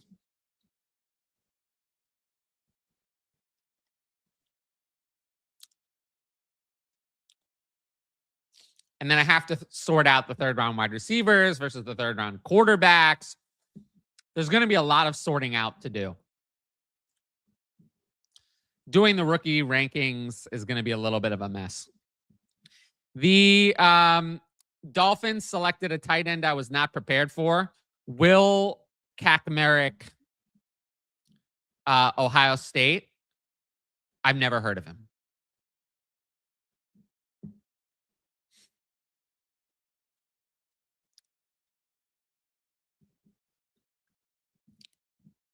He transferred from Ohio to Ohio State and did nothing at all. So, yeah, I have to decide where I'm going to rank these guys who are just nobodies. These tight ends, didn't have my eye on pre-draft. If I'm going to value them or not. Best blocker in the draft, I'm not interested in that. This running back class is really bad. There's no free agent running backs left. They're all gone. Najee Harris is cooked. Where would you want Nussmeier and Green? I mean, Green sucks. Green needs to change positions. He's not a quarterback. Nussmeier. There's really nowhere left in this round. I'm looking at the board. Jaguars, no. Bears, no. 49ers, no. Raiders, Cowboys. Rams already took Simpson. Yeah, I don't see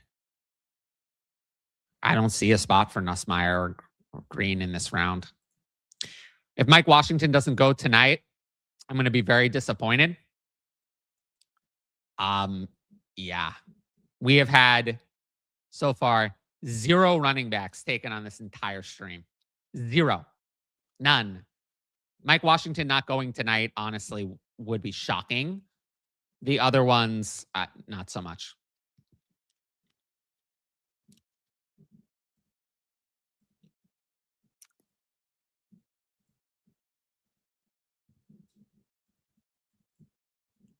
A lot of Eagles beat writers want Nussmeier. Yeah, but the Eagles traded away their pick in the trade, in the Jonathan Bernard trade, so they don't have a pick to take Nussmeier right now. All right. The Jaguars selected offensive guard Emmanuel Pregnon. So, nope. Now the Bears are up.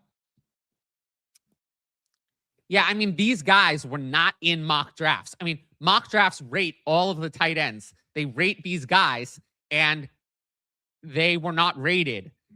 It does suck for Sam Roush because Sam Roush was actually someone who had potential, and the Bears just eliminated him from having any value. So that is really unfortunate.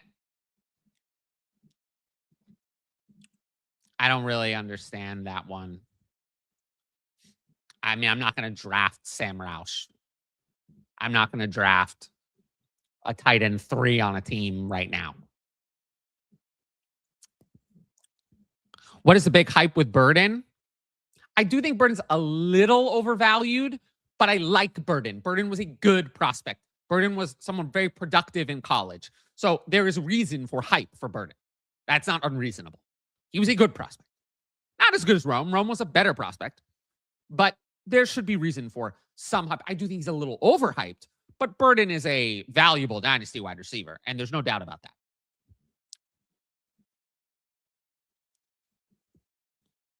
I just there was a new patron, but I don't know if they joined because of the stream. But welcome. Thank you for joining if you're watching. If you're not, thanks for joining anyway.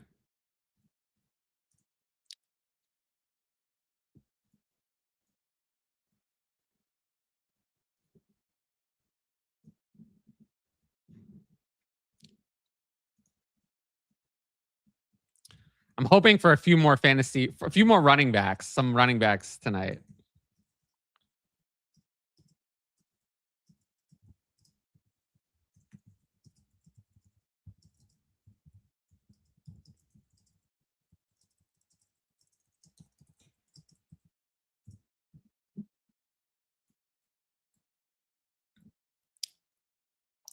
So where are we? We're at the Bears at 89. Could the Bears take a running back?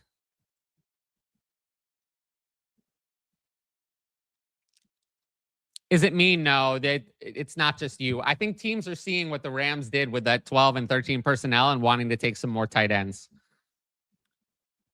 I think we're going to have to be even more careful in the future with some of these tight ends. We have to really look and see some of these tight ends are not fantasy relevant tight ends. Watch Seattle go double running back. Yeah, that would be insane. I don't think that's going to happen. Could the Bears go with a running back? Could the Bears go with a wide receiver? Maybe. I'm hoping.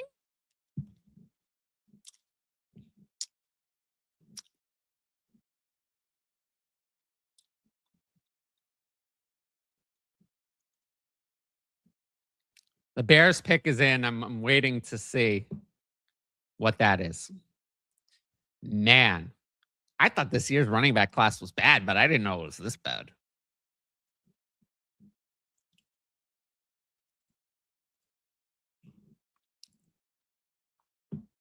I do appreciate all of the Patreon signups today.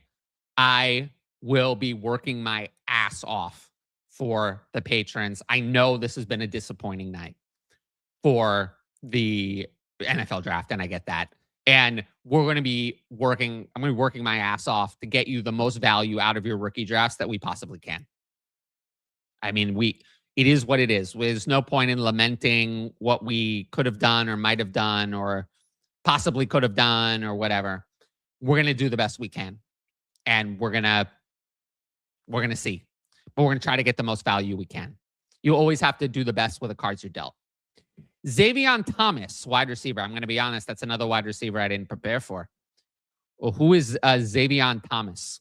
A wide receiver from LSU. Okay. Interesting. Xavier Thomas, not a very productive wide receiver. Okay. Well, he went to the Bears. I guess this is their potential answer to fill that other wide receiver spot for now.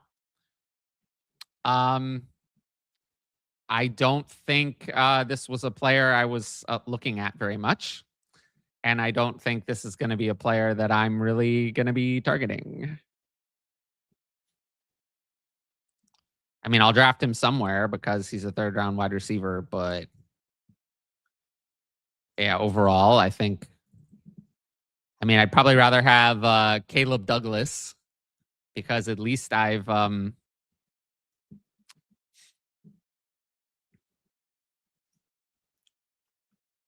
At least Caleb Douglas has like a path. I don't see any path for this, whoever Xavier Thomas is. Whoa, whoa.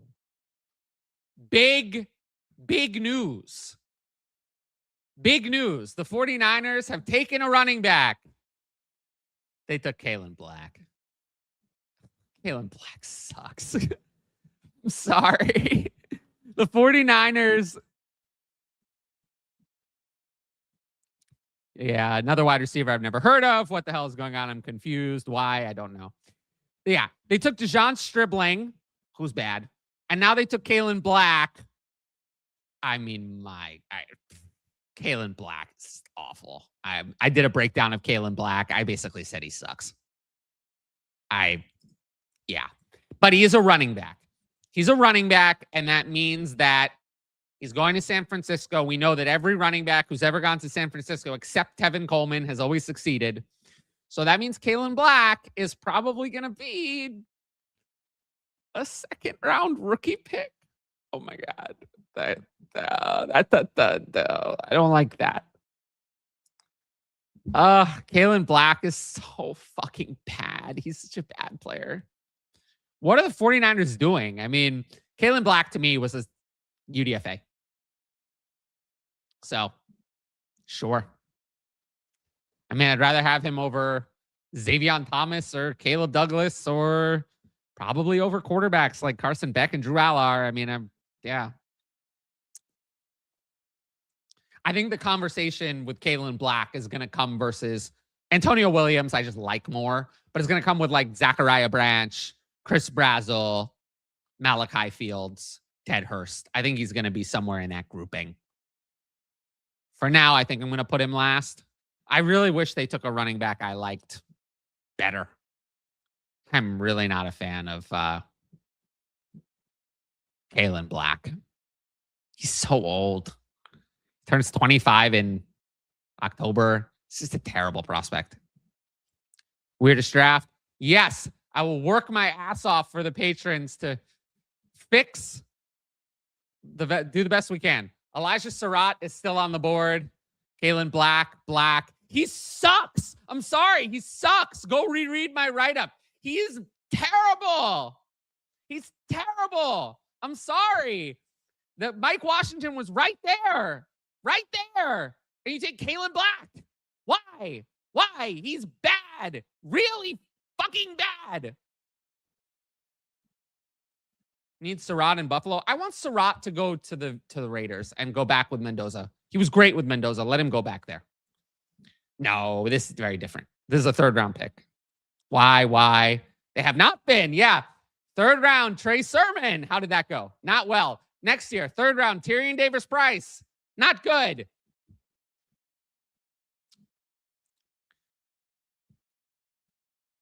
Overdrafted. Yeah. I'm not interested in Kalen Black. Let me be brutally honest. Jordan James is a better player than Kalen Black. Period.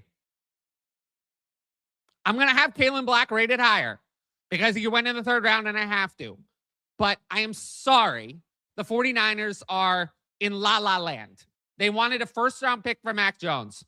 They drafted Dejon Stribling, who I can tell you no one else wanted, in the 1st pick of round 2. Now they draft Kalen Black, who sucks and is a round 6 or round 7 grade. Jordan James is a 5th round pick last year on the 49ers. He's one of their backup running backs. Lynch and Shanahan would have been fired by now had they not drafted Purdy. That is absolutely possible. That draft pick of Brock Purdy saved their asses because they have done some very dumb things. Kalen Black is just horrible. I'm sorry.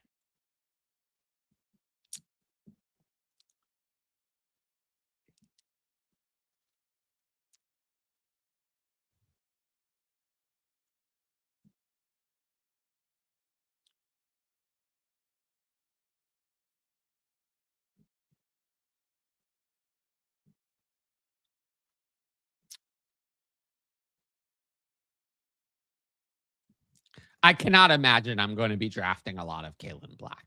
If it had been a different running back going there, I'd be much more interested. But I don't see any upside with Kalen Black.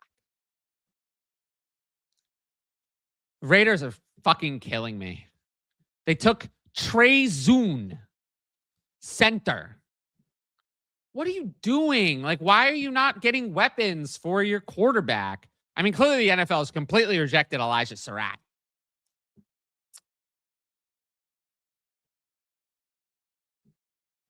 What do I think of Le'Veon Moss? I didn't bother to give Le'Veon Moss a write-up. I think that tells you what I think. This draft may have gone terribly, but we get some Tyler rants out of it. It's not all bad. Well, I'm glad you like it. The greatest GM ever is on TV right now. Do you mean me? You got me? Yeah. Le'Veon Moss. We're not talking about Le'Veon Moss. Do I think the 49ers will have the worst draft this season? I mean, I have no explanations for a Dejon Stribling or Kalen Black. This is just bad picks. They are. They're bad. I'm sorry. The 49ers have made a lot of stupid picks. I mean,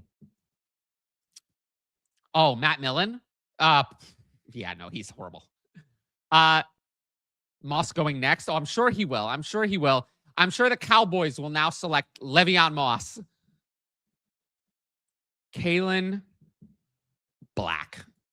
What a joke.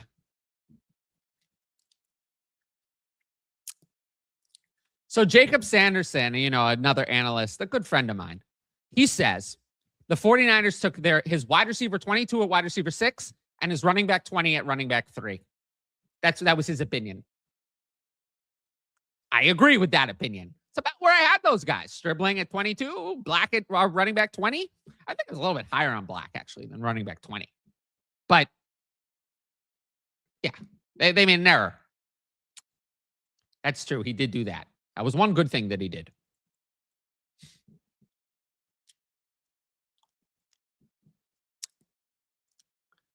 Let's see what the Cowboys do. Could the Cowboys take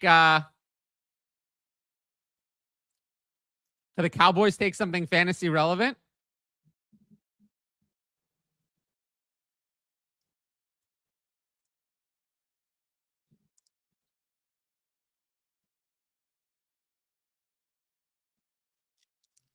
Actually, it is very unexpected to me because the Raiders are obsessed with taking wide receivers.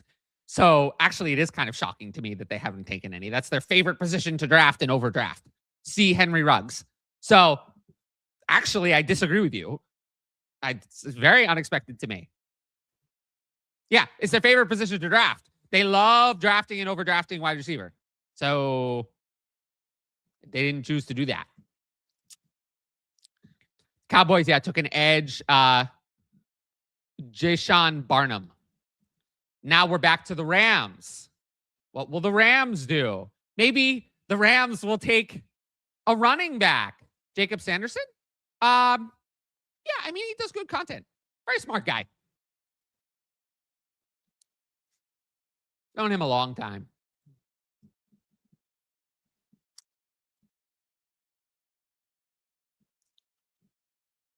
Wow.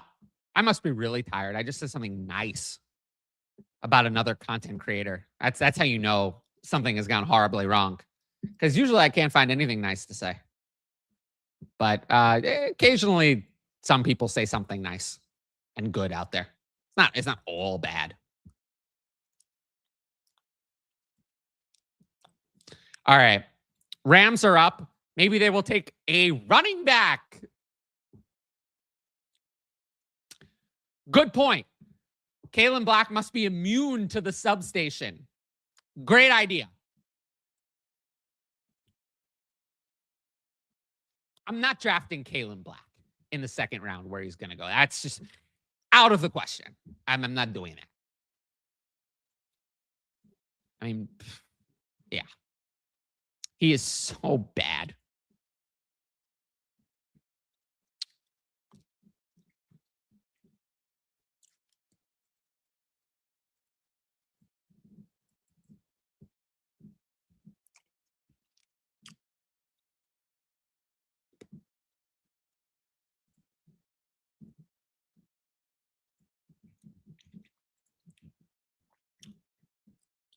The Rams selected Keegan Trost, tackle, which brings us to the Dolphins again. Who made bad picks? A lot of teams have done so. The 49ers, high on my list. The Dolphins are up at pick 30 of the third round. Maybe the Dolphins will decide to take a wide receiver that I've actually heard of now. Still available to them, Elijah Sarratt, Chris Bell, who the NFL has. I can tell you, Chris Bell has an ACL tear. He's fallen in the draft. The NFL has totally rejected Chris Bell. So if someone who's has an ACL tear is not going in the draft, that is like red flag, like massive siren saying, do not draft this player. Do not draft Chris Bell. So that will be a no for me. I will not be drafting any of him. I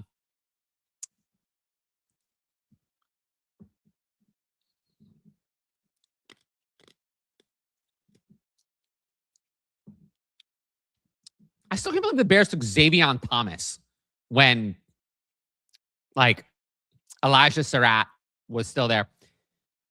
I feel vindicated about my rejection of Skyler Bell, Bryce Lance, and Deion Burks so far. I just rejected those players as legitimate prospects, and they have not been drafted as of yet.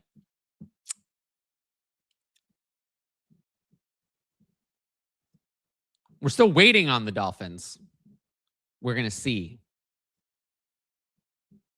what they do.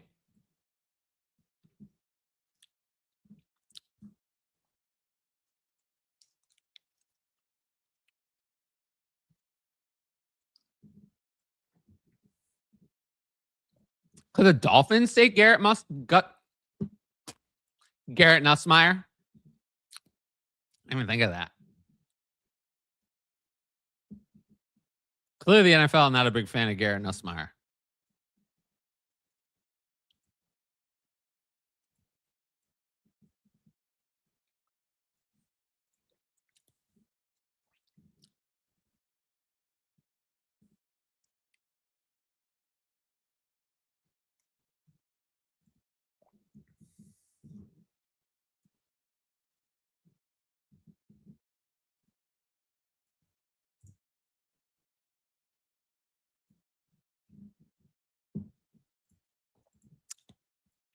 Yeah, I don't know. I'm just spitballing at this point.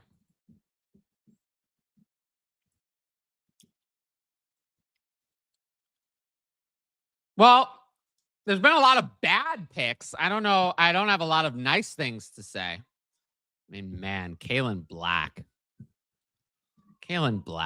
That's just... I agree with you that Beck's arm is cooked, but honestly, did the Cardinals really have anything to lose? Clearly not. Fuck no. No. I think for the 4th round, I'll be in the Patreon kind of covering it as it comes. I'll be doing not video. I'll be doing some blurbs. And then I'll probably honestly take a mental checkout after the 4th round and circle back with the rankings later on. I think I need a minute. Oh, the Dolphins have selected Chris Bell. A little late, but they did take Chris Bell. Look, whatever Chris Bell is, I liked Chris Bell as prospect, minus the ACL tear. The ACL tear was a problem for me. The NFL said, we also think, we agree, the ACL tear is a problem for us. So I'm probably not going to be drafting a lot of Chris Bell, but let's be clear. I don't care that the Dolphins took Caleb Douglas, whatever that is. That's apparently a person, ahead of Chris Bell. I'm going to be taking Chris Bell ahead of Caleb Douglas. I'll be taking Chris Bell ahead of like Jacoby Lane, who got buried in Baltimore. You know, stuff like that. I think Chris Bell, though, he clearly was rejected by the NFL. I just think, like, the NFL is telling me, like, this guy's probably not going to be ready to play week 1. So he'll definitely be behind, like, Ted Hurst. I mean, Ted Hurst was a prospect I also liked. No, I'm good. I'm good. The NFL told me what I needed to know. They said we have a big problem with Chris Bell. They're saying Chris Bell is a late 3rd round pick. That means I'm good. They're saying no thanks. So I'll be also saying no thanks. I mean, I don't know. Lane did go to Baltimore. Chris Bell to Miami is awesome. Yeah, I mean, it's fine. It's a good landing spot. But this does kind of remind me, it's not exactly the same. It reminds me of Malachi Fields and Germie DK. And I, just insisted that Malachi Fields was way better, even though he was drafted later. And Germie DK actually ended up being just as good. But yes, I expected Chris Bell to go to the Dolphins in round 2. But it doesn't matter where the Dolphins took him. I always thought the Dolphins were a strong candidate. I had them mocked for Chris Bell in my final 2 exercises in the 2nd round. The problem is that every NFL team rejected Chris Bell. So that just is such a big red flag that I can't get past. Can Chris Bell have value if we wait? Sure. I do not think Chris Bell is going to be in my 2nd round. Just put it that way, though. Chris Bell is in that group where I'm looking for a reason to take even a round 4 running back over him. I mean, the hit rate of wide receivers in the 3rd is really, really bad. The hit rate of wide receivers in the mid to late 3rd is terrible. And this is just not someone I'm going to be interested in. Yeah, it is perfect for him, but I'm not going to be interested in Chris Bell. Gotta think many ads. Oh, the Patriots selected Eli Raridan. Okay, so that is a tight end I didn't do a write-up on Eli Raridan, but I did prepare for Eli Raridan. I don't dislike him. I think he's someone who... No, hey, this is one that I've heard of. This is someone who was ranked in my final rookie rankings. I don't hate him, but, he's not buried. It's not like...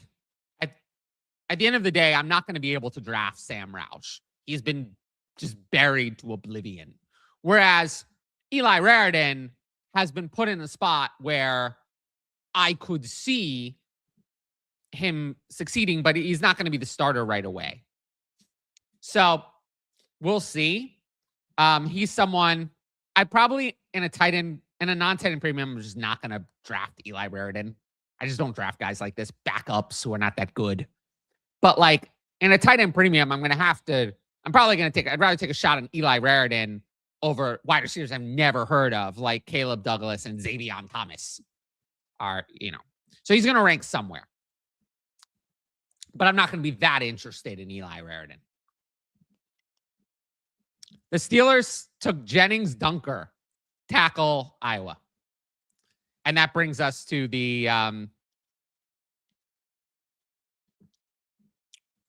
Vikings.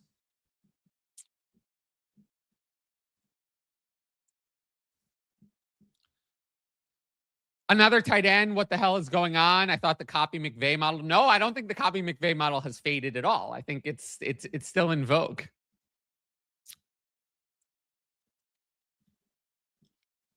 All right, let's hope the Vikings give us a running back with one of these two picks. That would be really nice.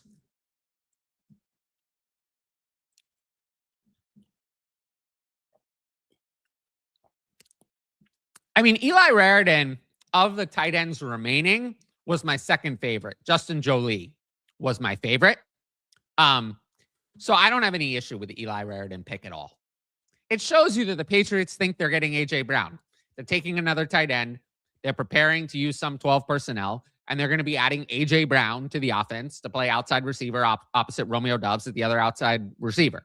It showed the Patriots are telling you that they're getting A.J. Brown. I know you've had Devontae as a sell for a while. Well, at this point now, we get to the point where you might have to wait until August to sell. I don't want to see it. I don't want to see Devontae play because if he plays and he's bad, he's going to lose all the rest of his value. But you can wait until August to sell.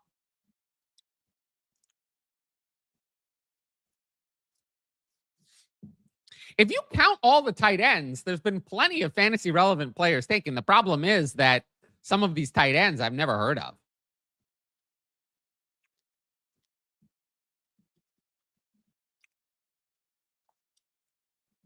Eli Raridan is someone I would consider drafting. With tight ends, the landing spot matters a lot. We could see more 12 and 13 personnel, but at the end of the day, teams are going to play with wide receivers. Wide receivers are important to the offense. We are not going to see teams want to play 13 personnel unless it's the best thing for them to do, and it usually isn't. I'm not interested in that tight end at all.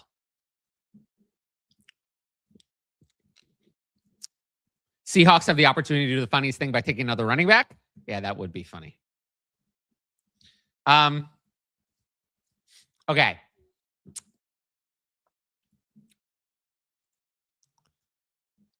But yeah, I mean, these guys like who've either I've never heard of, like Nate Borkircher or Marlon Klein, or there was another one that I've never heard of, wasn't there? There was some sort of tight end to the Dolphins, right? That I've never heard of. Will Merrick. Those three, we'll see. But I'm not anticipating using a draft pick on those guys at this time. And Sam Roush, unfortunately, was just buried, and I'm not. He'll probably appear in my Dynasty rankings somewhere, but I don't think he's not going to be a top 48 pick for me. I just don't draft guys like that. There's just no hope for Sam Roush.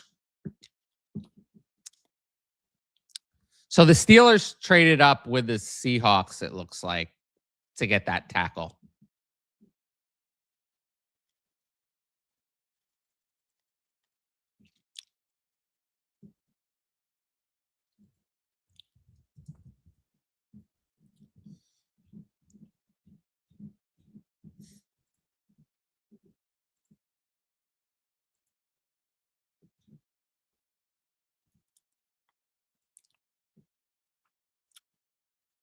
Thoughts on A.J. Brown? I think A.J. Brown is a sell, mostly. But you can probably wait until you go to he goes to the Patriots. There's no reason to do it now. With such a weak running back presence in the draft, I'll be looking to 101 buyers to see what they're willing to pay now. That's probably a good idea. I'm glad we sold a lot of players this offseason for 2027 picks. I thought that was a good plan. So many running backs I thought would have been taken before the third. Who was taken today? How many picks do we have left in the third? I think we have just 4 left. Vikings, Seahawks, Jaguars.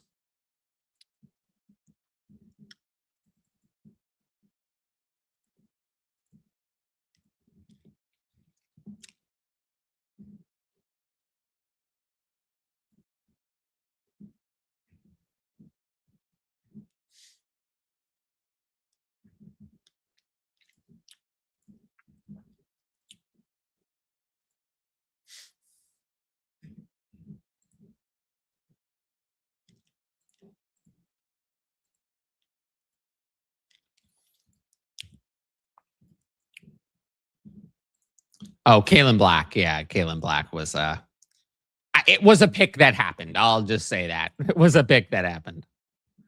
It wasn't my favorite. It wasn't my favorite pick. But that's okay.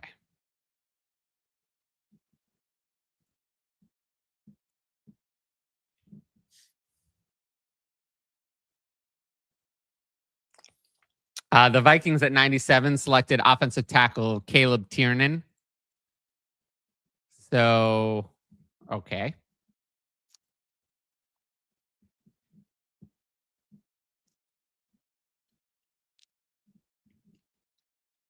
And now we're waiting for the other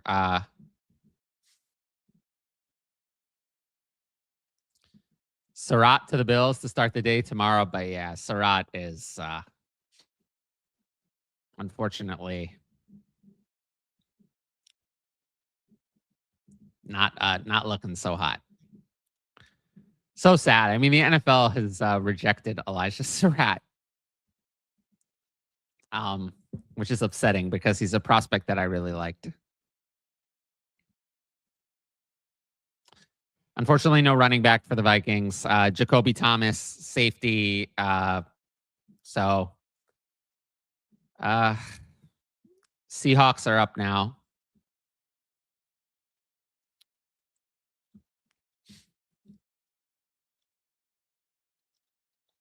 And then we close it out with the Jaguars.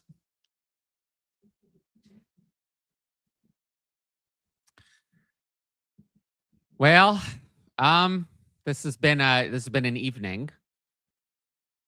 I think I've gotten angry more times than I've gotten excited. The NFL despised this running back class even more than I thought. The Seahawks pick is in.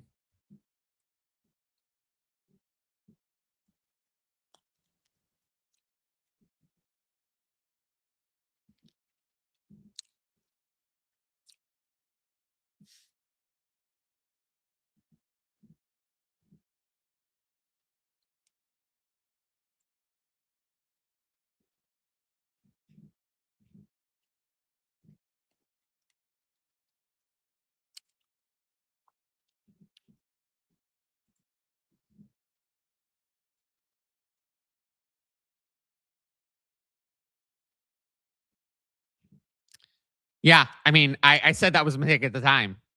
So RB class of doom and despair. Yeah, does feel that way. No, why not wait? I mean, there's just no reason to just let the 4th round play out.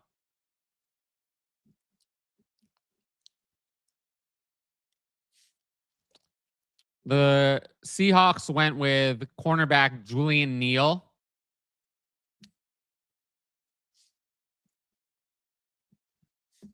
And then we are just waiting on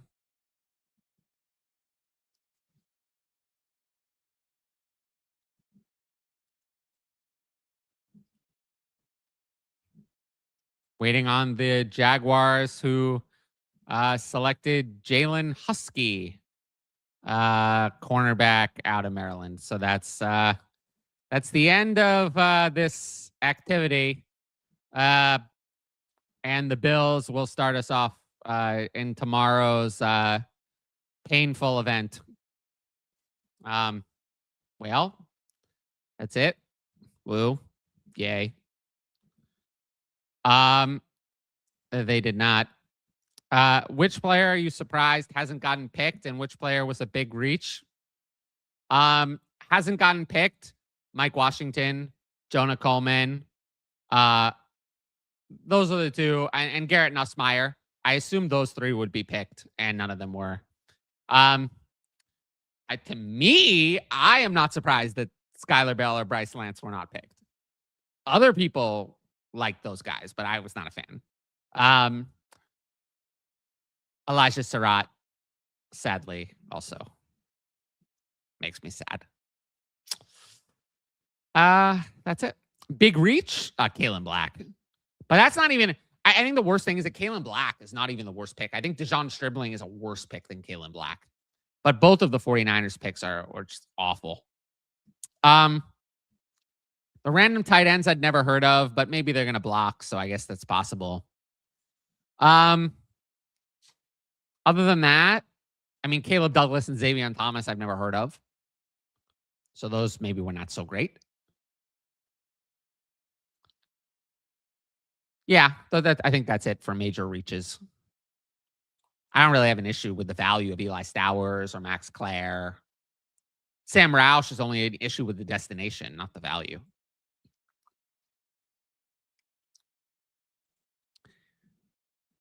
Okay. Well, that was an activity. If you enjoyed this, thank you. I don't know how I managed to do that. And I'm glad that you stayed awake for it. I appreciate that. Well, if you stayed here for this whole event, I appreciate that. Through all of the pain, I appreciate that. Through all the pain that I went through and all of the depression. I think Tuden is semi-safe. Yes. The Jaguars had chances to take actually good running backs and chose not to. Yeah. So if you stayed, I appreciate that. That's it for live streams until next year, where I'll come back with my draft live streams again in 2027. No more live content for the rest of the year. I will be doing mostly. I appreciate that. I'll be doing my, I'm just going to go back to regular content. So I'm going to do 5 takeaways on Monday, and then I'm going to see what I'm going to do after that. But I'm going to go back to Monday, Wednesday, Friday videos like usual. 5 takeaways on Monday. I'm going to cover my 5 biggest takeaways from the NFL draft. 5 biggest topics on Monday. So look forward to that on the channel. If you're interested in the Patreon, make sure to sign up. Patreon.com/fantasyadvice. Code Tyler55 for 50% off your first month. Click the link. Patreon.com/fantasyadvice. You still have 49 more minutes to use that code. So I would love to see more people join the Patreon by the end of the evening. So many people have joined recently, and it's the best way to get all of my content in the rookie season. I cover everything on the Patreon. With that said, I really appreciate this. And thank you to everyone for watching, and I'll see you all